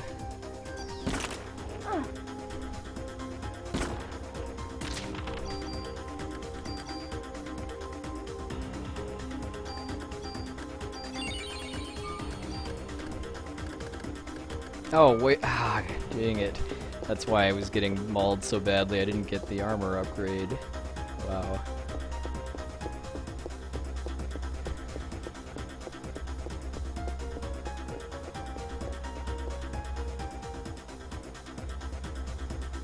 Yeah, I'm not. Unfortunately, I can't just skip this because this is actually the only other piece of armor I get in the whole route.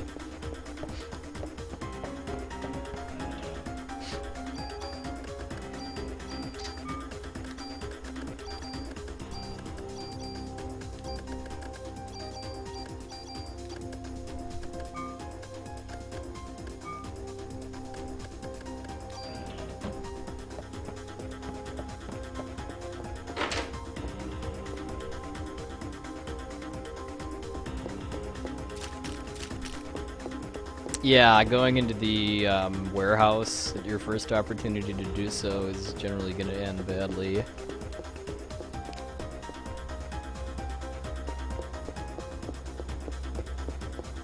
Alright, at least I didn't have to refight here.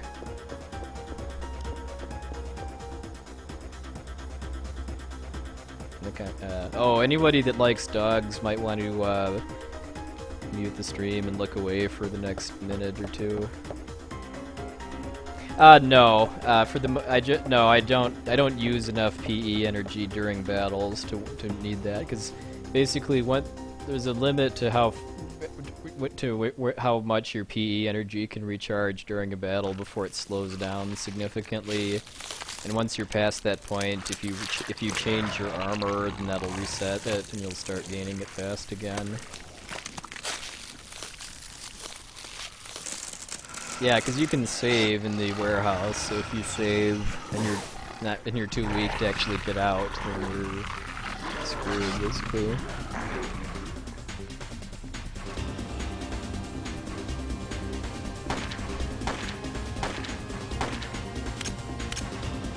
Yes, I have. Not recently, though, but I played it around when it came out.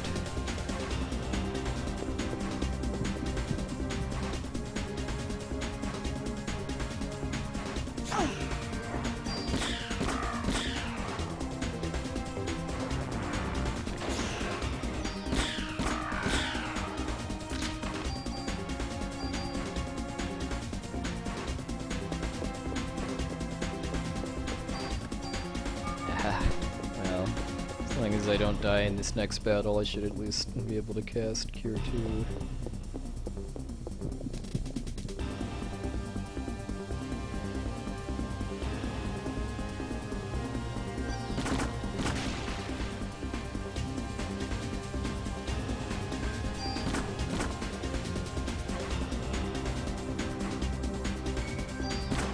Alright. I had some problems with that battle in my practice run. PE stands for Parasite Energy, which is MP in this game, basically. Alright, I don't blame you, Tremolato. I mean, if you've never seen this game before, it's pretty freaky.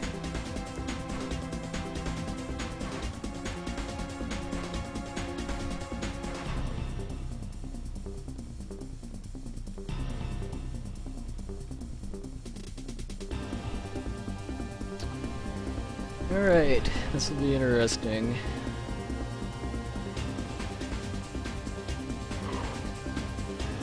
I don't want to attack him when he's standing still, because then he might use a unavoidable gravity attack that does percentage damage.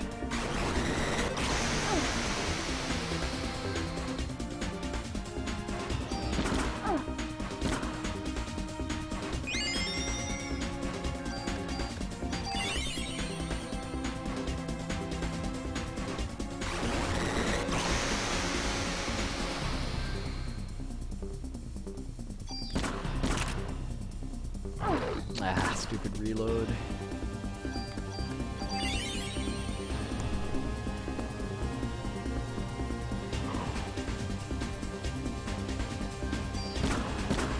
Each head has separate HP. Once I start to kill the heads, it speeds up a lot.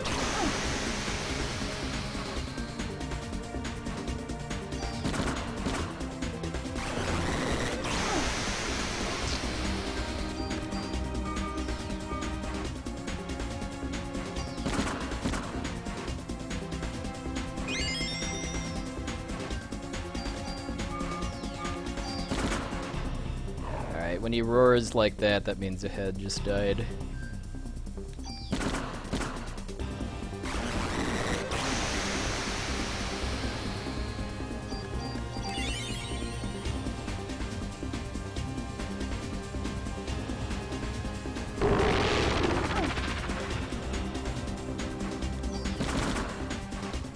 Alright, down to one head now.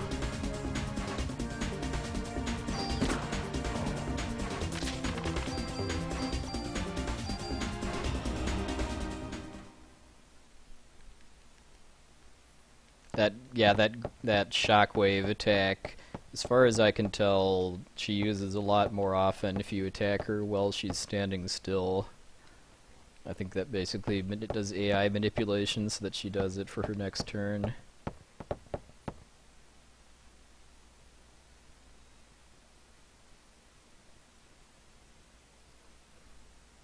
Yeah, you kind of need to strike a balance though, because if you're too close to Shiva, then it makes it harder to avoid her lunge attack. But being closer makes it easier to avoid the laser. I think the lunge does more damage, though.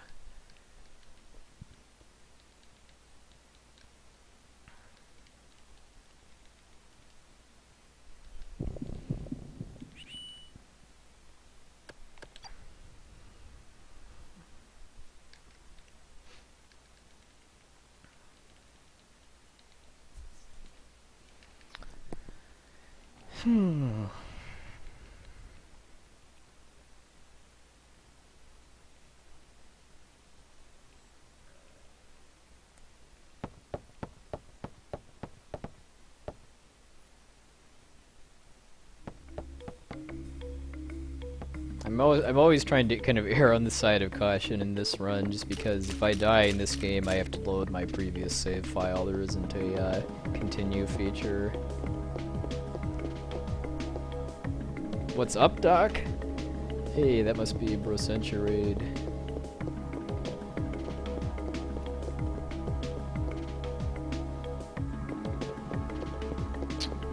Hey, congrats on the new Die Hard percent. Is that to earn, or are you gonna keep trying?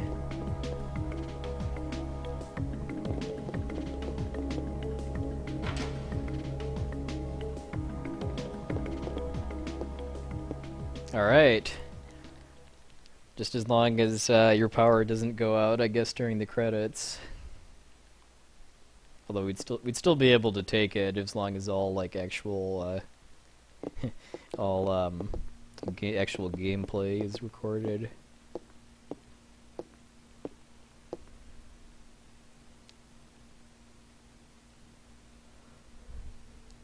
Yeah, unless a way to trigger Upco is found, like that you can do from Baron Castle or something like that.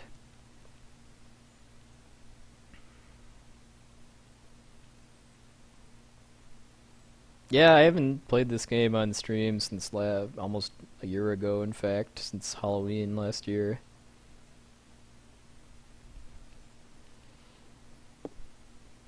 Alright, so now we're actually coming into probably my favorite dungeon type area in the whole game, the hospital.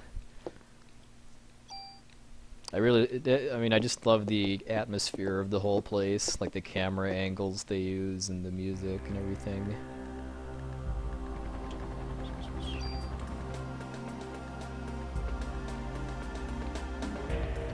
Hey, it's Ludicrous Speed Police Car again.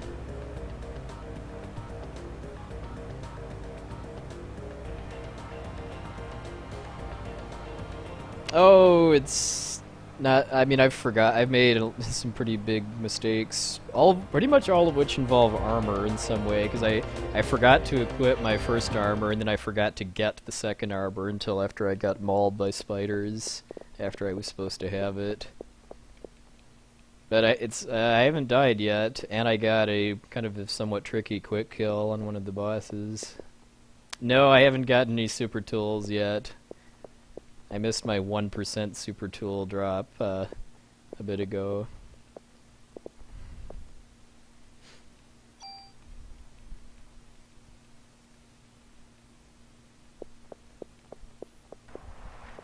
Of course, I mean, I don't. At this point, I'm not really ever planning to try to improve my segmented run. But if I wanted to do super tools and segmented, I could get that from by just stealing one from the boss of the hospital.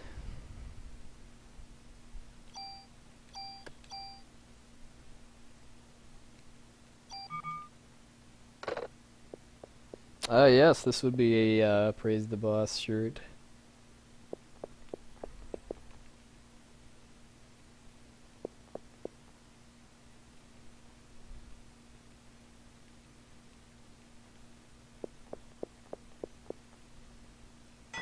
Iabrea, yep.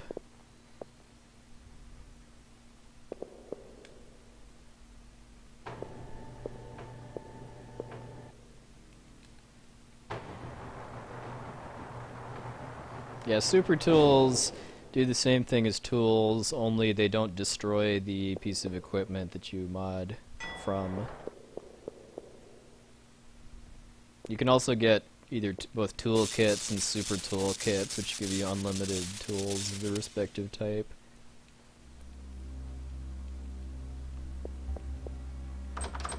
Alright, so yeah, the lighting, the camera angles, the music, I just kind of love the hospital basement section.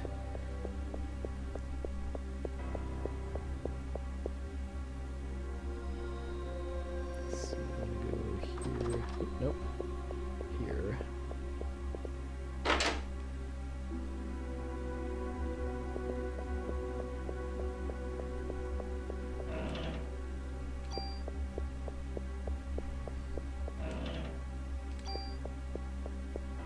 So in order to get out of the basement, I have to find 3 fuses in order to repair the power. Leaving through this door is kind of a roundabout way to get to the next place I'm going, but if I leave through the northwest exit, that's a battle trigger.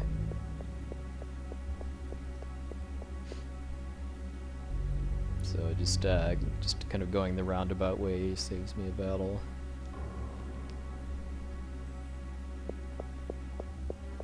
Yeah, anybody that's never played this game, it's available on the PSN store for PS3 and PSP. It's pretty short too. I mean, a casual playthrough I wouldn't expect to take any longer than like 10-15 hours or so. The discs aren't really that expensive either, but I think the cheapest and most convenient way to get it would be PSN store.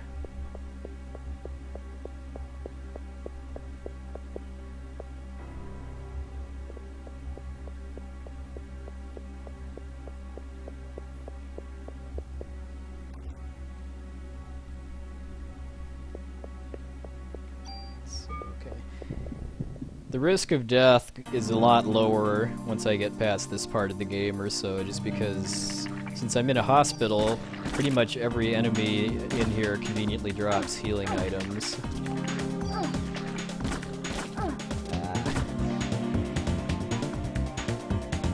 And my HP starts to go up a lot more as I gain levels.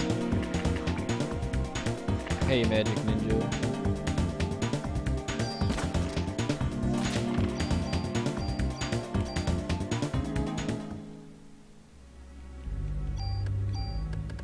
So whenever I get bonus points, I use those to increase my attack power.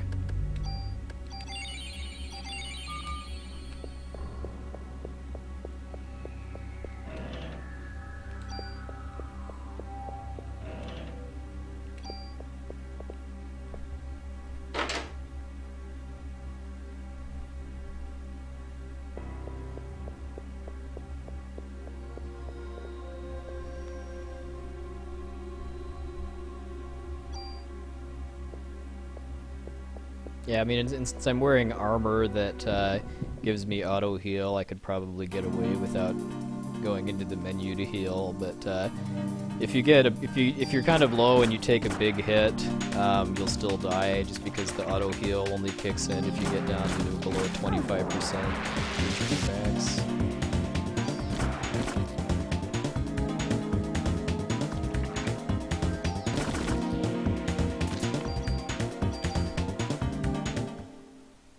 Not as part of this run, but I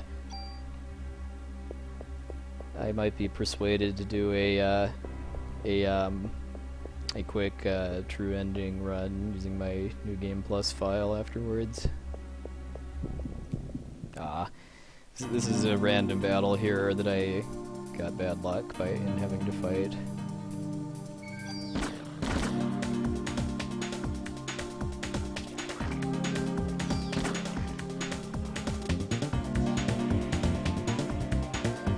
Yeah, the healing sound effect I think is pretty much straight out of FF8.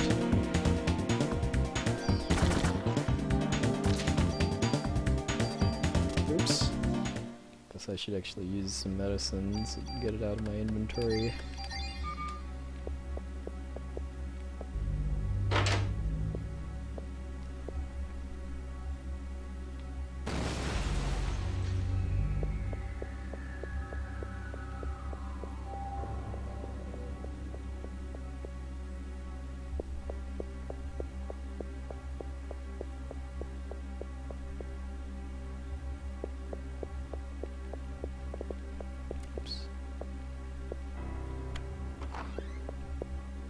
Alright, so I'm gonna save here just because there's a chest in the next room that has a chance of having the best gun in the game for speedrunning, and a chance of not, and I want that.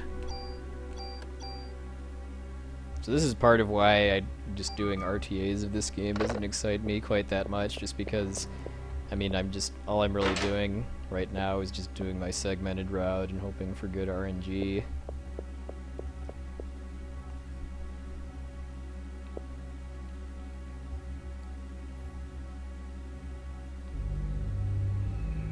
Hey, Clage, thank you. And yes, alright, micro Uzi is what I want.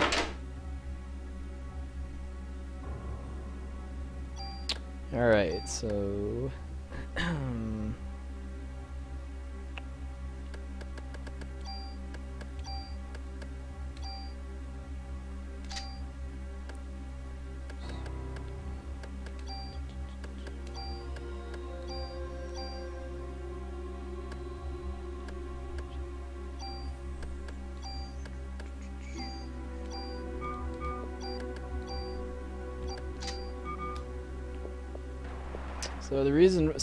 right now the micro Uzi is basically just kind of an upgrade over the M11 I was using before, but it has more slots for special abilities. Let's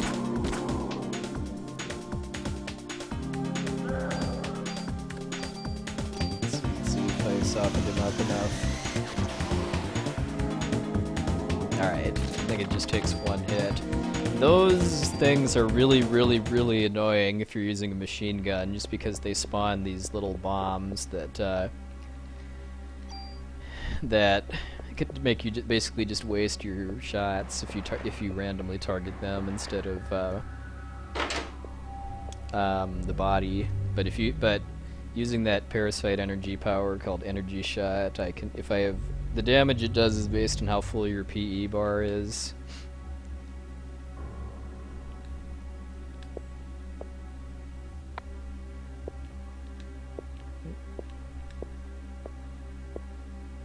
Hey, Odin Smash. Yes, time for the best part of the game. It's also time for having a little fun, too.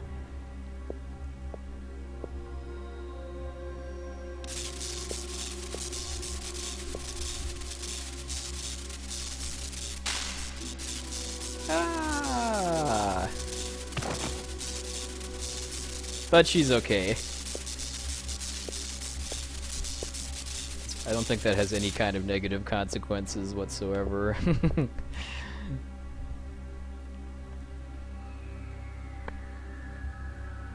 And of course, apparently they teach how to do amateur electrician work in New York Police Academy. Alright, now we go back to missing perspective until I go in this elevator and leave the hospital. That's the name of this music. Well, no, I guess it keeps going for a while.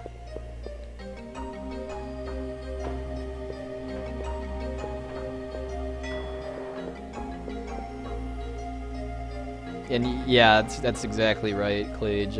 I view PE2 as being a Resident Evil game with supernatural abilities and some RPG elements.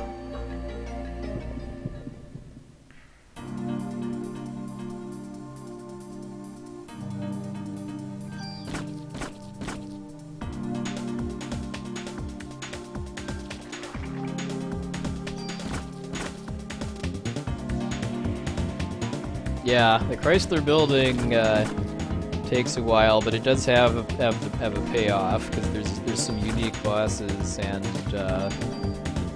there's a secret ending if you complete it. And like I was hinting at earlier, I might be persuadable to do a true ending run after this, which will take all of like half an hour.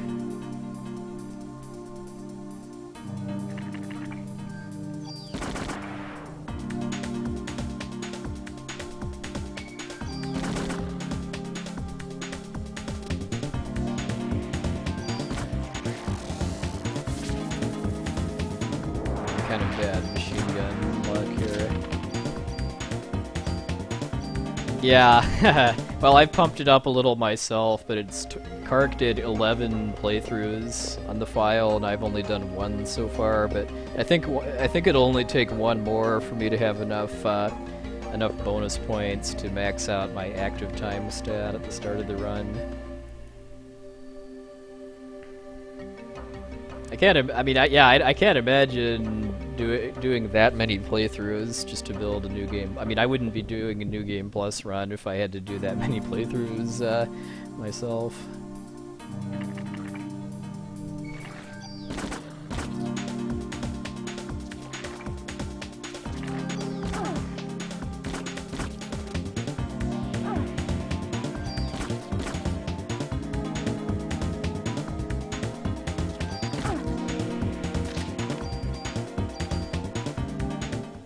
Hey, Dr. Speedy. So unfortunately, this cutscene that's getting triggered here reloads the map afterwards, and that counts as having left and re-entered this room. So I do have a chance of having a random battle in this room when I try to leave, even though I haven't really left. The game thinks I have.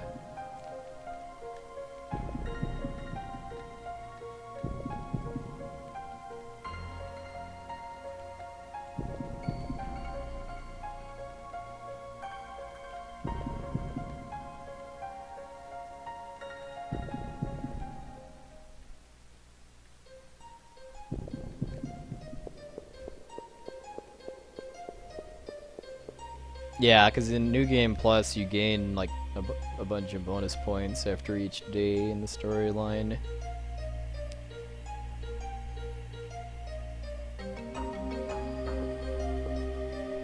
Oh, cool, Iest.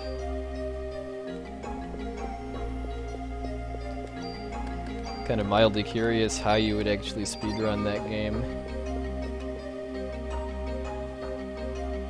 given how impossible like the final boss looks like it would be at a low level. I've heard that, but as far as I know, that's not actually true. Like, I've like the best FAQ I've read on Parasite Eve like says that that's not true.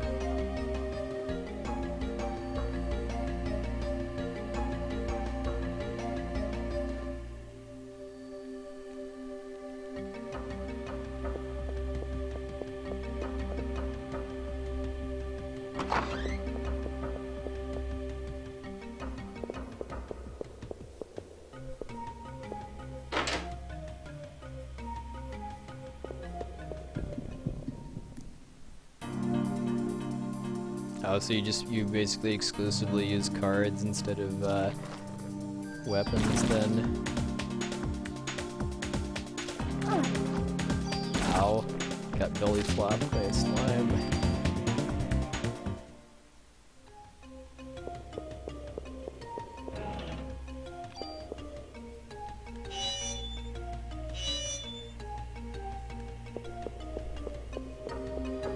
What's the runtime, highest for the segmented run? Level 18? Wow, how would you even survive, like, attribute 11, or whatever her Ultima spell is called, if you're that low? Unless you've used a lot of, like, HP honeys, or whatever they're called.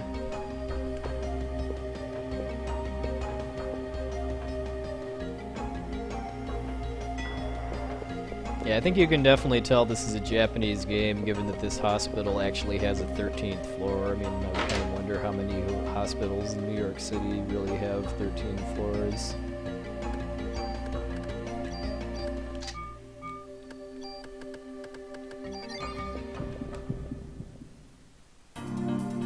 Okay, so I just want to hit the mixed man once, and then I can finish him with an energy shot.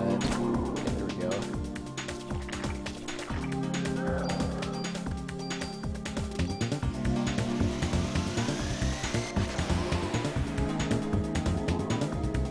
Yeah, I did IOG before this.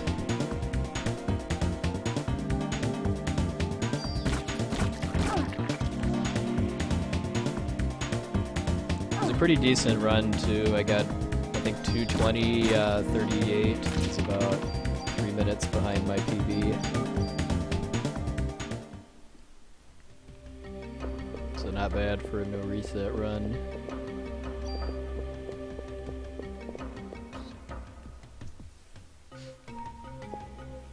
Yeah, that's a good question, Keyfry, because yeah, 4 is an unlucky number in China and Japan, because it's, I think that the word for 4 is the same as the word for death, she.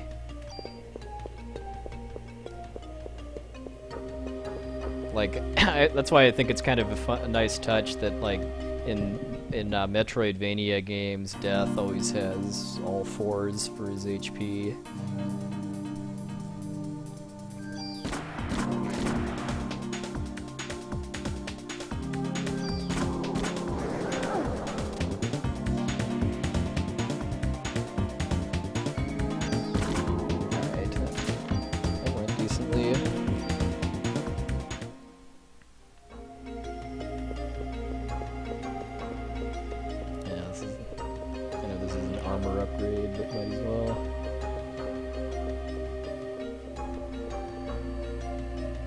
Well, machine guns are the way to go for segmented. I mean, I'm just using my segmented route for an RTA. Basically, I haven't really ever sat down and tried to reroute this game for an RTA.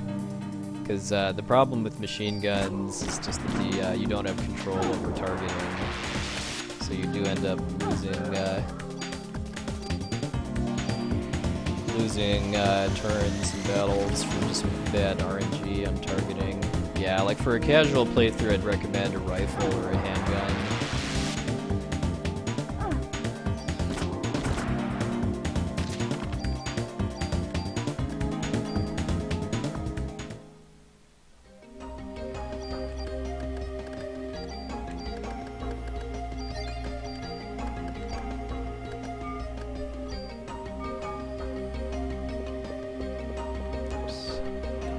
Cute little chest there. Of course, they keep ammo in a room that has both medical records on old patients and a sperm bank. This hospital has it all.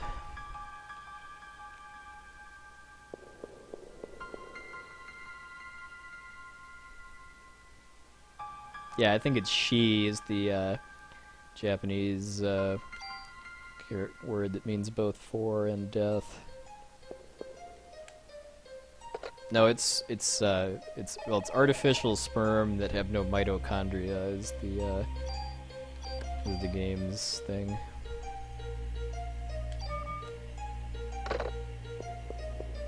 The idea is Eve wants to have a baby that has no mitochondria from the father.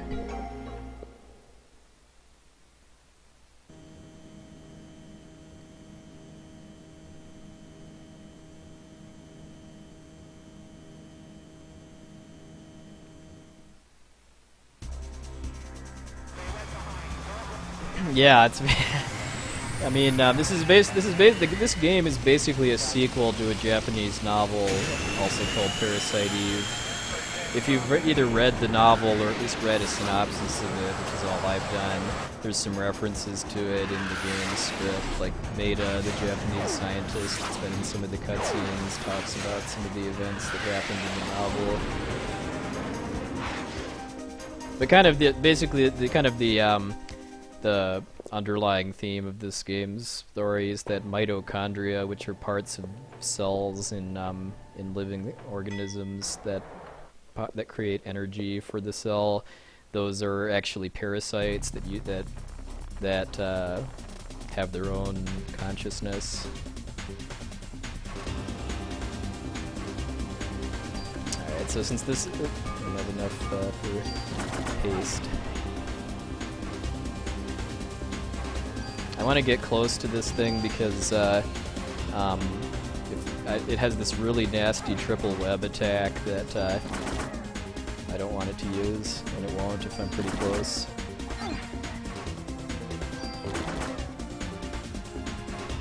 Alright, phase 1. Yeah, I mean there is a I don't know how widely believed it is, but there is a scientific theory called mitochondrial Eve, basically, which is that I got too far away. Which is that mitochondria came from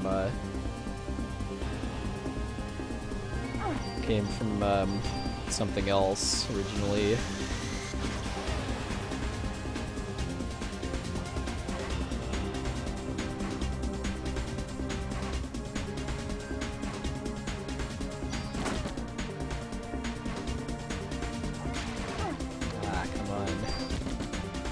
Perspective is so nasty here.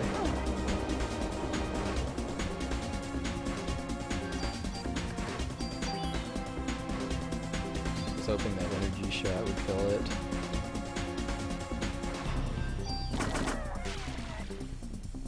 Okay, there we go. Okay, the first phase of the fight went pretty well, second phase not so much.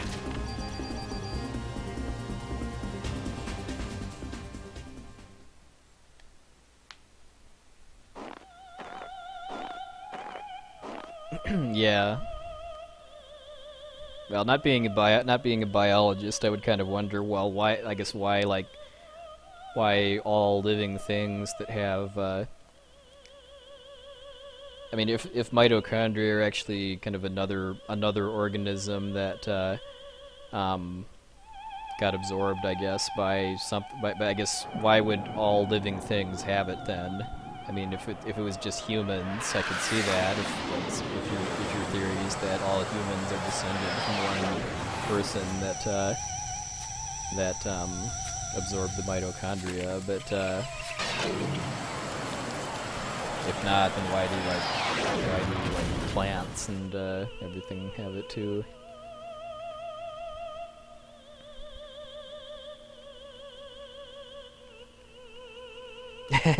Yeah, that's why Eve is able to make people spontaneously combust, like during the intro, basically, is because she can cause people's mitochondria to all activate at the same time, which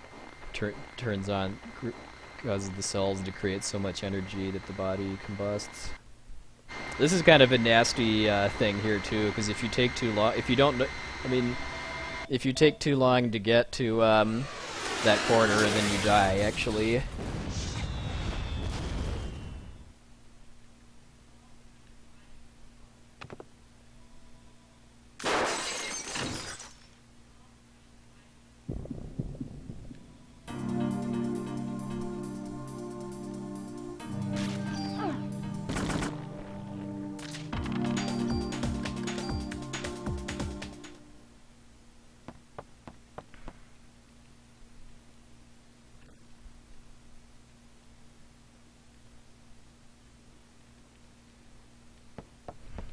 And that's also, I guess, where all of these mutants that I'm fighting come from too. Is that they're normal animals that Eve used mitochondria powers to mutate into monsters.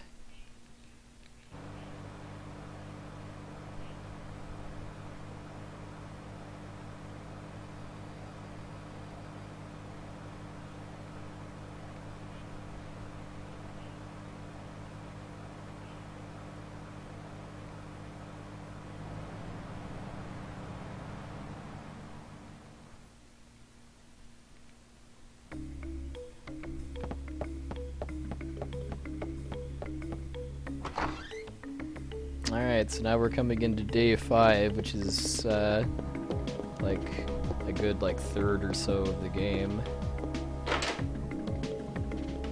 No, I'm not going to be playing PE2 after this. I actually don't know how to speedrun PE2. I might do a PE1 true ending run though. Hey, Romy.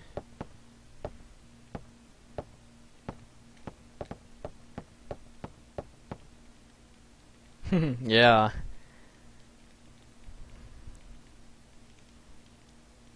Yeah, I mean, aren't there more bacteria in one human body than there are human bodies on the Earth? Thought I read that somewhere.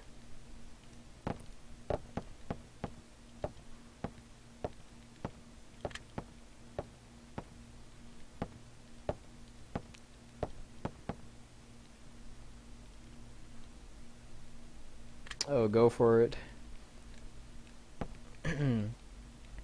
Yeah, SGDQ is going to be next week. Well, I guess technically this week now, starting on Thursday. It's Summer Games Done Quick, which is a charity speedrun marathon that a bunch of people in chat right now and I are playing in.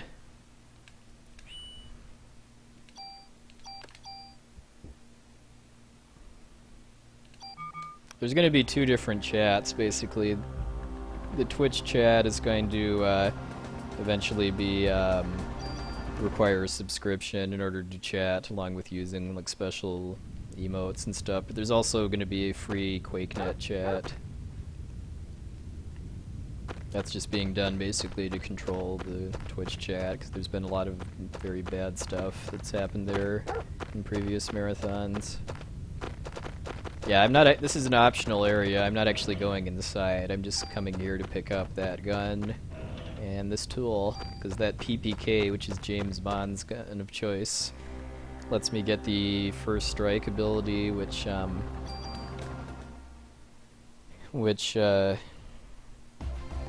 gives me a chance of starting battles with the full ATV bar.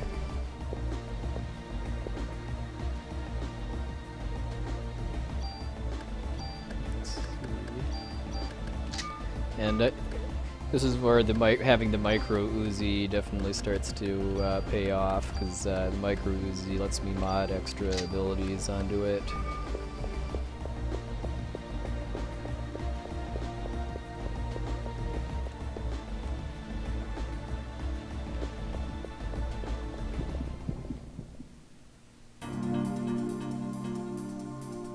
Oh, didn't get it this time.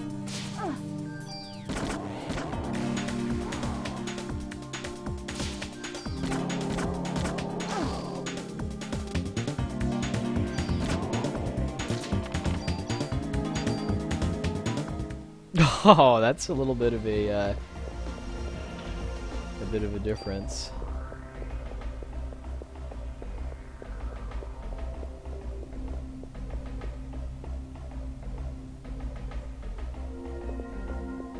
Yeah, I watched the Braid run at ESA, and I saw the runner was talking about how the world record holder was commentating for it on the French restream.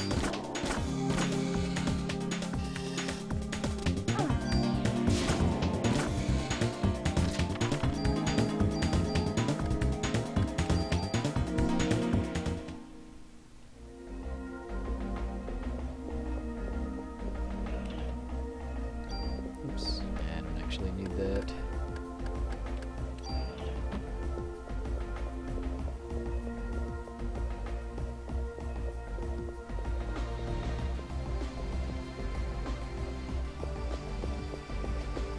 He's got the Chrono Trigger record too. Cool.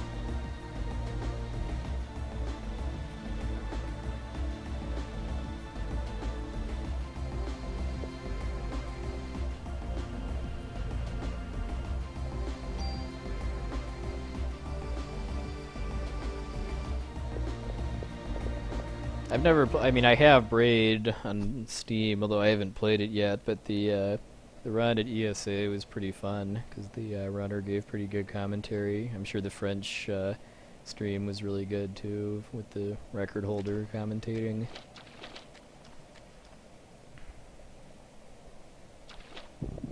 Alright, so in the sewers here we made probably the most annoying regular enemy in the game, which is, well, I take that back. It's not. The mixed men are more annoying, but these bats are runner-up because they can blind you. Fortunately, if you're blinded, you can still hit with energy shot.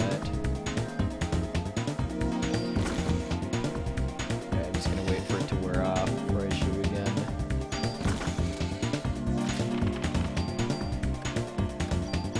I'll get that. Cure D is Cure Darkness. Let's see, I do have tools, right?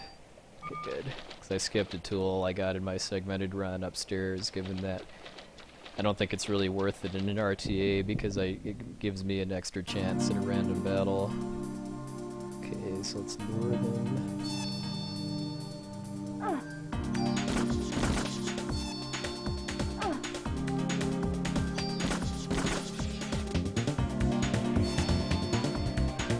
So hard to see what I'm doing here too, just because this map is so dark.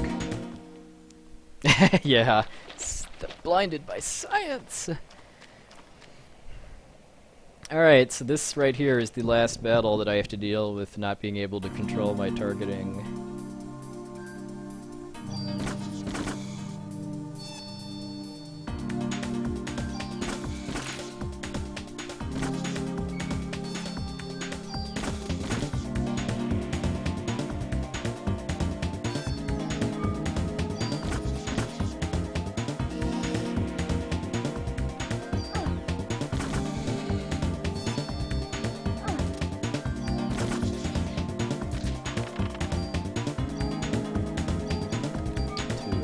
I think is enough. Hey, Poked Trilogy, welcome. Alright, so there I get a shotgun. I got a shotgun! Which is a pretty weak weapon by itself, but if I mod the burst shot ability from the shotgun onto my machine gun, it overwrites the random ability and lets me do that. I get splash damage shots. So I'm basically shooting shotgun shells out of a machine gun now.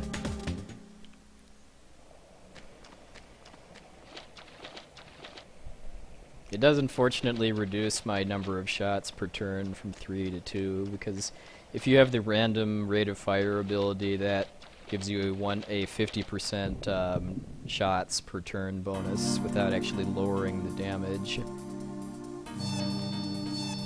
But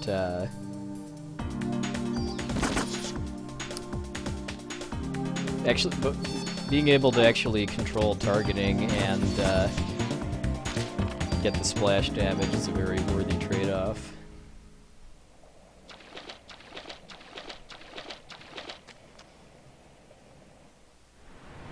Well, I have my PBs at both games. Yeah, that's for 100%.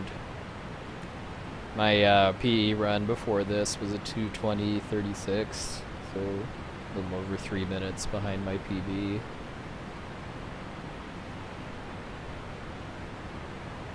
Which I thought was a pretty good time for a no reset run.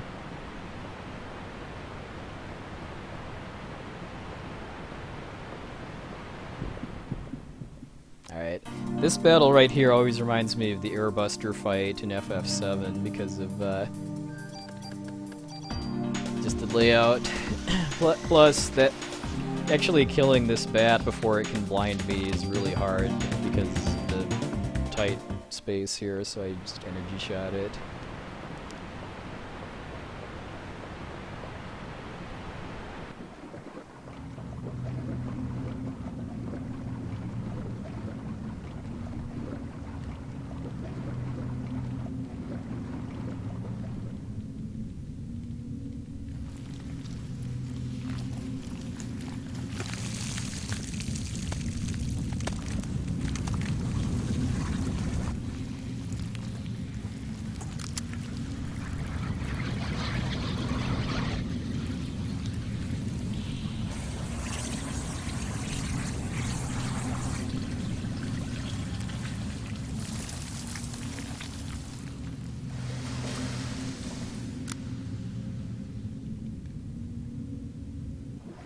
Hey, Footwa.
Wow, looks like somebody beat the crap out of the Japanese FF6 record. Terumi looks like beat the glitchless battle speed 1 record by like 4 minutes. I know what I'm going to be watching soon.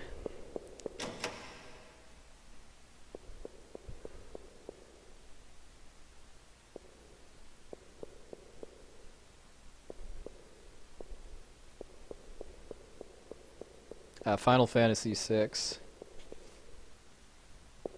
Well, yeah, the previous record stood for, since February of 2012. I haven't actually seen a video of it, but given that it stood for that long, that must mean it was pretty good.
Wow, I'm actually not doing too good on HP.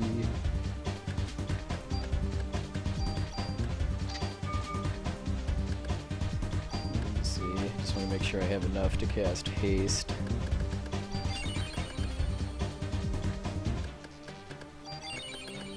Alright, that's barely enough.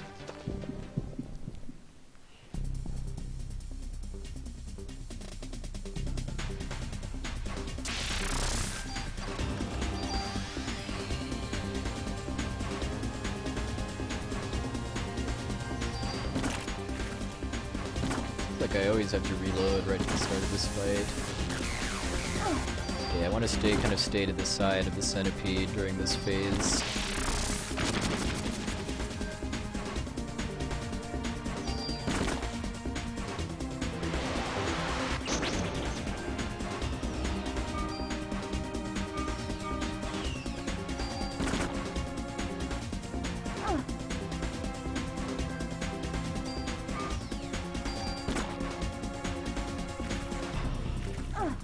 Ow.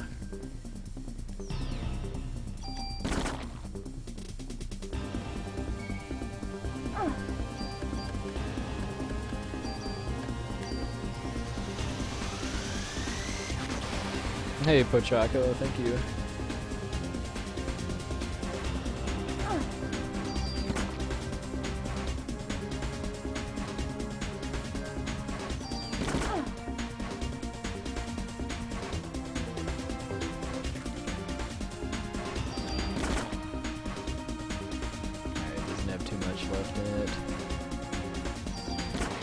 Alright, there we go. That was a pretty good fight. If I get really lucky, I can actually hit multiple pieces at the same time if they overlap while they're jumping and change places.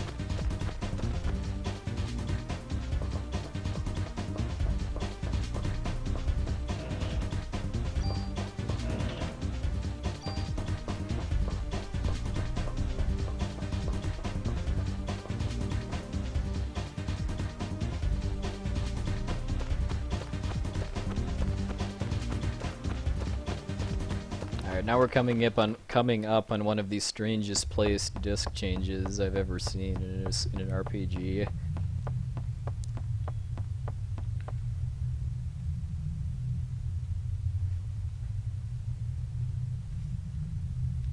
Oops, to keep walking.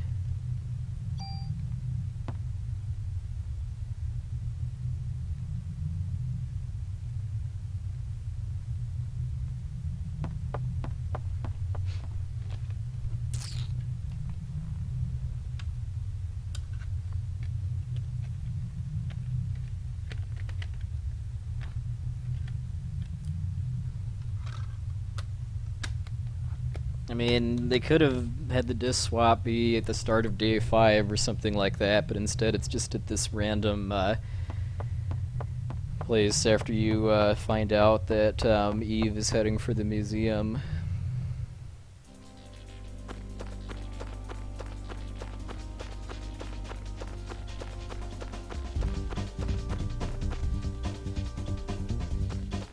That was a very weak disc change, too. I didn't even have the other disc out of the case yet.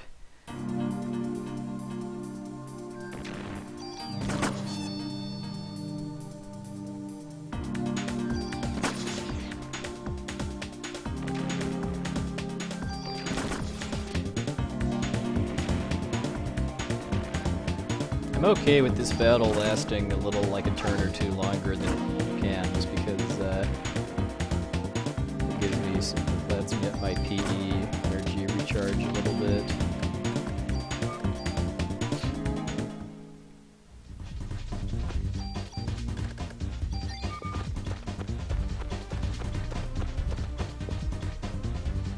I should have done bonus points while I was in there too.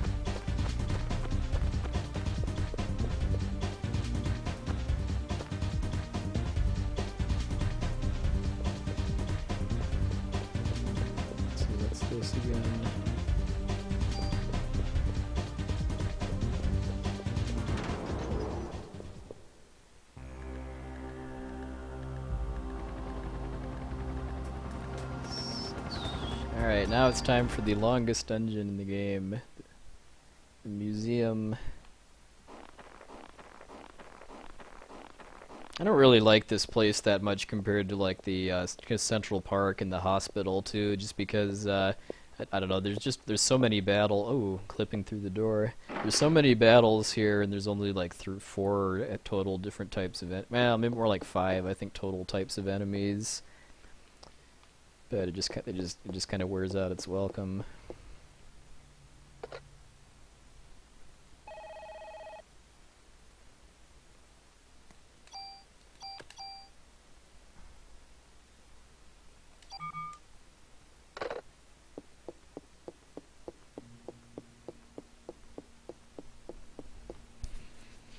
So yeah, you actually do not have to go chase Dr. Klomp into that wing of the museum, and actually not doing so not only lets you skip like 3 different battles in that wing, but you also don't have to fight in that rainforest exhibit room.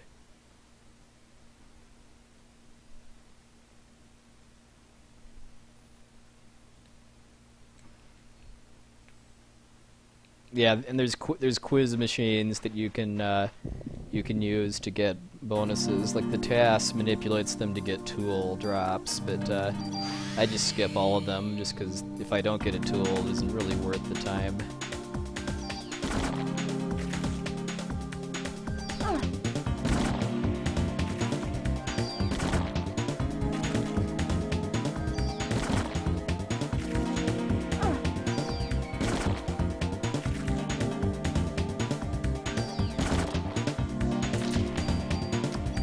do not want to get hit by that tail. That does a lot of damage.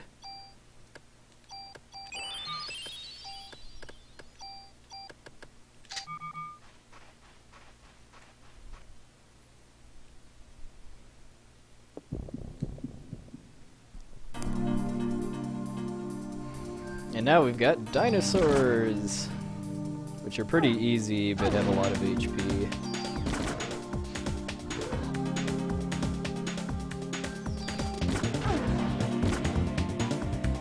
And their attack is pretty wide ranging too.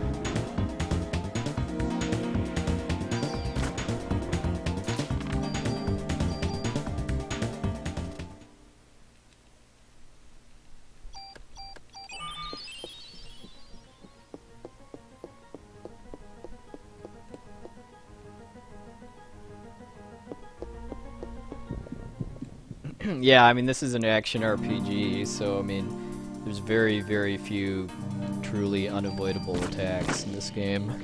I mean, doing it without armor would definitely be possible, although very risky. Because, I mean, there's a lot, because, I mean, I don't think it would really save time to not get armor, personally, just because since the critical hit mechanics in the game, make it so that you get a much higher chance of getting critical hits if you're closer to your target. So to kill stuff as quickly as possible, especially once I have a machine gun, I want to be as close as possible, which means I'm more likely to get hit myself, but the trade-off is generally worth it. Yeah, unfortunately you missed Illusion of Gaia. I did that before starting this run, but you can watch the recording if you want to see. It was a pretty good run for being a no reset run.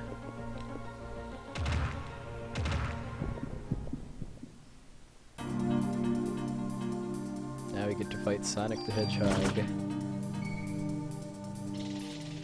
Or I guess these are more accurately armored armadillos.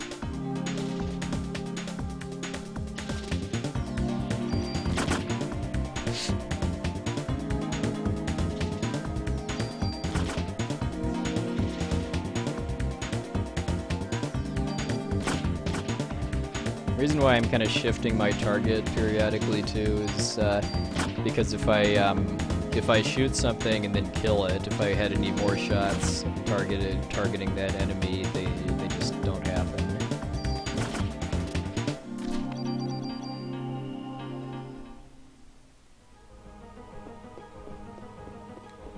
So I had to go into that room and fight the armored armadillos in order to be able to go upstairs, and I'm getting a refight here, which is kind of unlucky. Well, as a whole, though, as far as random battle luck, this run has been going better than my practice run yesterday. Oh, also I missed my second chance to get a super tool too. Those in that subway car where I got 2 tools. I think both of them could randomly be super tools instead. One of them was in my practice run.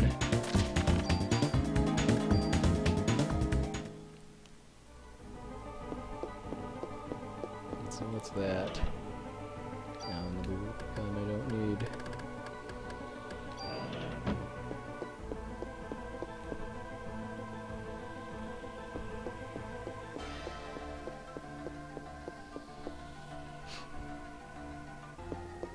So yeah, there'd be rocks blocking the way to the door here if I hadn't gone and fought the armadillos.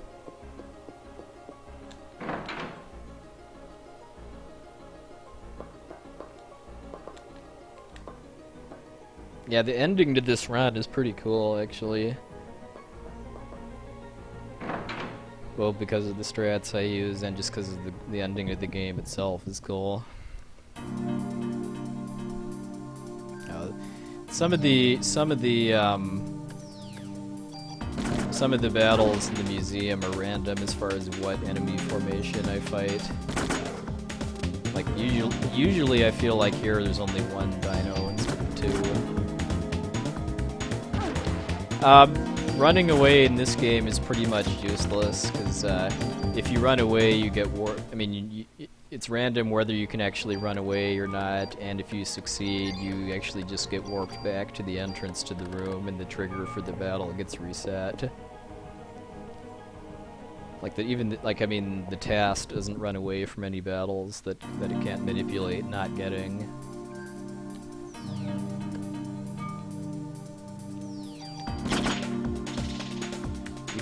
When I'm aiming, I can kind of tell what whether I'm going to do splash damage or not, because the enemies glow if they're going to be targeted.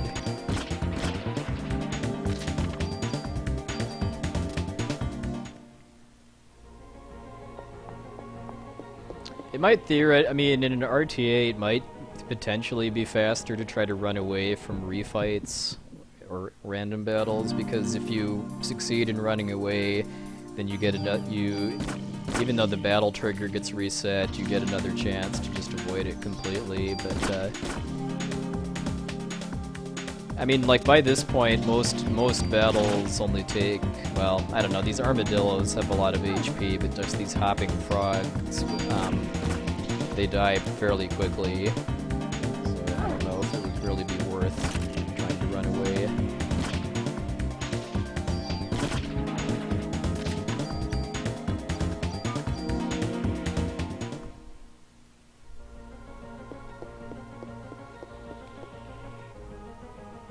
I don't really mind it that much either, too. It makes this game feel different than most other RPGs, where the idea is to try to run away from every battle that you can.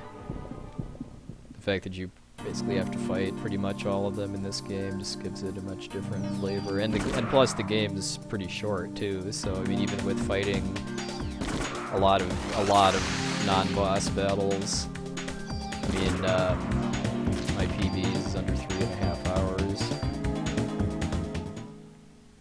I'm kind of skeptical I'm going to beat that today, given that when I got my PB, I'd been actually practicing the game for the Halloween marathon.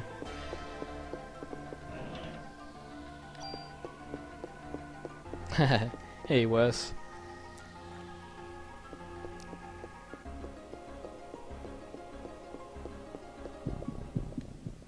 Yeah, I mean, like I've said a couple times now, doing like a serious RTA of this game doesn't really kind of excite me that much because of how much RNG there is.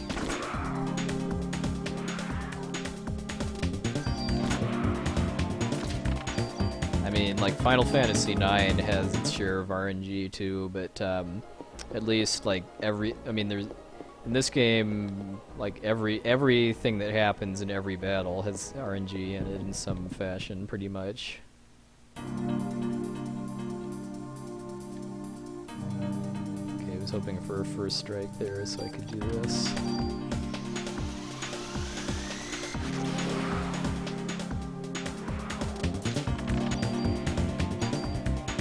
That's probably enough medicine for now.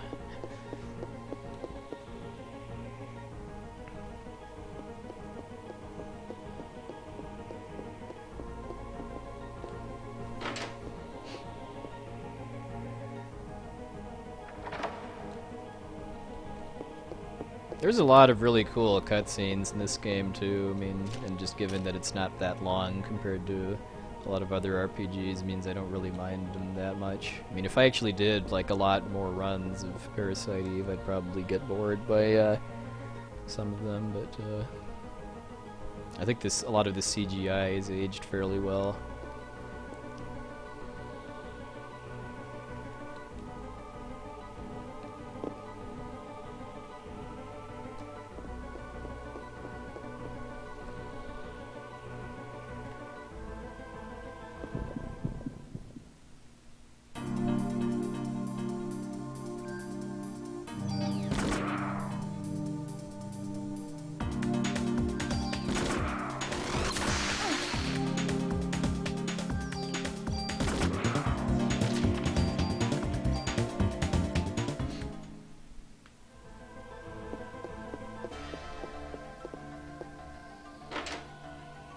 Yeah, if you didn't grow up playing Final Fantasy VII, I can definitely see why people wouldn't like it, because the controls are very kind kind of clunky in a lot of ways because you can't, because it's a 3D game that you have to play with D-pad controls. Wow. Alright, I might die if I get hit again.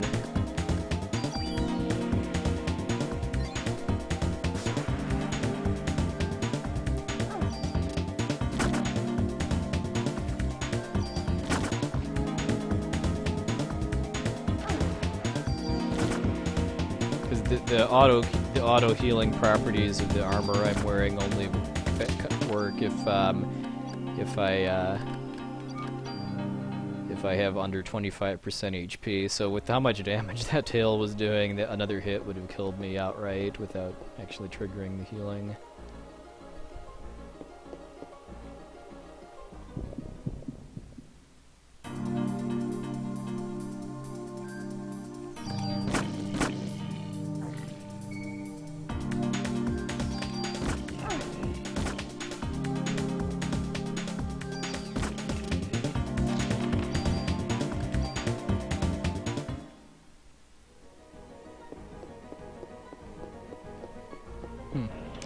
I do like the idea of getting faster loading times from playing on a PSP, but I don't really like the idea of just playing really long games on a PSP, just because, well, I don't know, I mean, I guess I could actually get a solid setup for playing PSP off of a TV, but,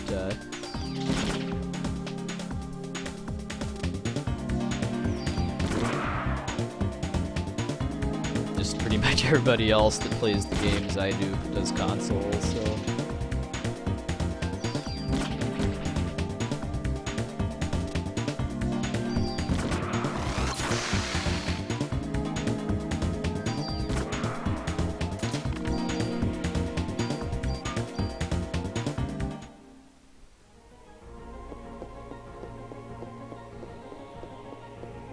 Yeah, although the downside to that is that I mean, unless you have a like a third-party cable, you can't, you wouldn't be able to capture an S video, or unless you can do component video.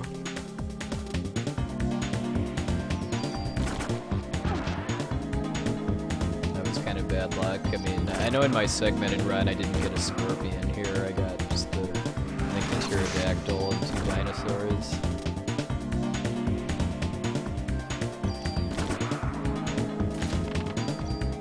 Oh, that's cool that they fixed the soft lock in the PSP version, or I guess I should say the PSN version.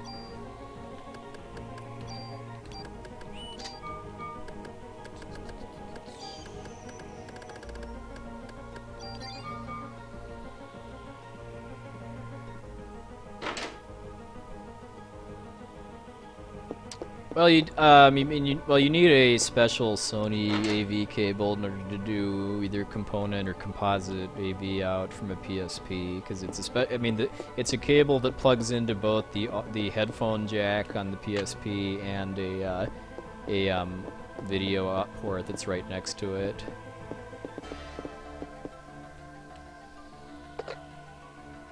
It's not expensive though. I'm sure you could get it on Amazon for like under $10.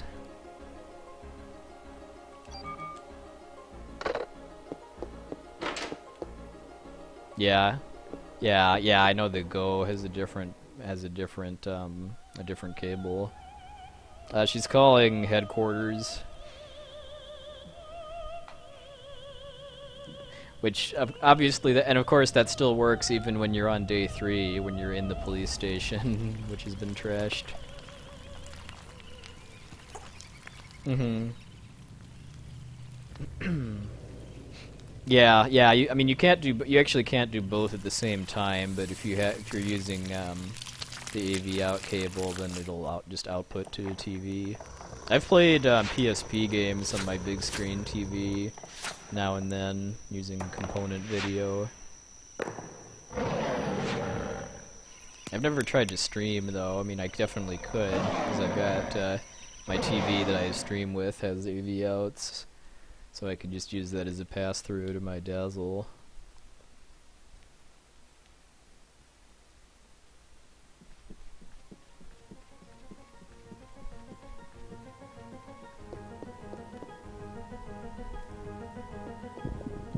Alright, so I've got like I think 3 different chances to get random battles when I have to go back to Klomp's office.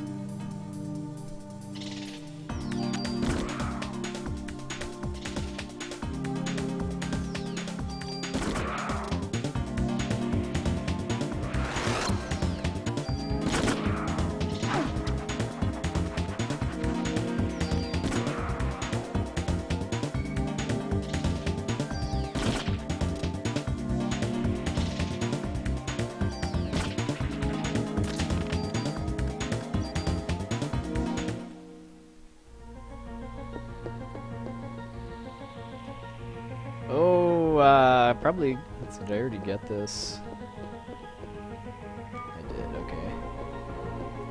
How many tools do I have anyway?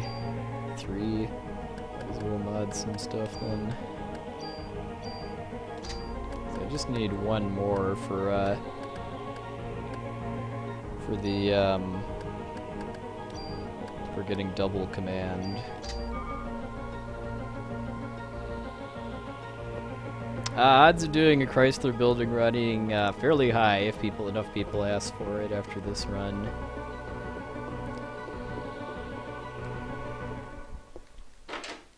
Because I do have a file for such.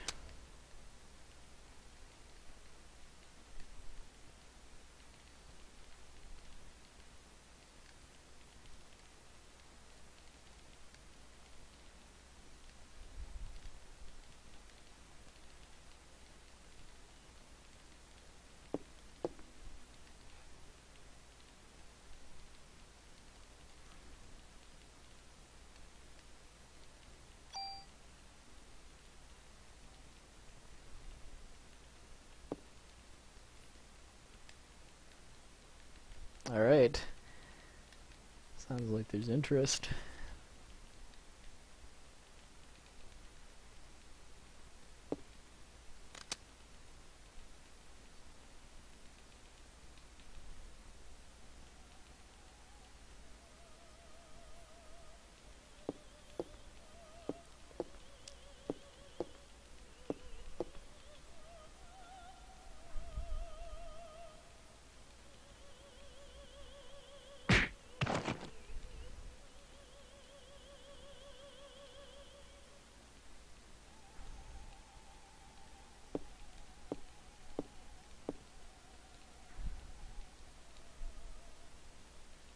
Oh, nice. Dana Chrysalis. Thanks for stopping by.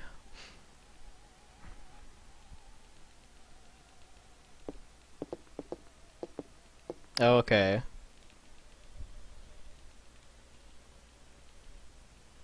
Hey, Beth Boo. Yeah, I mean, I have all of those things, but no, I mean, the only person I know that runs Final Fantasy that uses a PSP is Crystal Beauty. Pretty much everybody else uses PS2.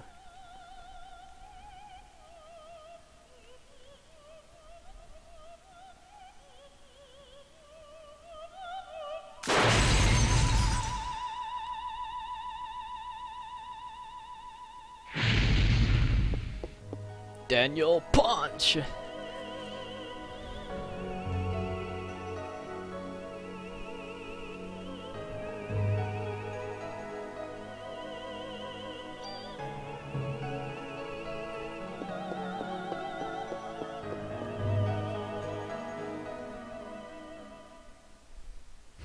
Well, Karakarn doesn't play US anything now, as far as I know.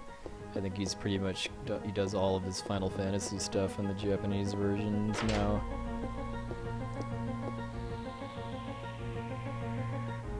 Mostly because he runs categories of games that only Japanese people run, like Slots FF7.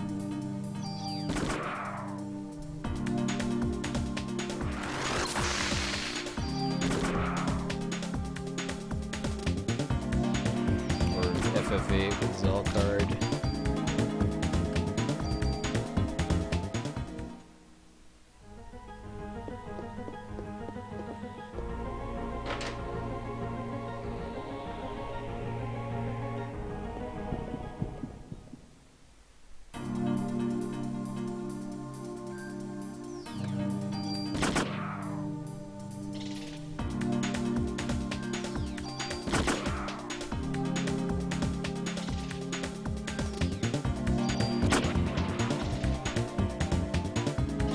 Yeah, Missing Perspective is right up there with the ending, the true ending theme for me. I mean, I think it just fits the mood of this game just so perfectly.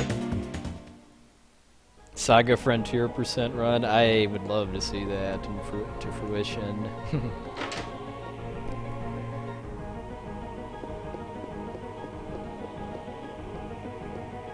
Missing Perspective was the theme from Central Park and most of the hospital.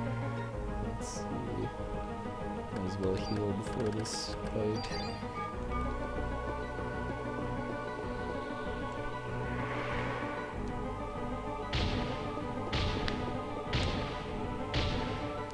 Well, Saga Frontier % doesn't actually involve playing Saga Frontier. I'll let Kark explain if he so chooses.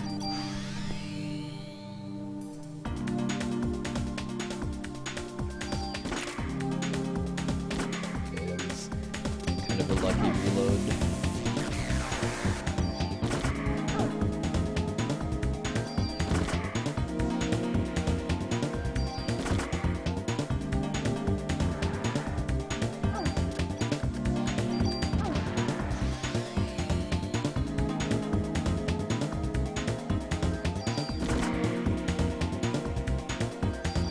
So this is where if I had super tools, I could use the Tass's weapon route to save a bit of time both on this boss and the next one by putting the random rate of fire ability back onto my machine gun so that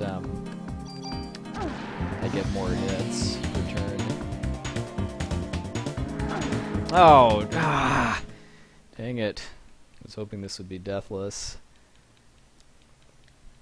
I should have healed though.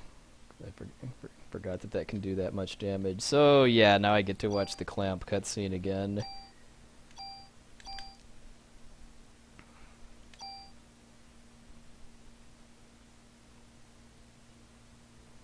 If I die again, I'm gonna go downstairs and save, but if I do that a little more carefully, I shouldn't die again.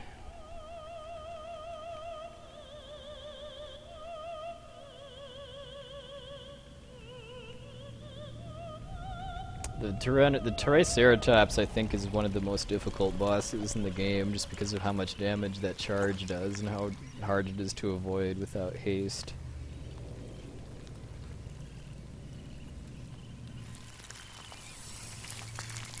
Clamp, the scientist that burned himself before I died.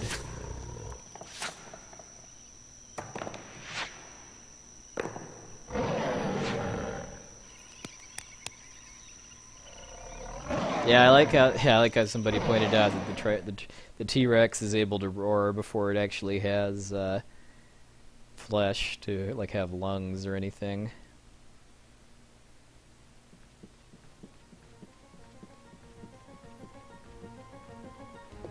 Yeah, but I mean, I think the way it works is that there's enough common code between FF7 and Saga Frontier that the game, if you try to play FF7 with a Saga Frontier disc, and the game can still run out of memory even though it can't load new stuff.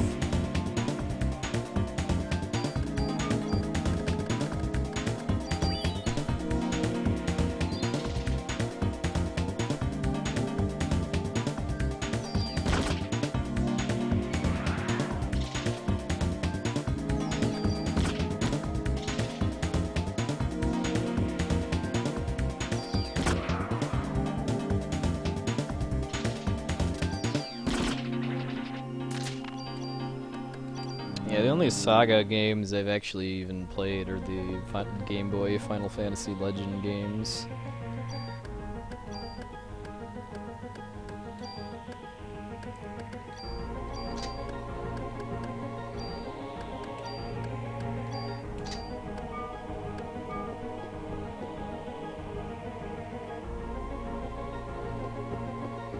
Okay, I didn't get a refight in that room.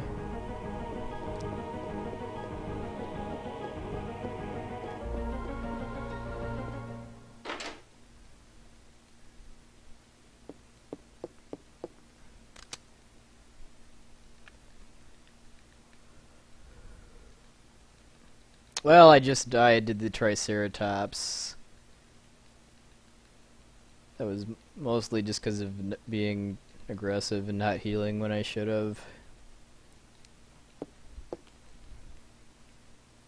Other than that, it's been going okay. I mean, this whole run from start to finish has been pretty conservative as far as like the amount of healing I've been doing and strats I've been using on bosses.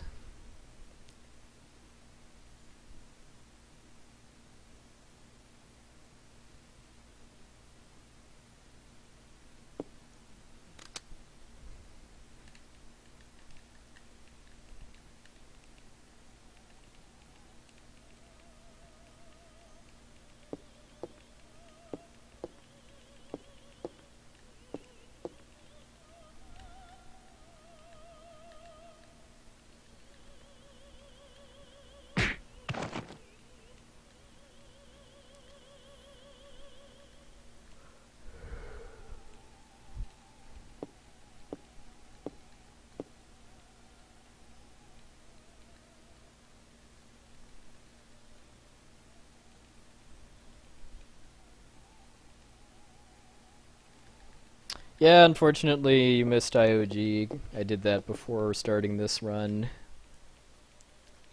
but you can watch the recording if you want to see. It was a pretty decent run. It was only about 3 minutes behind my PB, which is pretty good for a no reset run.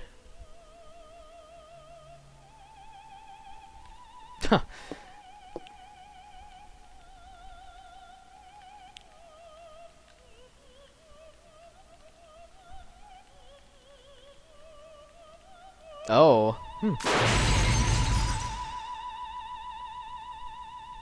So that's a charging cradle and AV out for PSP.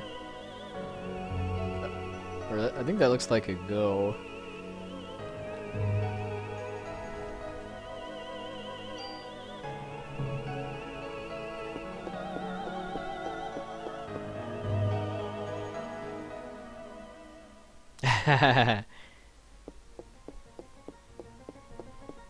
Somebody's excited.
Well, there's TASs that have been done of PS1 games, so I doubt hacking the ISOs is that hard. Alright, so how much time did that death cost me? Like 6-7 minutes? If not more. Let's see, okay.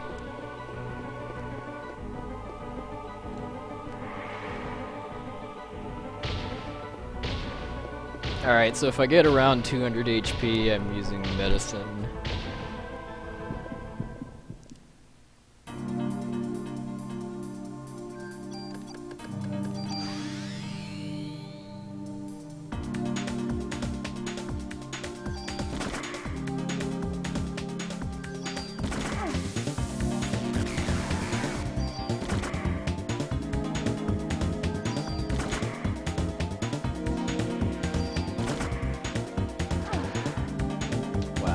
Wide damage range on that charge.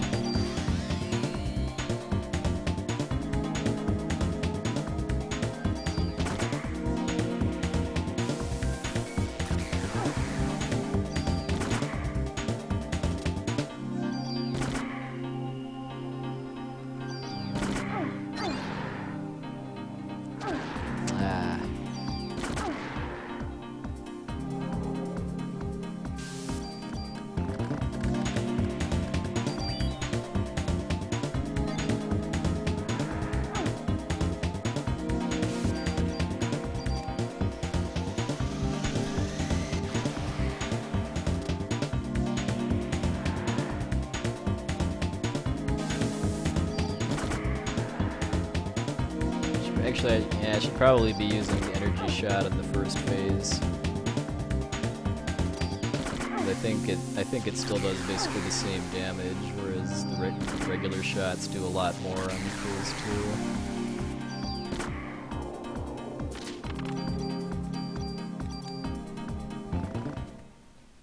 2. Hey, Murph. Alright. Shouldn't really be using PE here. I've got so much medicine.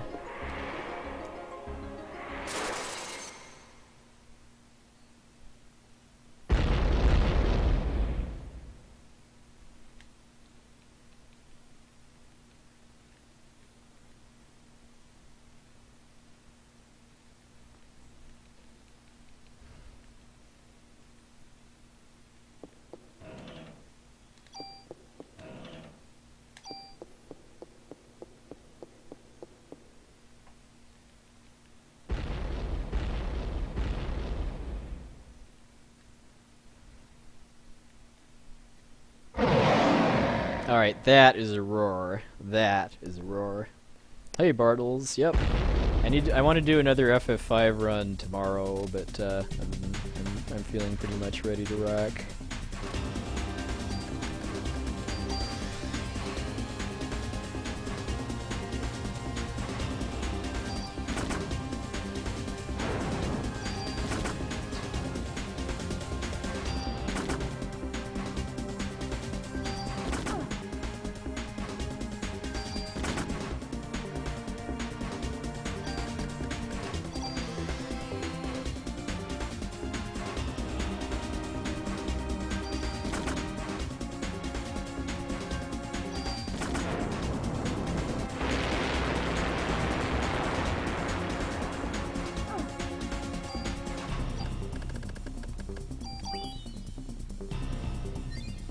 This game is awesome.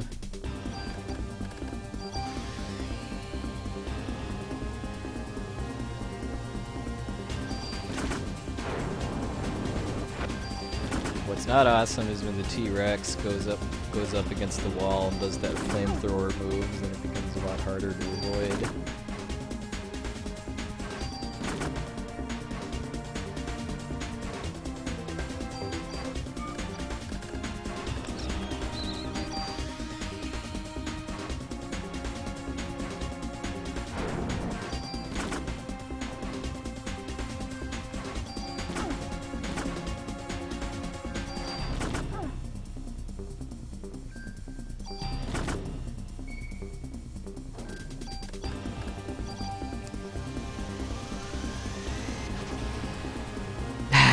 Yeah, Meta, Sigma, and I definitely have pretty different styles.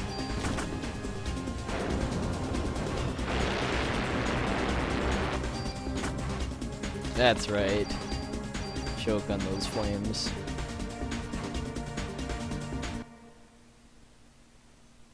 Oh, thanks, Tiberius. Alright. Now it's time to break the game even more.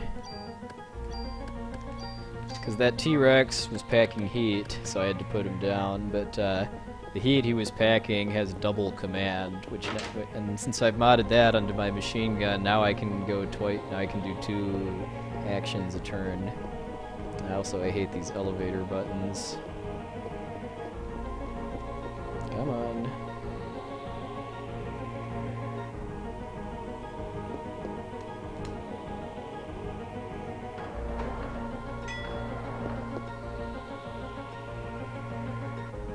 Yeah.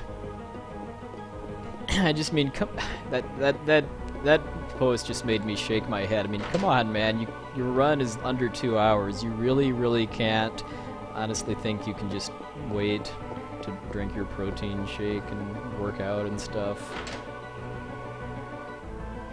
Well, I mean, I think it's Meta's first time playing a marathon.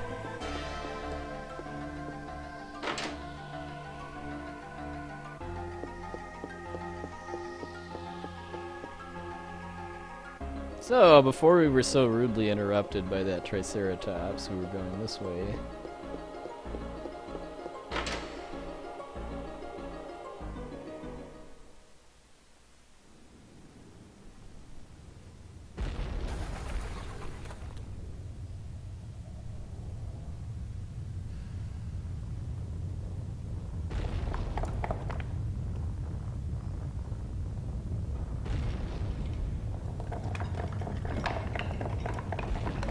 Hey, X10 power. Yeah, I did IOG before this.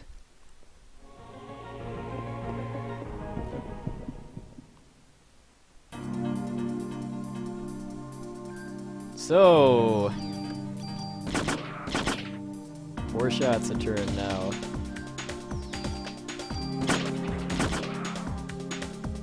With machine gun that shoots shotgun shells.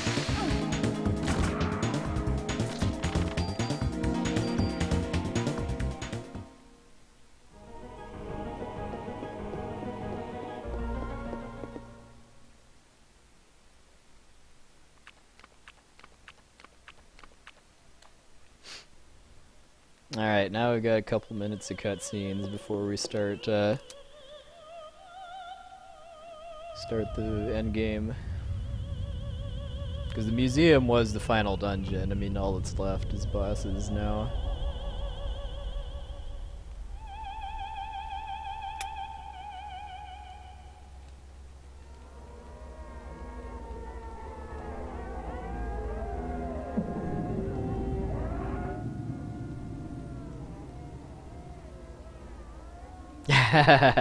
Yeah, I know.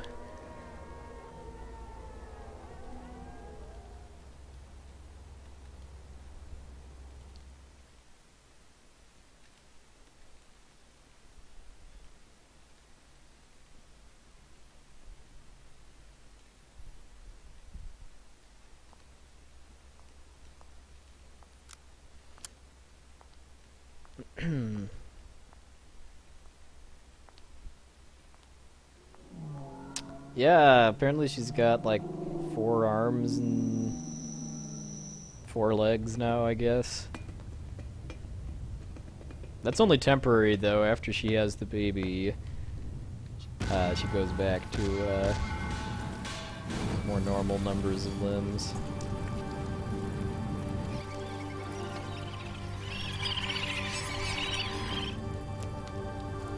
Yeah, I don't really. I mean, a lot of the cutscenes in this game feature Aya pointing her gun at something and then just staring at it instead of shooting. I don't quite understand.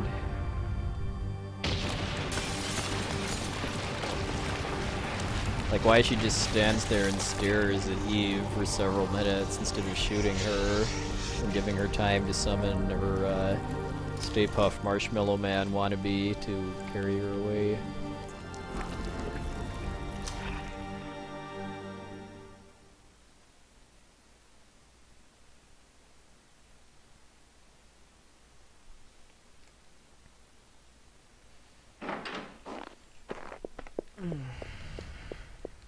Yeah, this game is basically the sequel to a Japanese horror novel of the same name.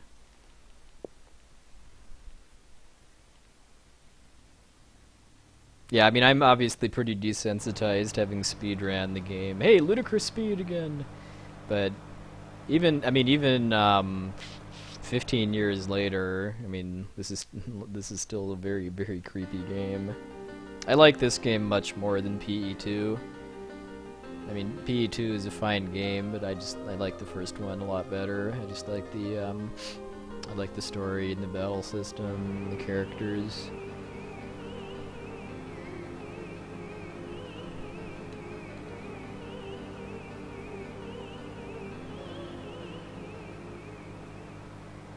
Well, Square is kind of weirder stuff. I think is like the Deus Ex series and the Hitman series now, instead of doing kind of weird RPGs.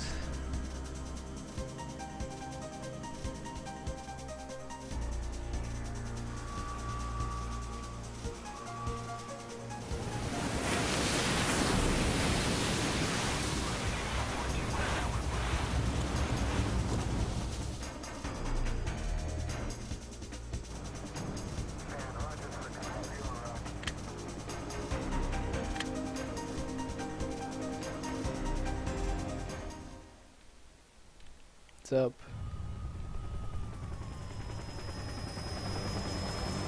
Oh, I guess potentially after this run, because a lot of people want to see EX round.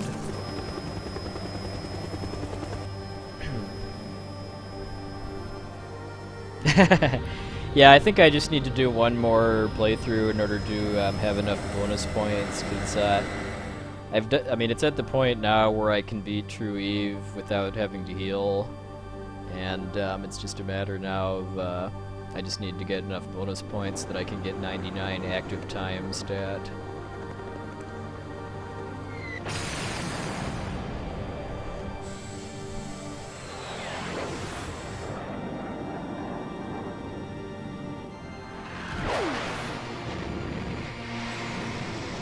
Alright, as long as I can remember to look at the in-game time before fighting Eve, because you don't actually, there's no final save if you beat for the true ending, so I guess if you're going by, I mean, for SDA it would be real time for EX round, because you can't see the in-game time after the end, but use that as a point of reference.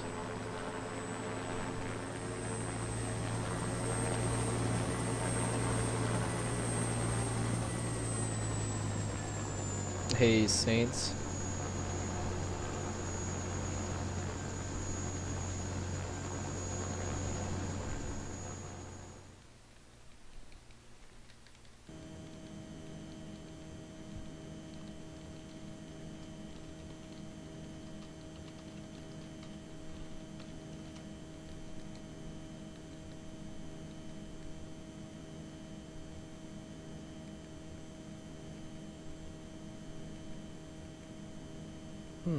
I mean, I've practiced it a couple times, but I don't remember being able to see the final in-game time.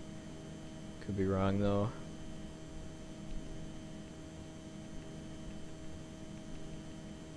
Oh, okay. I guess there is that. Well, I mean, it's short enough that I don't. I mean, it's short enough that I don't know. I mean, loading times might not affect it that much.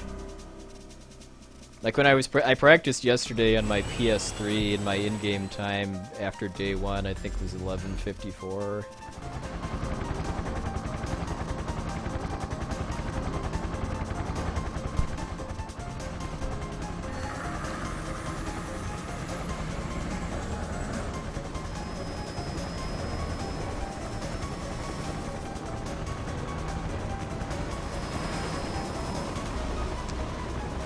Yeah, too bit. Yeah, I mean, that death to the Triceratops robbed me of any chance of getting a PB, though. I mean, I have no idea how much of a chance I had to begin with, but I don't know. If I really want to improve my PB, I need to actually, like, practice and come up with an RTA route.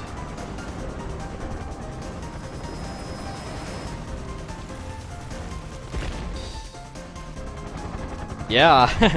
In NYPD, you learn how to fix electrical wiring. You learn how to pilot helicopters. What else? Fun stuff. I mean, Aya is only 25 too, according to the intro. So that's some pretty intense police academy she went to. Yeah, you learn how to assemble a machine gun that shoots shotgun shells. Oh yeah, and how to fix the New York City sewer system. Well, not just drop 2 stories, get body slammed by a Triceratops that lands on top of you down 2 stories.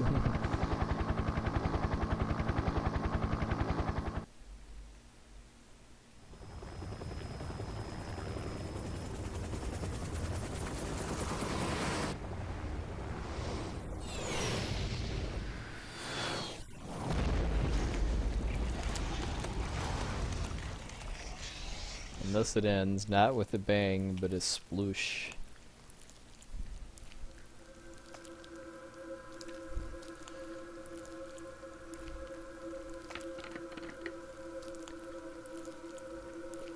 That's the plan. After the normal ending, I'll do a true ending run. Disclaimer, it's not actually going to involve all 77 floors of the Chrysler building.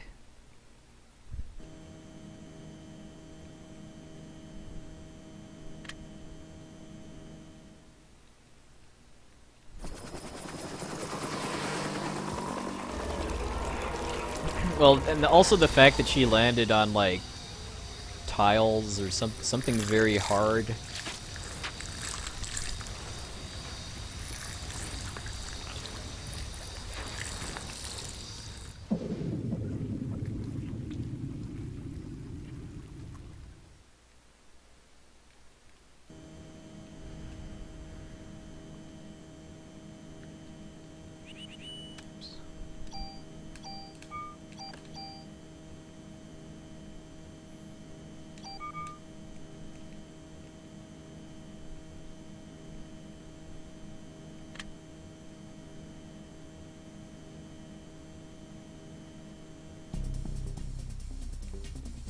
Yeah, that's exactly what I think of whenever I see the river, the slime river FMV in the after the Chinatown sewers.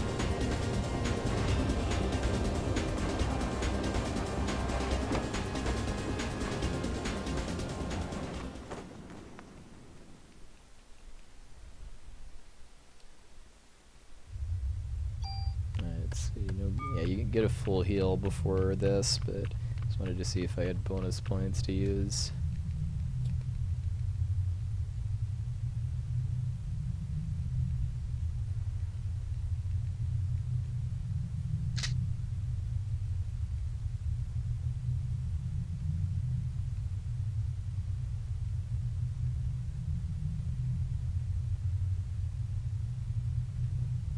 No, this isn't the final boss. We're getting there, though.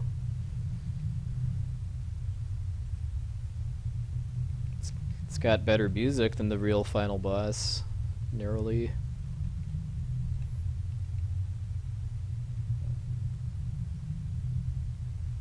Oh, nice, Mikey.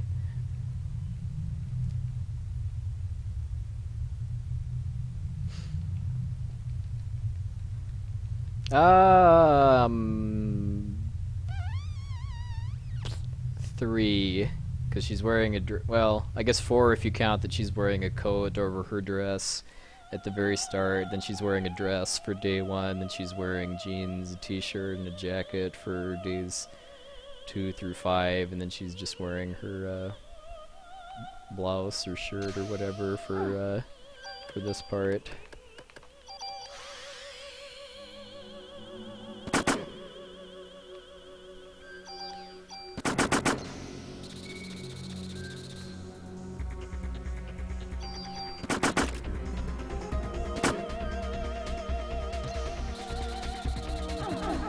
Ow.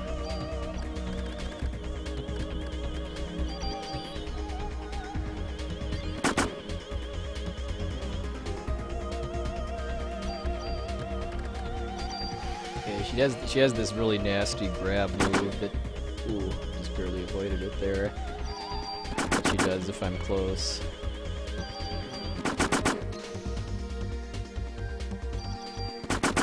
But yeah, this is Femme Fatale, which is the music for the final battle with Eve.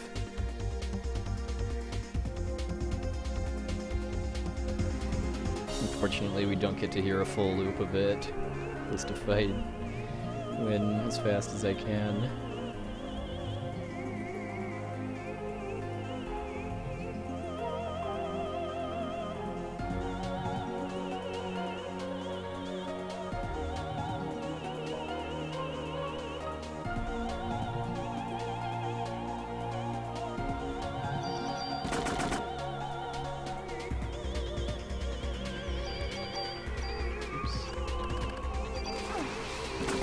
Alright, that should do it. Behold, PE Liberate. The ultimate PE attack.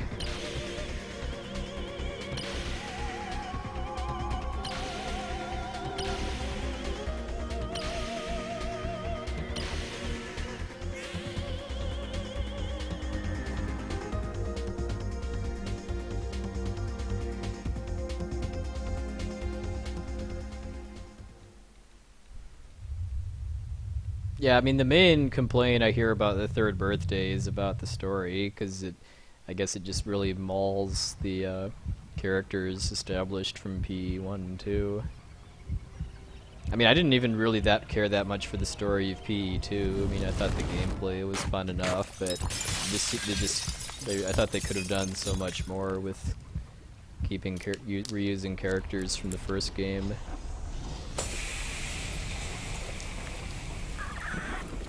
And wait for it. Oh, that luck. That luck tells you that it's not over.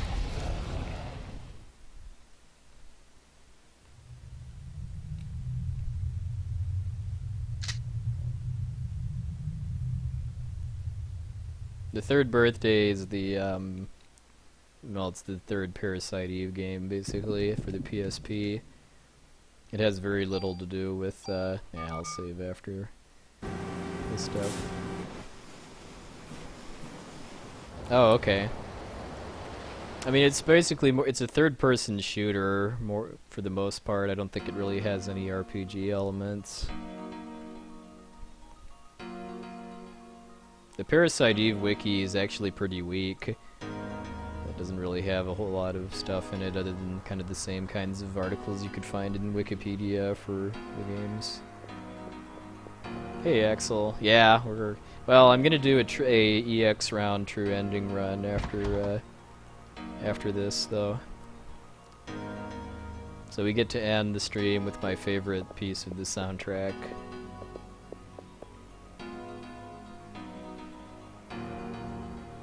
Yeah, I mean a wiki is only as strong as the people that work on it.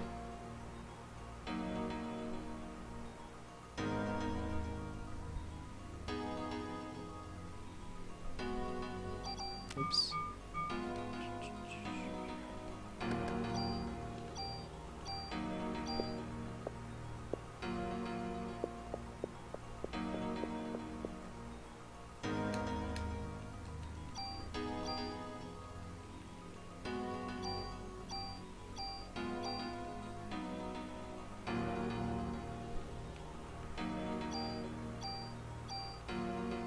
Oops.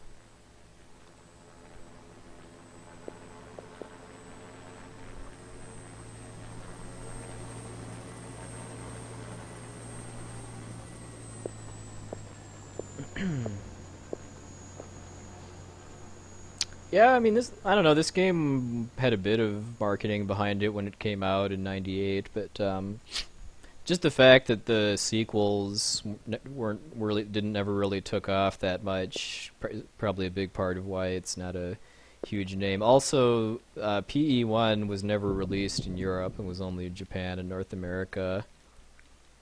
I think PE2 did get released in Europe, but PE1 never did, which is a shame.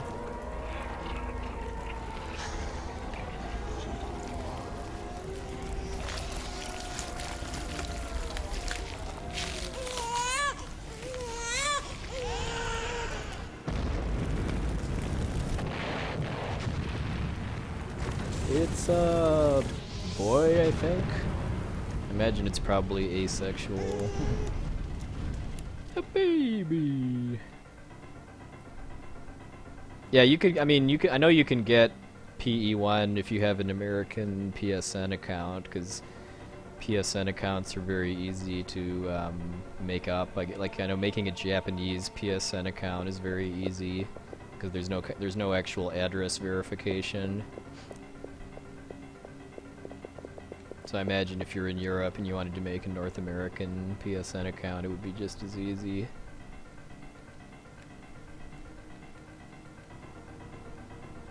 Oh, what's your team, Axel?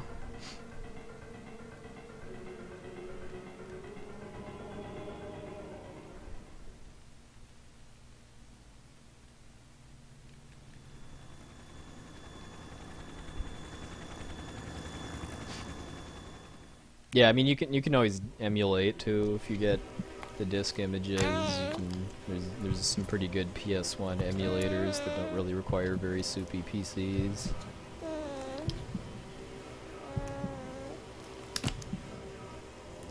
It's a Harry Potter baby too, because it's got the lightning bolt on its forehead that it keeps in all of its evolutions.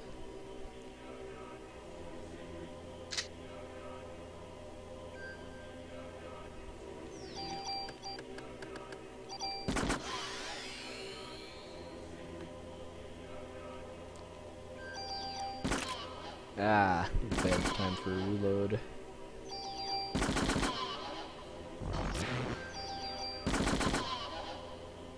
I don't quite understand why I didn't take any damage, because normally that big explosion attack takes you to 1 HP, and with my armor, that would cause me to immediately use medicine 4, so I'd go up to 401. But I don't. This happened in my practice yesterday too. That it took me to that the explosion attack didn't actually do anything.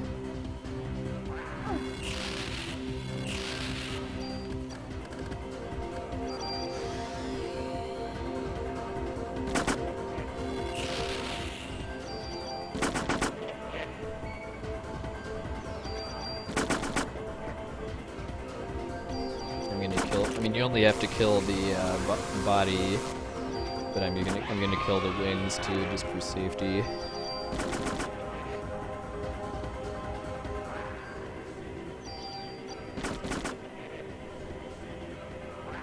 Whoa.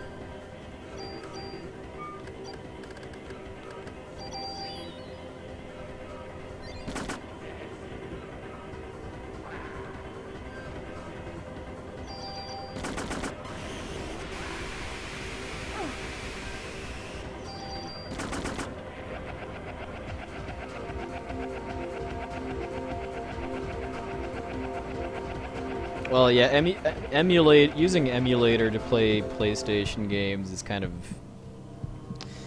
controversial for doing speedruns, just because there's loading time differences. Like for the PS2 emulator, you get a pretty big advantage on loading times if you play emulator instead of console. PS1, I don't think is quite as different.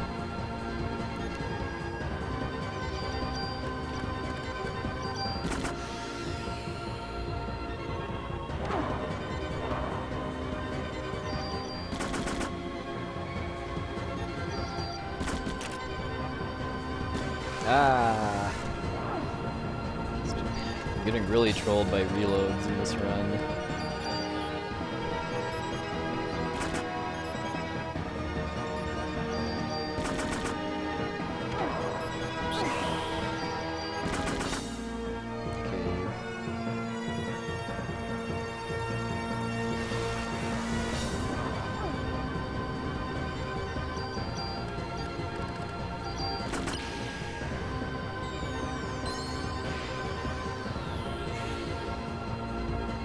Alright, later, Alex. Thanks for stopping by.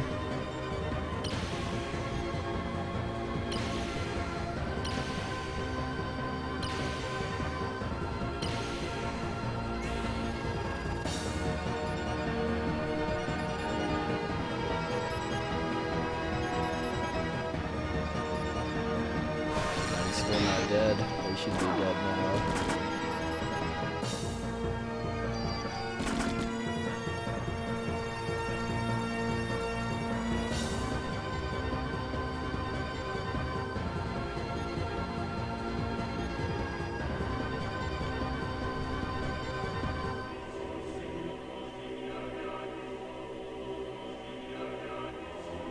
Hey, Zaspat.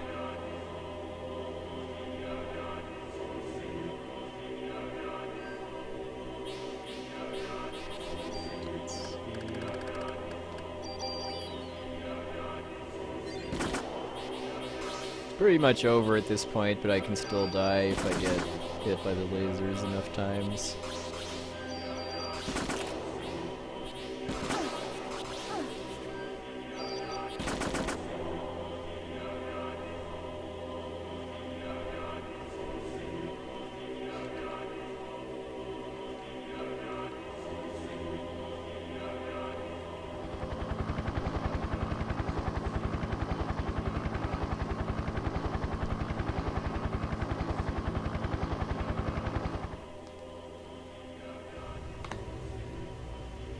Yeah, Red Mage is really good early, but after you get to the second world, they kind of peter out because they can't learn anything above level 3 magic.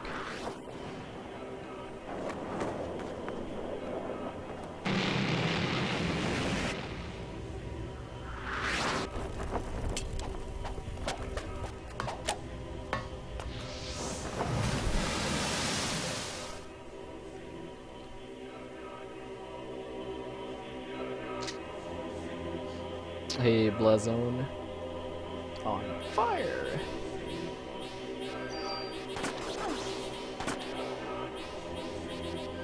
So I mean, this is all kind of scripted at this point. I just had to get about 16 hits or so in the first phase, and now it's like 8 total, I think. Yep, it's over. There's still more gameplay to go, and the timer doesn't stop until the end of the credits because just because SDA timing is by in-game timer for this game, so for real time I don't stop the timer until I can make my EX round save.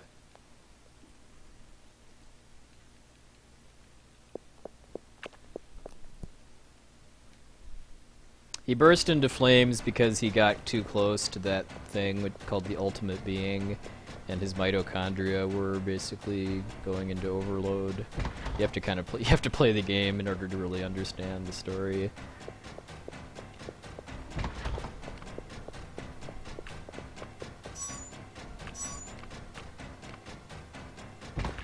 Yeah, if it touches you, it's game over, by the way.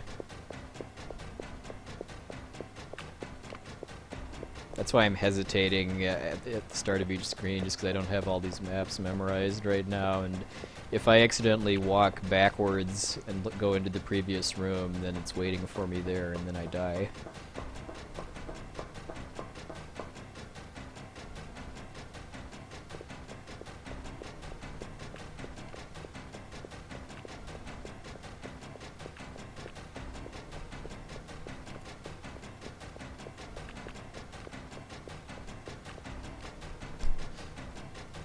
Yep, instant death if it touches you. If you don't activate the boiler here, by the way, then when you get almost to the end, then it automatically catches up to you and kills you. Hell's Kitchen.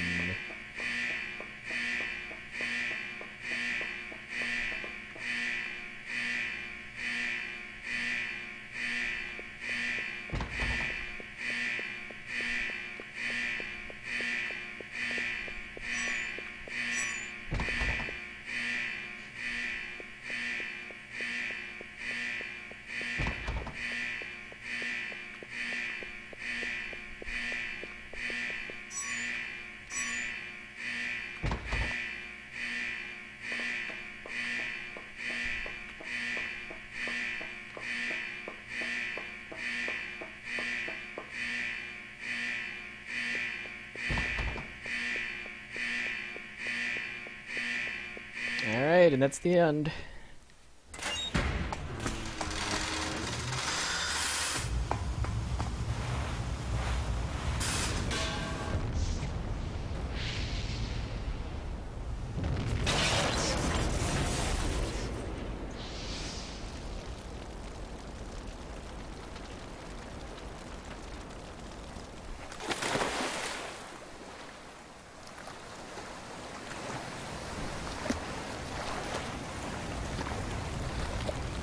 Yeah, the in-game timer is really well. I mean, I don't know. It's accurate, but I don't know if if it skips loading times or what. Because I mean, like my single segment or RTA PB, because I forget if I had to reset over bad chests or something. Is like 240, I think, or it's high 230s, I think, in-game time, and 320 real time. Oh, thank you, Gagalugis. X10 power, not that I know of. But, I mean, if I want to get info on a RPG, I usually just watch runs and then make my own route.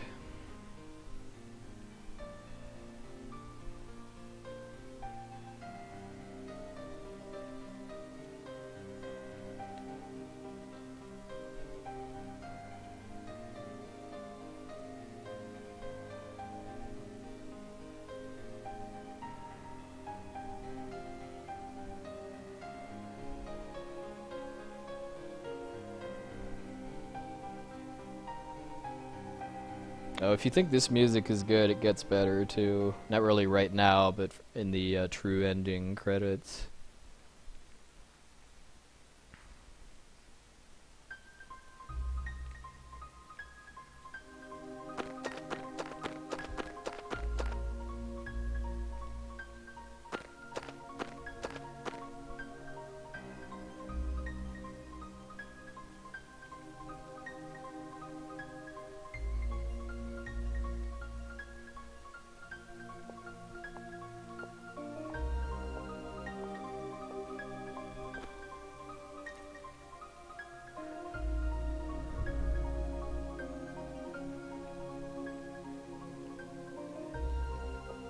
Yeah, I mean, falling into water from high altitude will like break bones in your body and give you head trauma and stuff like that. Yeah. Well, they were kind of too lazy to draw alternate costumes for any of the characters. I mean, they already had Aya's dress from day one. But, well, Daniel's wearing a suit, which I guess works for an opera. And I guess Maida's suit works too.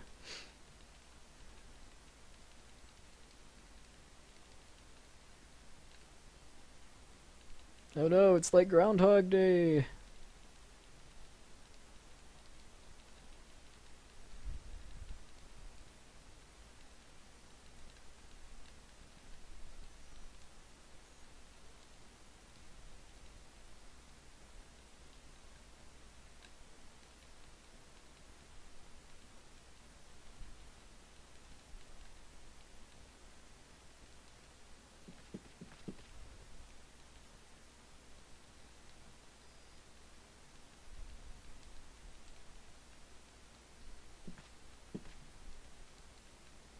So yeah, I think we're probably looking at 3:30 something for well, maybe I do not remember how long the ending is.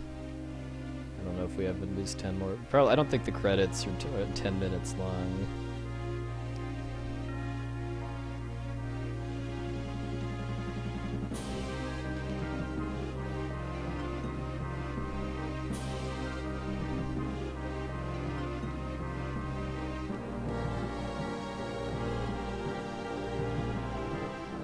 Some of this text is controllable, which is why I'm still mashing even though the game is over.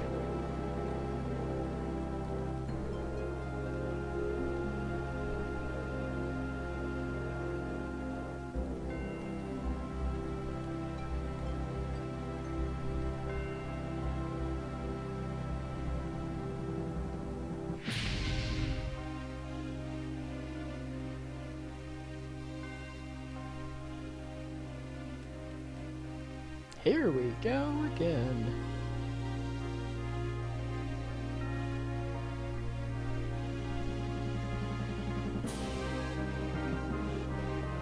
Actually, well, kind of. I mean, the weapon and armor that you let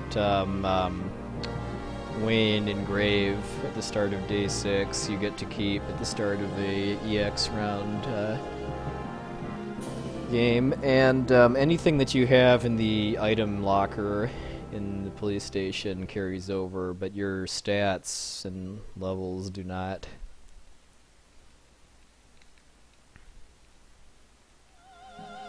Doing a single EX round playthrough is kind of fun, since the enemies all have increased stats. Like they have. I don't think they have double HP, but it's close. But more than that, then it just becomes kind of a joke, as you'll see in a second when I do the true ending run.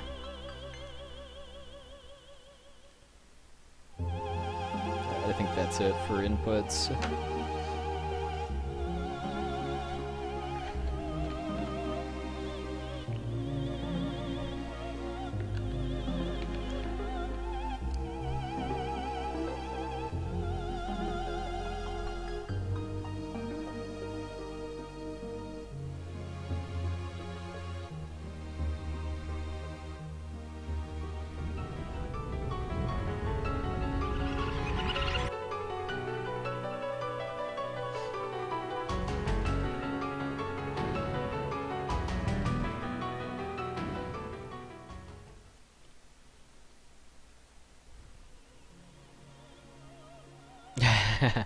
Yeah.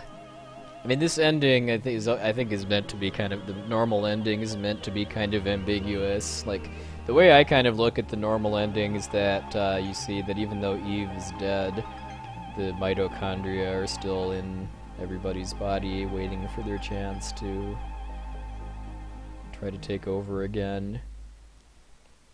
I've also seen interpretations that the glowing means that Aya is kind of becoming the new Eve. Okay, so the the music for the normal credits is pretty interesting. We start off playing JS Bach on a music box.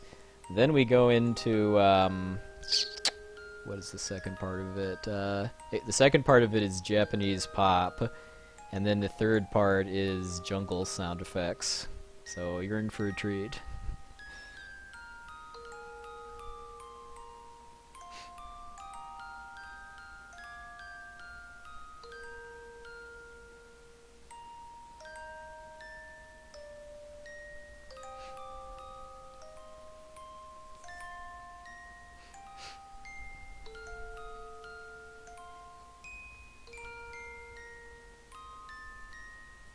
While this is going on, too, let me take another chance to hype SGDQ, Summer Games Done Quick Charity Marathon, starting next Thursday, I believe.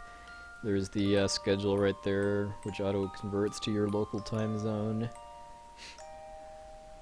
I'm going to be playing Final Fantasy V. And the charity we're raising money for is Doctors Without Borders, also known as Médecins Sans Frontières. Should be a good time, a lot of hype runs. Like right after mine is going to be Secret of Evermore by Meta Sigma, which will be quite the contrast. We've also got Metal Gear Solid, the original version by Slade, who's the world record holder. I see he's practicing right now.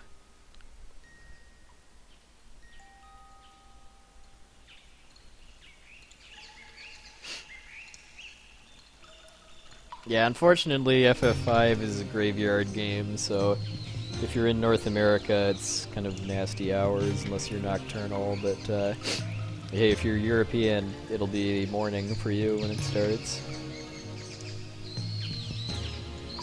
If you're like Australian or Japanese it'll be afternoon.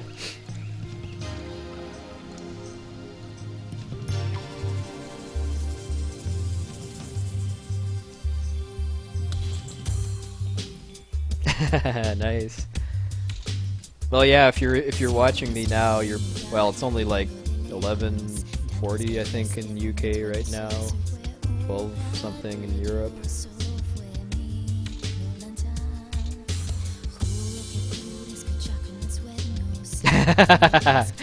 Yeah, do a Final Fantasy 4 through 9 gauntlet someday.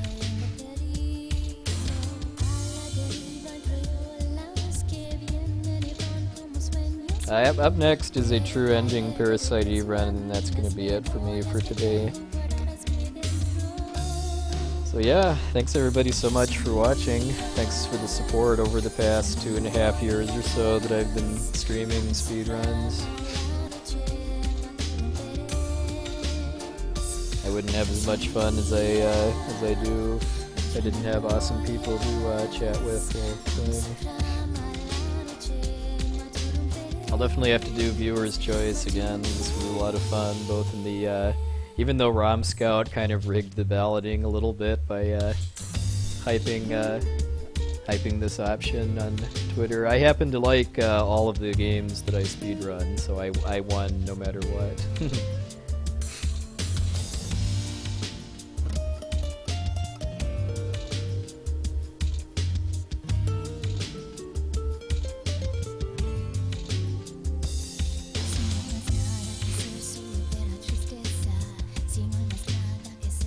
Maybe once I have a few new games under my belt, I'll have to do something like this again.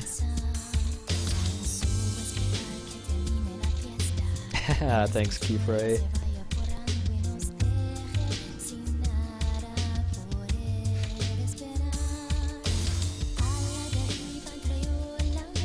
Yeah. non-stop. Until I die, I guess.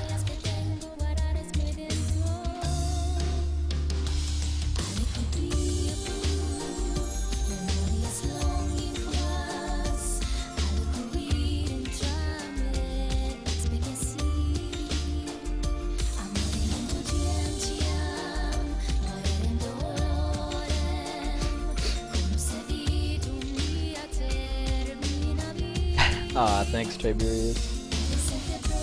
Cheers. Oh yeah, I mean, if I'm gonna do a 16-bit gauntlet, I can't leave Mystic Quest out.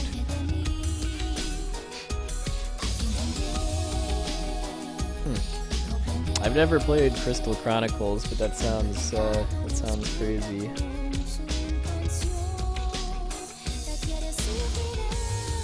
What I want to do for the next Crystals for Life is glitchless Final Fantasy VI and possibly Kingdom Hearts 2.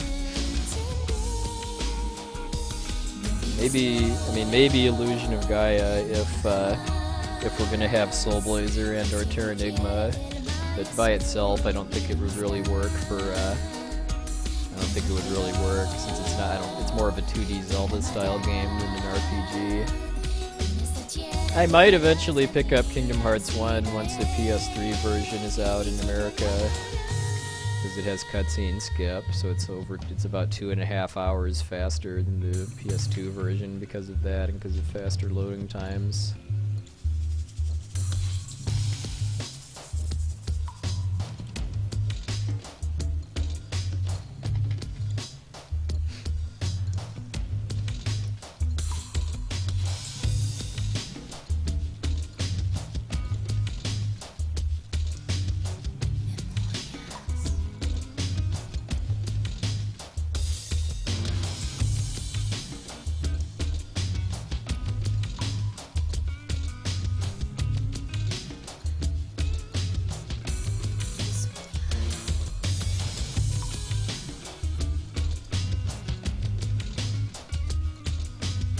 Yeah, well, yes, it's kind of up to Poxnor, I guess, and if he wants it to be an annual thing. I mean, originally he was planning on having it be kind of a one-time thing, but I guess the Juvenile Diabetes Research Foundation wants him to do it again, and having it be a kind of a general RPG marathon would give it something fresh than just redoing the same runs as before, but I do not envy him at all in having to do a schedule, though. Just I know he's going to get just pounded by people wanting to do obscure RPGs that don't really have a chance at making an AGDQ or SGDQ marathon, and having to decide what makes the cut for his marathon isn't going to be pleasant.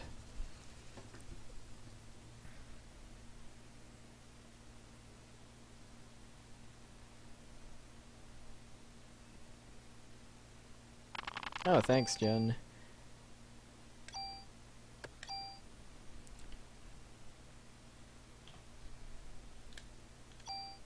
Alright, so I don't even remember what my game time in my RTA record is, but yeah, it's about 12 minutes real time slower. I think it's something game time I think is something in the high 230s.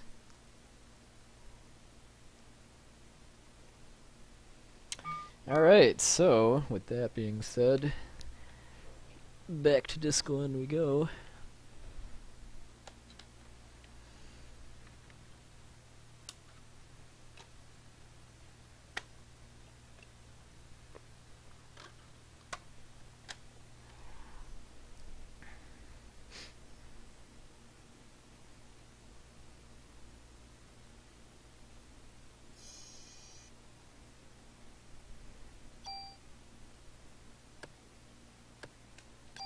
I guess I haven't really decided. I guess I'll just start the timer when it finishes loading.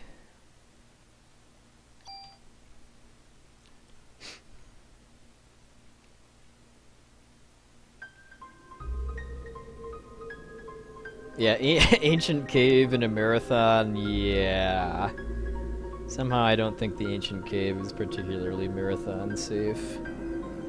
There's two endings. There's the normal ending, which you just saw, and the true ending, which you're about to see. Shoutouts to Carcinogen for doing 11 playthroughs to grind pretty much unbreakable equipment for this. I've done it. I did a 12th one. I'll do one more. I get 13 will be, I guess, a nice number for the run I do for SDA.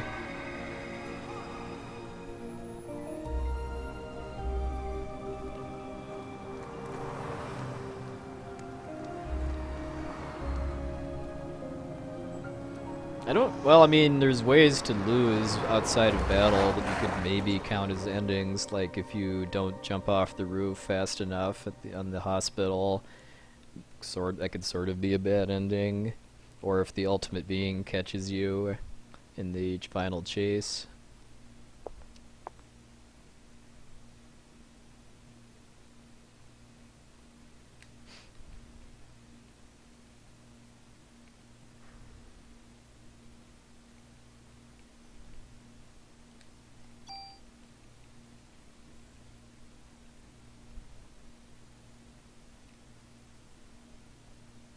This is New Game Plus, true ending. I don't even really know how long. I think Carcinogen said that his PB is like 25 minutes.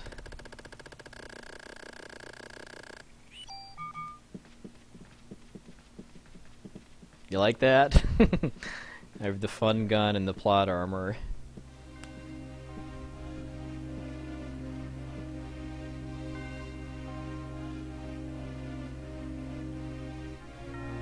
So day one is going to be pretty boring because everything dies to one hit when I have the fun gun. Yeah, well, yeah. I mean, I've done maybe like 2 practice EX round runs, but I didn't time any of them, so I have no idea. All right, 25:45. Let's see if I can beat that.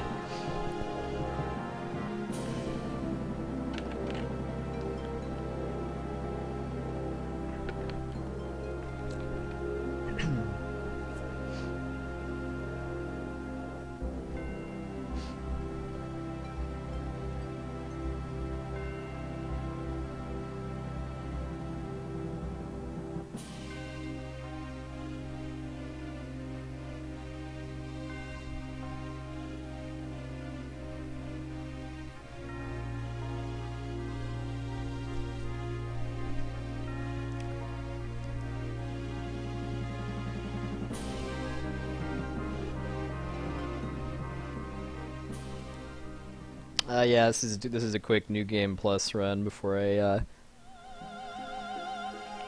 shut down for the day.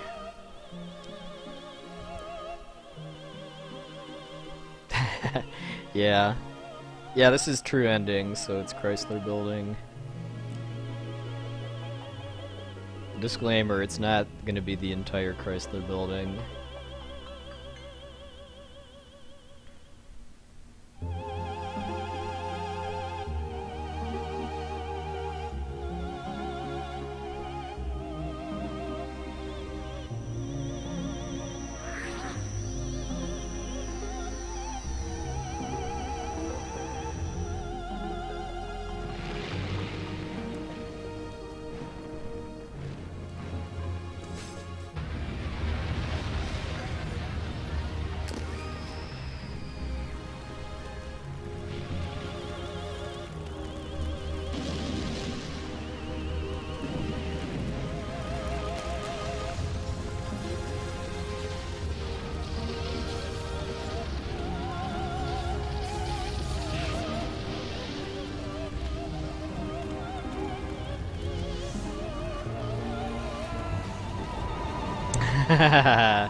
Yeah, certain special magic night.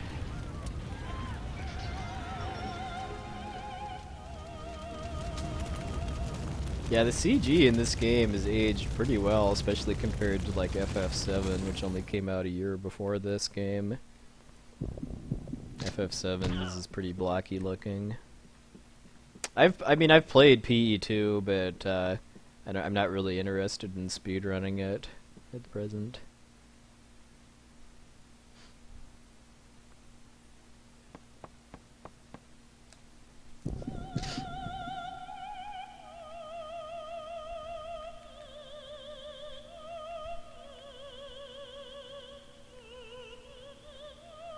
This is an EX round, New Game Plus run. The checks it gonna be quite fast compared to the normal run.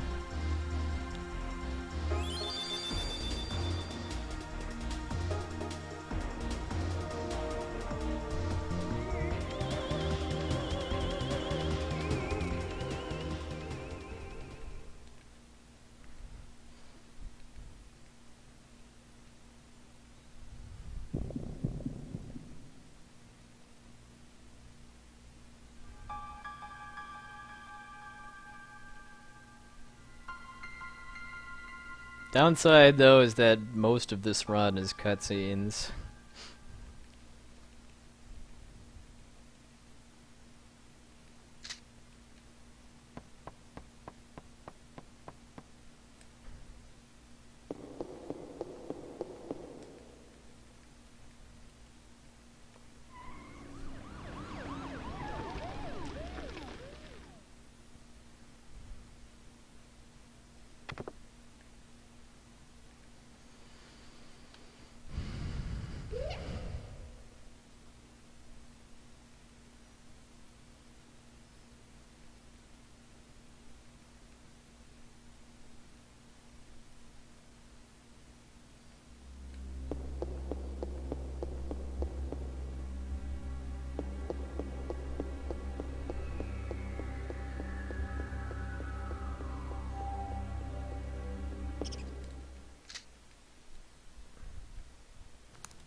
Well, that's just a maybe it's the shoes that are, that let her survive falling 2 floors in the museum.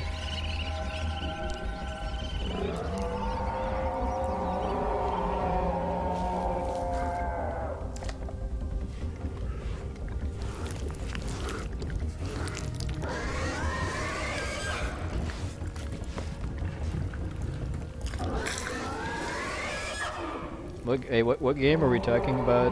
Dragon Dark? I thought we were talking about Lufia 2, but I'm getting lost now.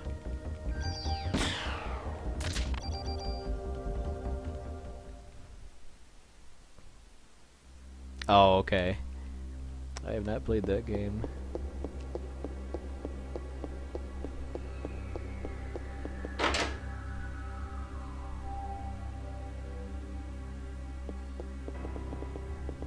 Yep. Kind of hate how picky the triggers in this room are. Yep, this is gonna be true ending. With the best music in this game soundtrack, too, during the credits.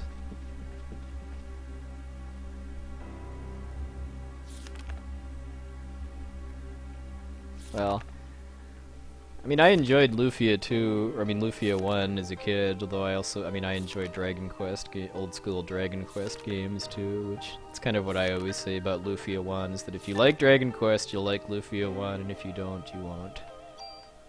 Lufia 2 is a bit more unique, but I thought the main thing about it that I thought was kind of fun was the IP system and some of the puzzles.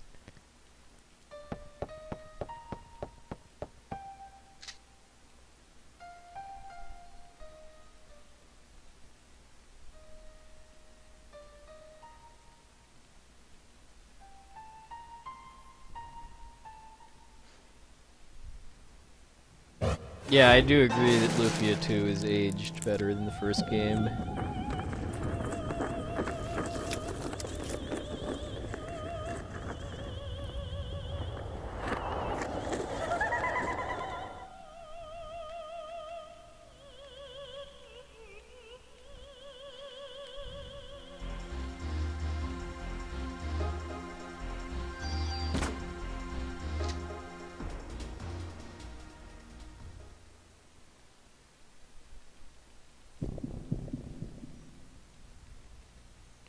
once I have the file ready, it's not going to take me very many attempts to get this run, but it will be kind of somewhat annoying to have to play through this part and then go for try to go for basically perfect RNG on the final boss.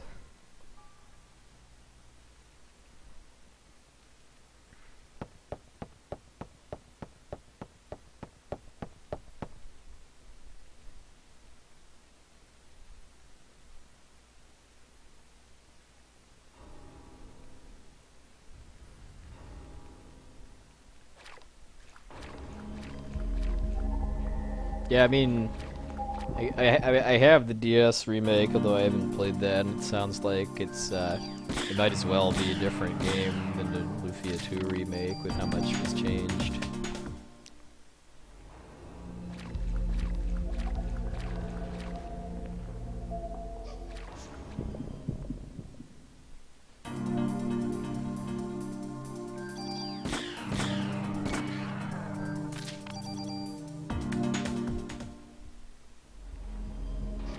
I know that's Darkwing Duck's main complaint is the character designs in Lufia 2 DS.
Yeah, I mean, Aya's running is pretty slow actually in this game. It's kind of especially noticeable in Central Park, I think, given how the maps are zoomed out.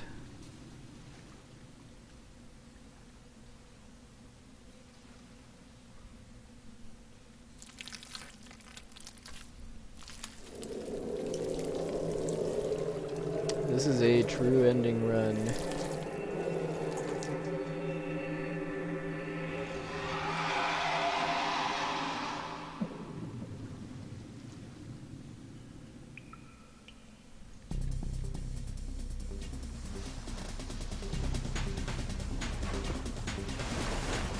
So I think this may be a little bit of RNG actually with the crocodile, because if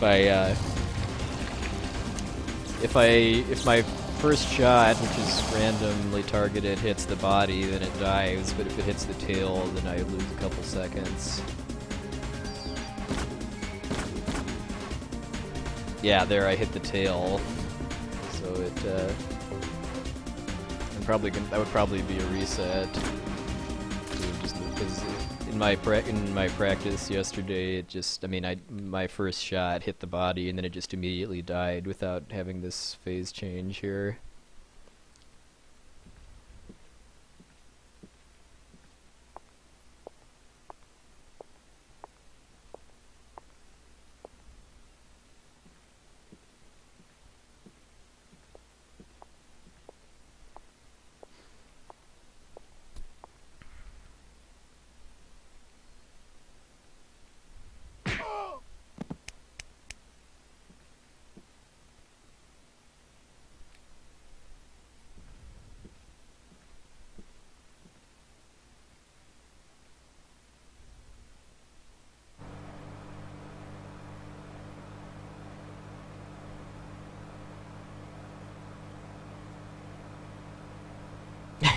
Yeah, that is kind of a hefty punch noise.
Yeah, I've heard a couple people say that they didn't actually get a memory card for until like after getting a game.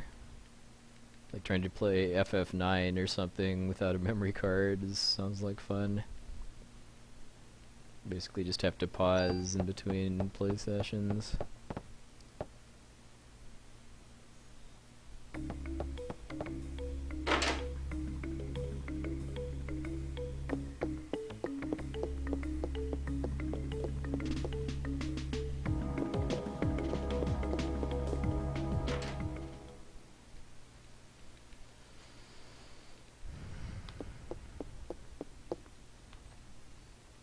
So I need to watch this cutscene here in order to get access to the item locker, but then we are moving on.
I don't think I'm really going to need any of this, but just want to be safe.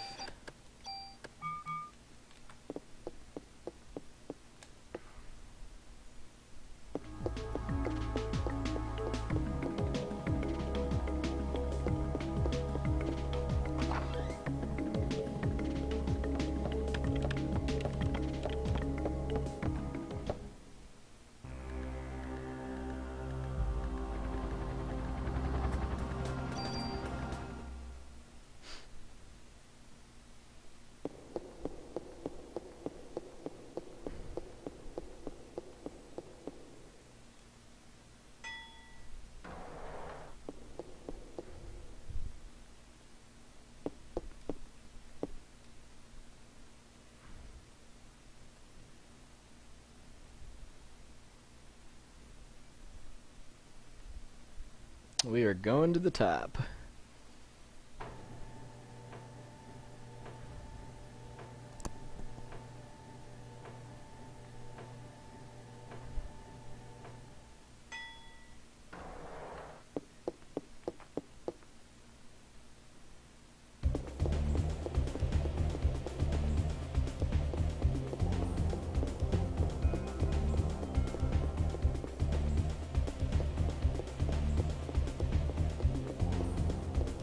Yeah, that going up 70 floors, that was quite fast.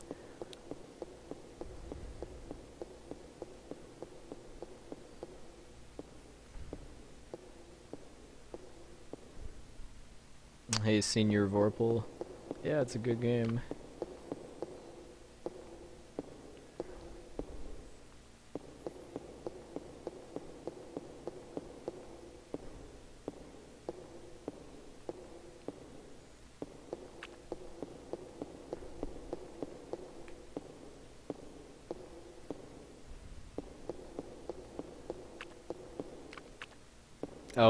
Is your PB the one where you got lost on the 70th floor?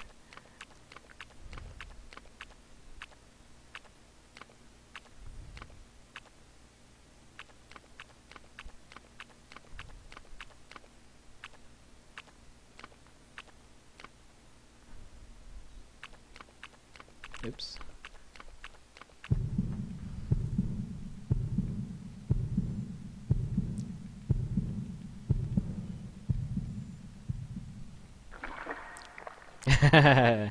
Nice. Casual.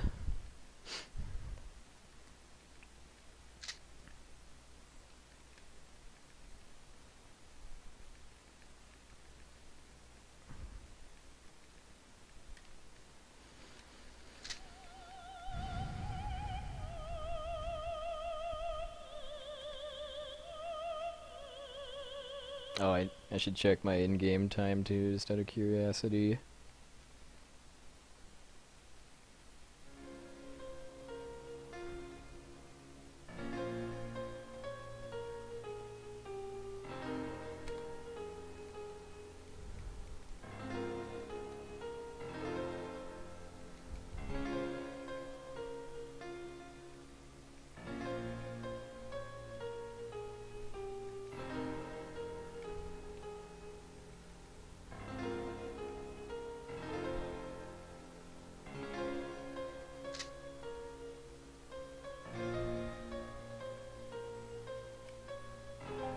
It's getting hot in here.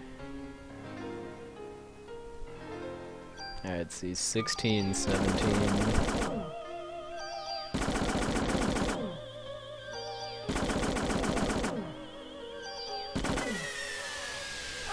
This is the thing I'm kind of concerned about, is getting slowed by my as far as losing time on this fight. Alright, 23:05, I think.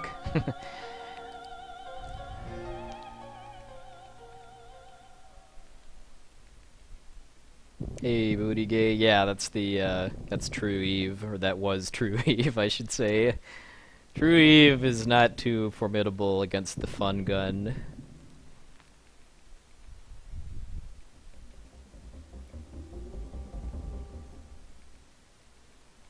Alright, now brace yourselves for well, for my favorite part of the game's soundtrack. Oh yeah, I'm sure. I mean, that was like without any kind of practice at the menuing and movement and stuff too. I mean, I have no idea what to aim for a submission run, but definitely faster than that.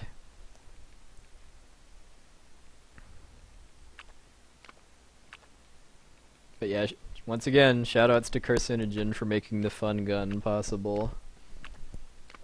And now it's going to ask us for Disc 2 just to play the ending, because you're not really expected to be able to beat True Eve on Disc 1.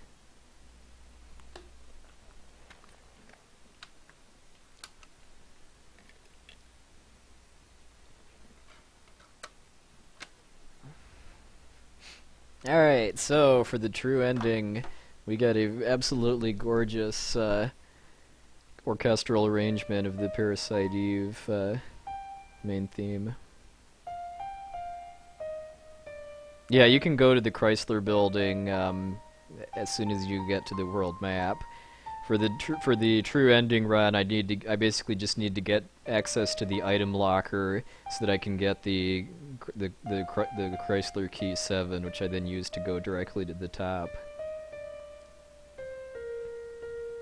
Well, you can just watch my VOD.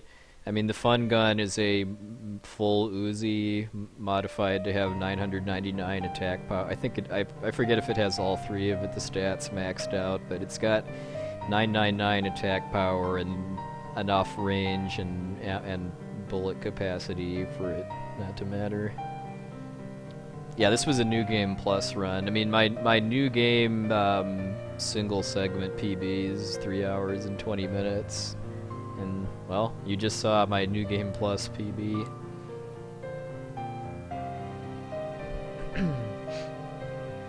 Well, Carcinogen did 11 runs and I did 1. I'm gonna do 1 more so that I'll have enough bonus points to max out my active time stat right at the start, to save a couple seconds on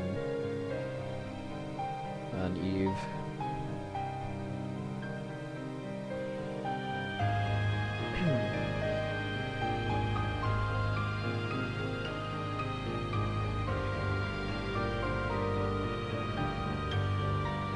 Max active time is 99. Alright, later Odin Smash, thanks for stopping by. Good luck beating FF6.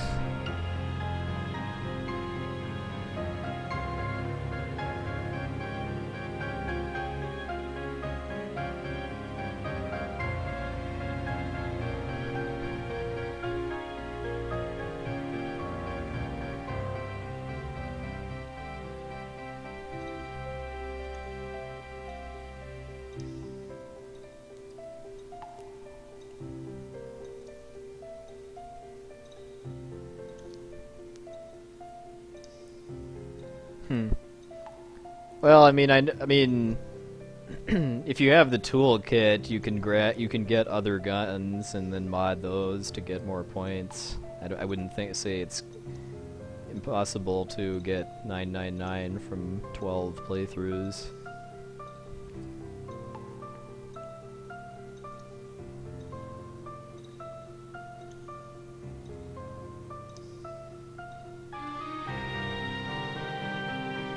Because if you're trying to kind of grind as efficiently as possible, in addition to bonus points, you would also want to pick up every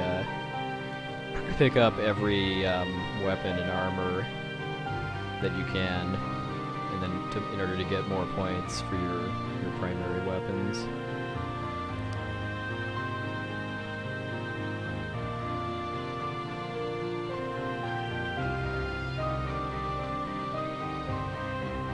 Oh, thanks, Ramadu. Thanks for watching. Yeah, I mean, if you're doing something that's completely doable through grinding, I wouldn't really have that big of a problem with it.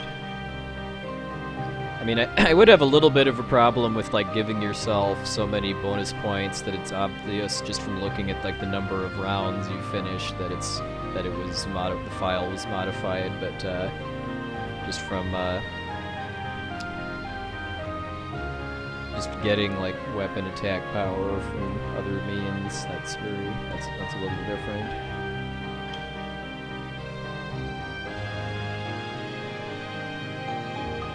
Oh, thank you, Ice Noise. Yeah, thanks everybody for watching, whether you were here for Illusion of Gaia or Parasite Eve or both. Thanks everybody who voted for the games today. I want to do another FF5 run tomorrow.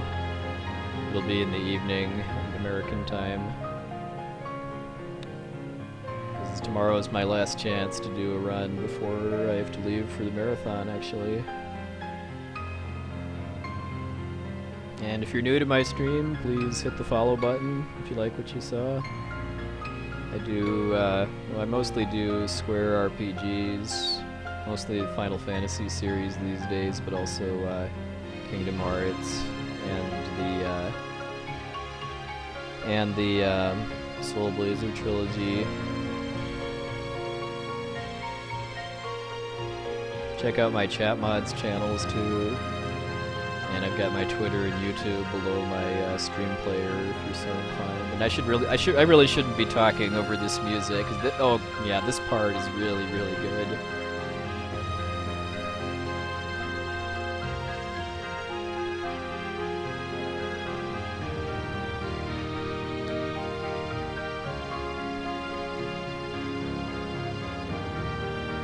Thank you, Yoko Shimomura.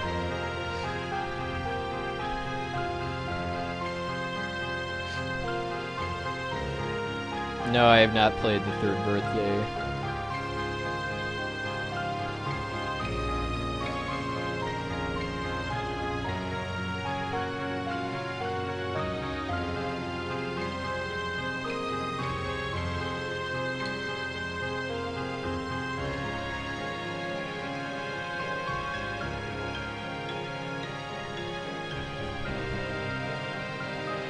Yeah, Yoko Shimomura also did Legend of Mana, and the Kingdom Hearts series is probably what she's best known for these days, but she's done quite a few other games too, like Super Mario RPG and Street Fighter 2 she was involved with way back in the day. She did the soundtrack for Radiant Historia, which is a really awesome DS RPG.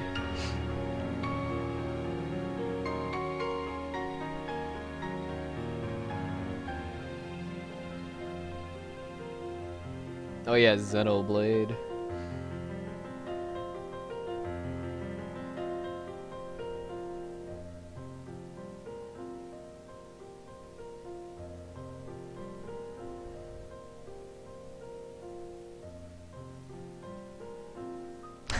Oh, thanks, Ike TV. Thanks for the compliment. Alright, thanks, Wes. Thanks for watching.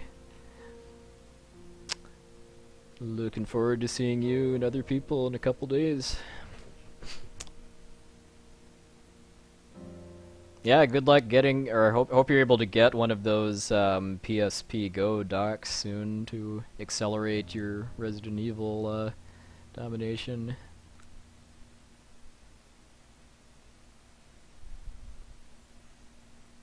Let's see, I think that, yeah, I think it just, does it just go back to the title screen, or...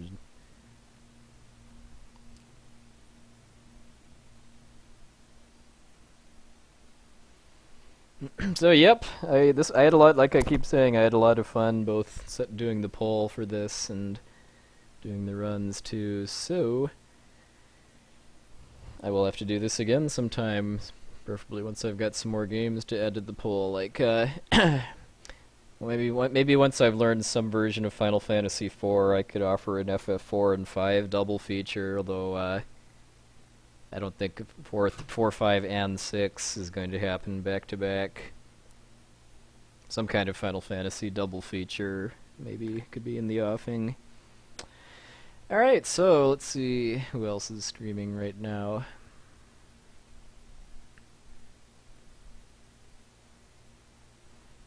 Now Terranigma is on my to-do list.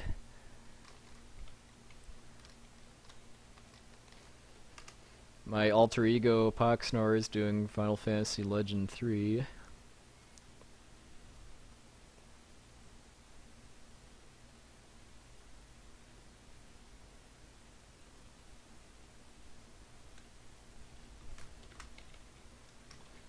Slade is doing Metal Gear Solid. Let's see if I can find one more.